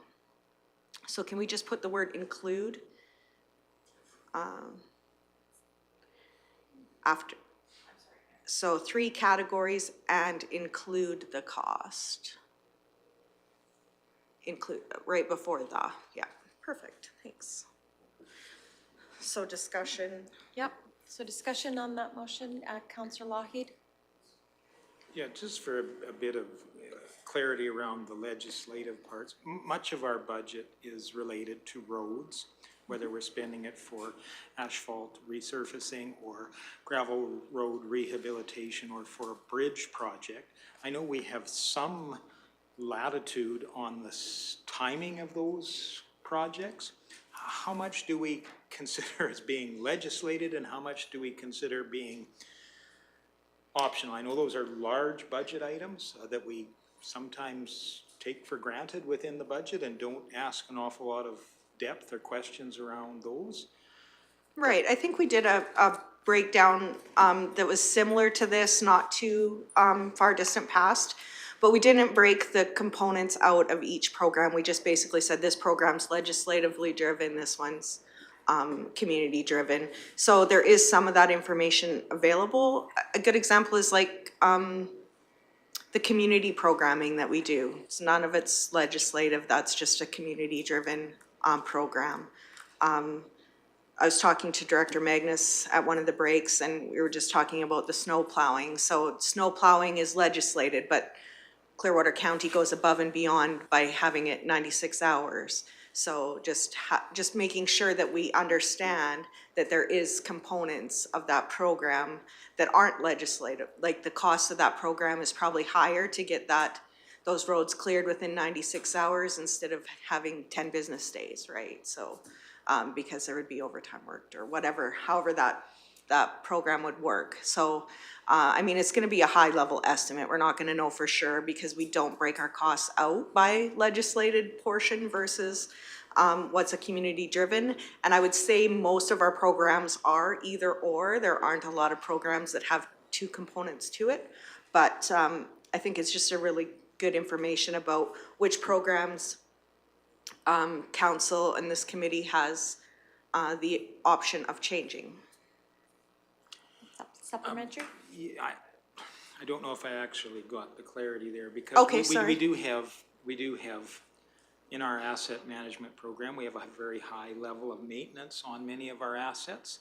Other municipalities may not, so additionally, as we look for ways to balance our budget in the future, because we just showed we have $100 million to find over the next 10 years, is there a opportunity to scale part of that larger lion's share of our budget, which is roads and bridges and that, down slightly, adopt a different asset management philosophy that more closely matches the priorities we are forced into, knowing that we have a number of projects that are all valuable. And, you know, sometimes it takes reshaping our priorities, and some of that is asset management. If we have a very high level of asset management, maybe you have to look at is there some way to stretch that out further to try and find a balance in this. And I think that's probably what you're trying to Well, have us do today at some yeah. level.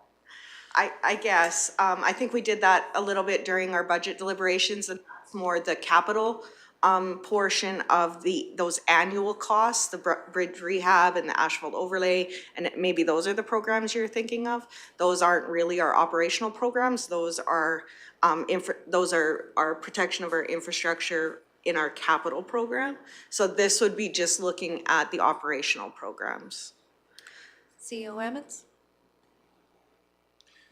Thank you, and I was gonna do my best to actually mold the two. A great example, when this organization makes a decision to pave a road, that's an ongoing higher operational cost. Legislation is, Municipal Government Act requires us to provide safe road, but that's a higher level of service. Asphalt is a higher level of service. You do cross a line, which is why there's industry standards. When you have so much traffic, it actually is in your favor from a maintenance perspective to pave rather than try and maintain a gravel road.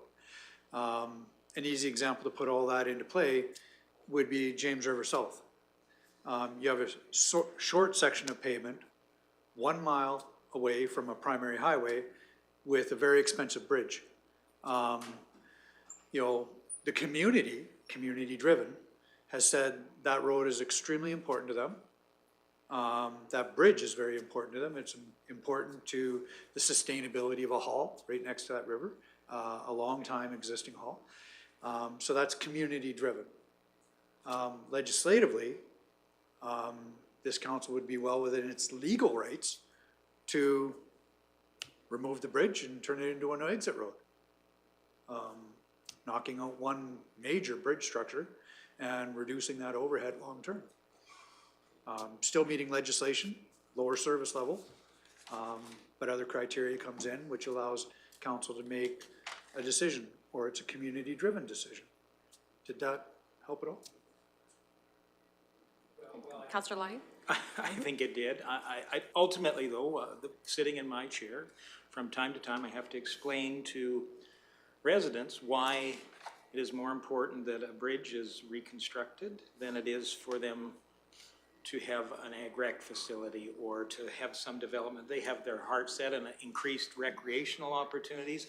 They may never drive that bridge. So we gotta relate it back to the overall vision and the asset management that we have that says that we're gonna maintain the roads to a standard that people have enjoyed to in the past. We're not gonna let things deteriorate so that their living patterns change, and that's why I would argue that one bridge that's community driven becomes a priority at some point in time. And I can understand that, do we have to at some point in time, in order to balance the budget, have to lower all the expectations down a little bit? I mean, that comes to looking even at operations, which when we referred back to the budget, much of the time when we look at operations, this council isn't coming down hard on operations. They understand that it cost X number of dollars last year. They can understand it's probably gonna cost more dollars this year. Don't ask an awful lot of questions around operations. It typically comes back to additional services that come into play in the upcoming budget year, as well as the capital projects. And that's kind of where we are today, looking well into the distance, seeing those capital projects that are before us, and those priorities that we've seen that are important to not only the community, but to the organization and to council, and really guessing or wondering where we're going to find that extra $10 million a year. That's a tough sell, and I hate going back to the community and saying, well, you know what, we can do this, but it's gonna cost you 20% more taxes. Don't like to do that. That's not a good sell. And so it means you need to look at all levels of finding a way to balance that. Sorry, I'm sounding like a soapbox here, but I'll turn it No, back. thank you for that. And I would also submit to you that you know, our communities change. As new people move in and people move on, our communities change in and of itself. So what a James River Bridge might have been important for a generation or two, if the new generation comes in and says, no, we don't need the bridge anymore, we'd sooner have the hall. I mean, that's the community-driven decision. It's not necessarily around, it's for our council to listen to, and it's to enact whatever our community is wanting at the time. So I want to keep the discussions pretty well focused, because we have a couple of councillors that have some timelines that they'd like to meet. So we'll keep this very focused on the motions at hand. So if there's discussion in regards to the motion, open for that. Deputy Reeve Melhoff, and then I'll go to Councillor Ratcliffe. Thank you, Reeve. Councillor Lougheed brings up a great point. When you look at it from legislative or policy-driven and operations, a perfect example is fire trucks versus graders. I mean, it's legislated that a frontline fire truck can only be so old. And that's why we ensure that those units are replaced at their time frame, because insurance requires that that's done. And that's a legislated thing. But our grader program, we replace graders every so often. Is that legislated? Is that just a nice to do? Because I know a whole other communities that have a whole lot of older graders, and they're balancing their budgets with older graders. I'm using them as an example. It's not, you don't have to defend your grader program right now. I'm using it as an example that there's a legislative component to that portion of our asset management, not just policy. Okay? Councillor Ratcliffe. Thank you, Reeve. Councillor Lougheed has brought a question to mind, and that is there a service level review in our future? Because a lot of these questions relate back to service levels. Mr. Emmons? Truly, yes. That's a big part of strategic planning. As we're going through 2024, all the services really reflect finance. So it is administration's plan with, of course, the blessing of this committee to talk about service levels. What's the service level expectation for solid waste? That reflects the infrastructure, that reflects the cost. Dust control. What's the service level expectation there? That service level that you guys define reflects cost, impacts finance.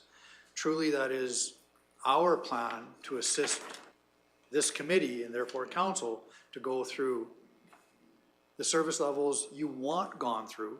Not everyone. Haven't heard a lot of concern about gravel. So why would we inundate the committee's time with something that we're comfortable with? This committee's comfortable with. But for the services identified, for the projects on the list, for the operations that have been brought into question, absolutely. A big part of this is to have that service level conversation so that administration can do the work for this committee, therefore council, and reflect the appropriate dollars with that service level expectation. Okay, good, thank you. Councillor Graham? I would like to make a motion that the Strategic Planning Committee recommends to council that council directs administration to break the operations programs into one of three categories and include the cost to each category for each program. 1, legislative or policy driven. 2, protection of infrastructure. 3, community driven. Thank you so much. Discussion on the motion. Deputy Reeve Melhoff. Thank you, Reeve. I know this is my want. How much time, effort, and cost goes into doing this? I very much want it, but I also recognize that it takes a lot of admin time. Is this like a super onerous thing that we're asking for, or is this I don't want it to take away from other priorities. I do want this, but not at the expense of something else. Mr. Hunt? Like I said, it's not too distant past where we have the information of the programs that are basically the majority is in legislative or community driven. So I'd have to talk to each of the directors about their timelines, but I don't think we can get too specific of information anyway, so it's going to be, in general, 20% of this program is community-driven. In general, 100% of this one is legislative. So, you know, I don't think it will be that onerous. I think Director Magnus will have the lion's share of this project. And Sean, yeah.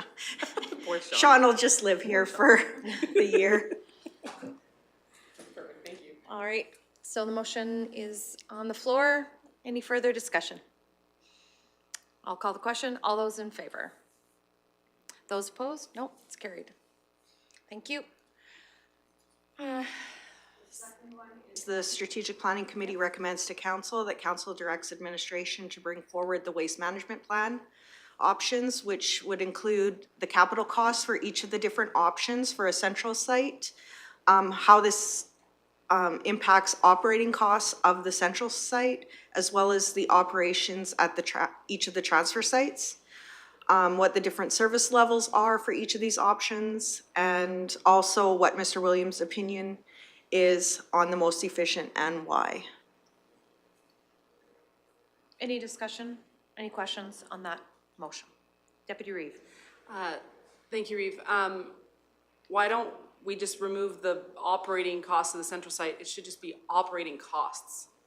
Like, because we tend to try to look at our program as a whole, do we not?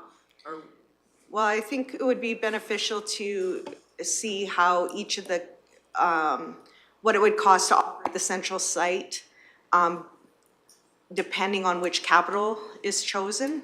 So if we choose, if this committee chooses a push pit, what does it cost to operate that push pit versus what would it cost to operate trans stores? And how that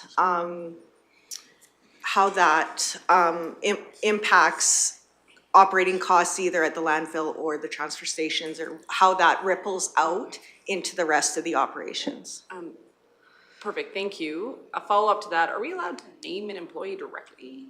Or should we be saying the supervisor of waste, or does it matter? Mr. Emmons? No worries. Thank you for that, but he's a public servant. If I may, I do think it has to be specified, the central site, simply because the difference in quantity of usage. My history with working with this facility is the rural stations could take less of a certain piece of infrastructure because of the densities they saw.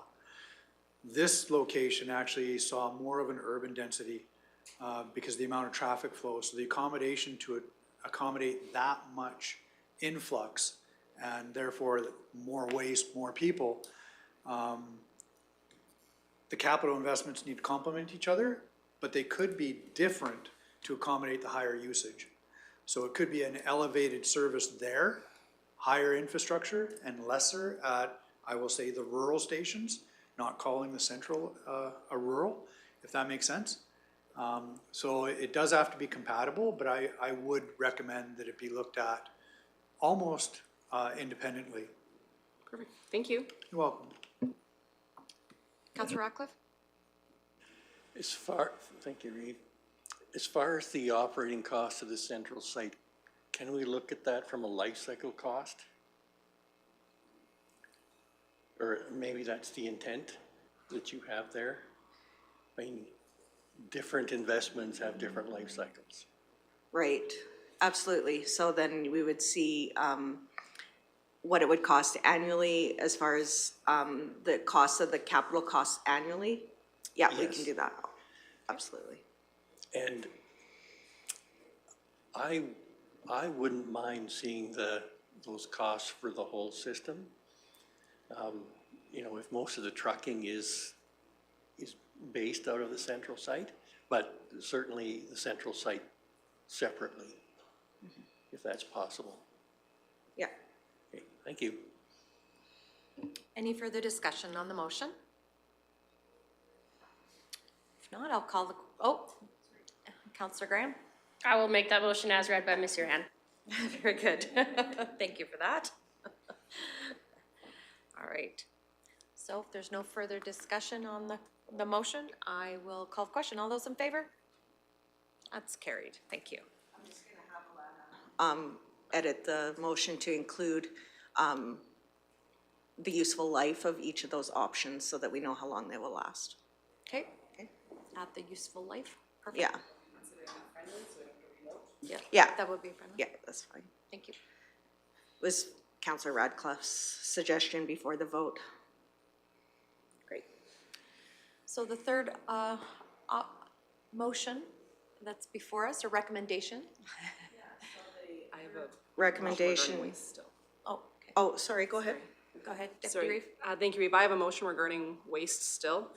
I would move that the Strategic Planning Committee recommends to council, the council direct administration to investigate and bring back options for reuse sheds at the transfer sites. Okay.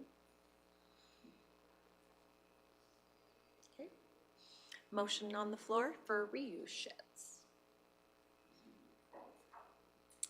Any discussion? I'd second, third, fourth that one, because that's all I'm getting is emails and when is research coming? In all honesty, I know this is an issue with not only our residents, it's just everybody in the community, and I understand that Little House of Hope and, they're next to new and everything else, but it is an opportunity, I think, to reimagine what that can look like, maybe on the grand scheme of things, but I do believe it is a community service. It's not it's a want, it's not a need, and but it is a wonderful want for our community members. So, anyways, the motion is on the floor. Any further discussion? I'll call the question. All those in favor? It's carried. Thank you. Sorry. Oh, that's all right. Okay, direction. Go ahead, Ms. Duran, with the third staff recommendation. The third recommendation is that the Strategic Planning Committee recommends to council that council directs administration to bring information required for future facility needs. This would include the JDA discussion, the AGREC facility study, discussing the footprint both past and future, partnership opportunities, funding discussions, and community engagement plan. Can you add plan to the end of that, please? Director Hansen. Just kind of concerned, or question about the timing. Question, suggestion. I don't know how familiar this council is with the joint development plan, that maybe this committee, this council would like to be briefed on it before you actually have the meeting with the town council. So it's not all new at once. I don't know what Mr. Emmons might think in that regard, but not every councillor was actually on, or every committee member here was on council when we actually explored that, to give yourself, to be self-prepared and have the questions you might have as you engage a partner in that, to be well briefed on what the joint development area actually looked like and all the ins and outs of that before you go to a joint meeting. To an ICC meeting, yes, it would be nice for the rest of council have that education in that regard, whether through a workshop or through an opportunity to have that discussion, so that this council can inform the ICC members of their wishes before they go into the meeting, the ICC meeting. So that's a great suggestion. I would concur. Deputy Reeve Melhoff. Thank you, Reeve. I would agree that I think that's a great idea. I'm just curious if this needs to be broken out into a couple of different motions. One actually directing to have the ICC meeting as well. Like, this is to bring back the JDA discussion, but there's nothing in there actually saying to set up an ICC meeting to discuss JDA and NSRP and airport, like those three at ICC. So do we need a subsequent motion giving direction to set up an ICC regarding JDA, NSRP, and airport? Or can that facilitate that whole thing? CO Emmons? I would suggest that can facilitate the whole thing. The terms of reference for the ICC is topic-driven. So when there's a need, we, Clearwater County, has identified some topics. I'll reach out to our partners and coordinate. Bring it back at a future council meeting. That would be appropriate to bring it back to a future council meeting as to the topics, or that you reach out to admin for that topics, for the clarification? Go ahead. The topics have been identified. I'm comfortable there. The importance of what this committee is doing now, it's truly given administration that direction actually by council, which is what's been lacking in the past. As this is just a committee making these recommendations and bringing them forward to council, we have that documented direction. And what's really important is the security of support going through this process. So I really appreciate the comments made earlier, looking for that support, because it gives that clear direction where at least administration's comfortable in putting that resources together and doing that work, because it wasn't 1 against 6 and we're still doing the work. Yep. So thank you all for that. But no, I'm comfortable in this regard because it's covered under the terms of reference. Okay. Do we need, sorry, Reeve? Go ahead. Do you need a motion then requesting a workshop to go over the JDA prior to an ICC, or is that something that can also just happen? I just want to make sure we're hitting all the give direction points. For a workshop, no. Okay. We'll proceed. Okay. Thank you. Then I would happily make the motion as presented. Okay. Any further discussion on the motion? Okay, seeing none, I'll call the question. All those in favor? It's carried. And moving along to the last recommendation, staff recommendation. The last one is that the Strategic Planning Committee recommends to council. The council directs administration to bring the Nordegg Development Plan back to a Strategic Planning Committee meeting. The information to review would be the projects that were in the design queue for 2024 with additional costs of the power line upgrade and the gas line implementation, and it's to come after the design projects in 2024 are completed. And we'll make sure we include maps and. Very good, maps, that would be great. Okay, any discussion on the recommendation? I need a mover. Councillor Ratcliffe? Okay. Motion on the floor. Any further discussion? Mr. Han? No. No, okay. Yep. If there's no further discussion, I'll call the question. All those in favor? It's carried. Thank you. I'll let you wrap it up, Mr. Han. Yes, so I'll have an agenda item for your next council meeting to have these motions all in one agenda item for council to discuss and vote on. At that time, once administration has had time to discuss kind of when we feel timelines could be met for these information items, we will be putting dates in them for the council meeting. Perfect. Thank you. CEO Ammons? Thank you. So between administration and this committee, it ticked all the boxes that I had documented down, excepting one. The suggestion was brought forward whether or not Clearwater County wanted to become accredited or not. I have heard no discussion, resolution, motion, recommendation to council on that. Thank you for that. Deputy Reeve Melhoff? Thank you, Reeve. I have a notice of motion ready instead, if you prefer, but if we can do this here, that is excellent, because I would truly like us to investigate the pros and cons to that. So I would move that the Strategic Planning Committee recommends to council that council directs administration. That's so disjointed. The benefits, pros, cons to becoming accredited under the building code for Clearwater County. And bring back that information to Strategic Planning Committee. How about thank you for the amendment. Can we bring it all, and then we can look at which is best for the county moving forward? So basically an accredited. Accredited in safety codes. Safety codes, Period. okay. And then we Yeah. can look at what works best, because some do some and some do all. For sure. All right, so you're making that motion? Yep. Okay. Any discussion? Councillor Cermak? Does this take a whole new department to do this? CO Emmons? It definitely would take more staff, especially how many legislative authorities this ultimately council decides. If we were to be accredited in wastewater, water, and building codes, absolutely, those are all different professions and specialties, and it would definitely need more staff. So you'd need one more person that's a specialty just in building codes. For sure, minimum. Minimum, I would have to research it out. I don't know what the quantity is at this time.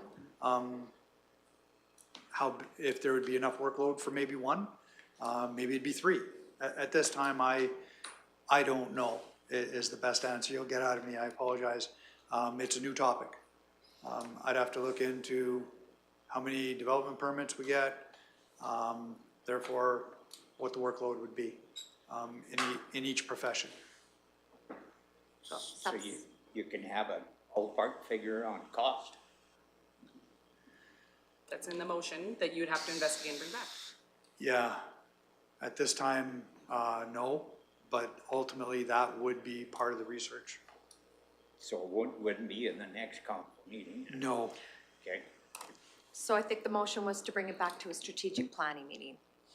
So there's opportunities for CO Emmons to have some time on that. I'll go ahead with Councillor Graham. I just wanted to say before the vote, I am hesitant on this, but I am happy to receive information because I don't know the information obviously, so I will support this motion.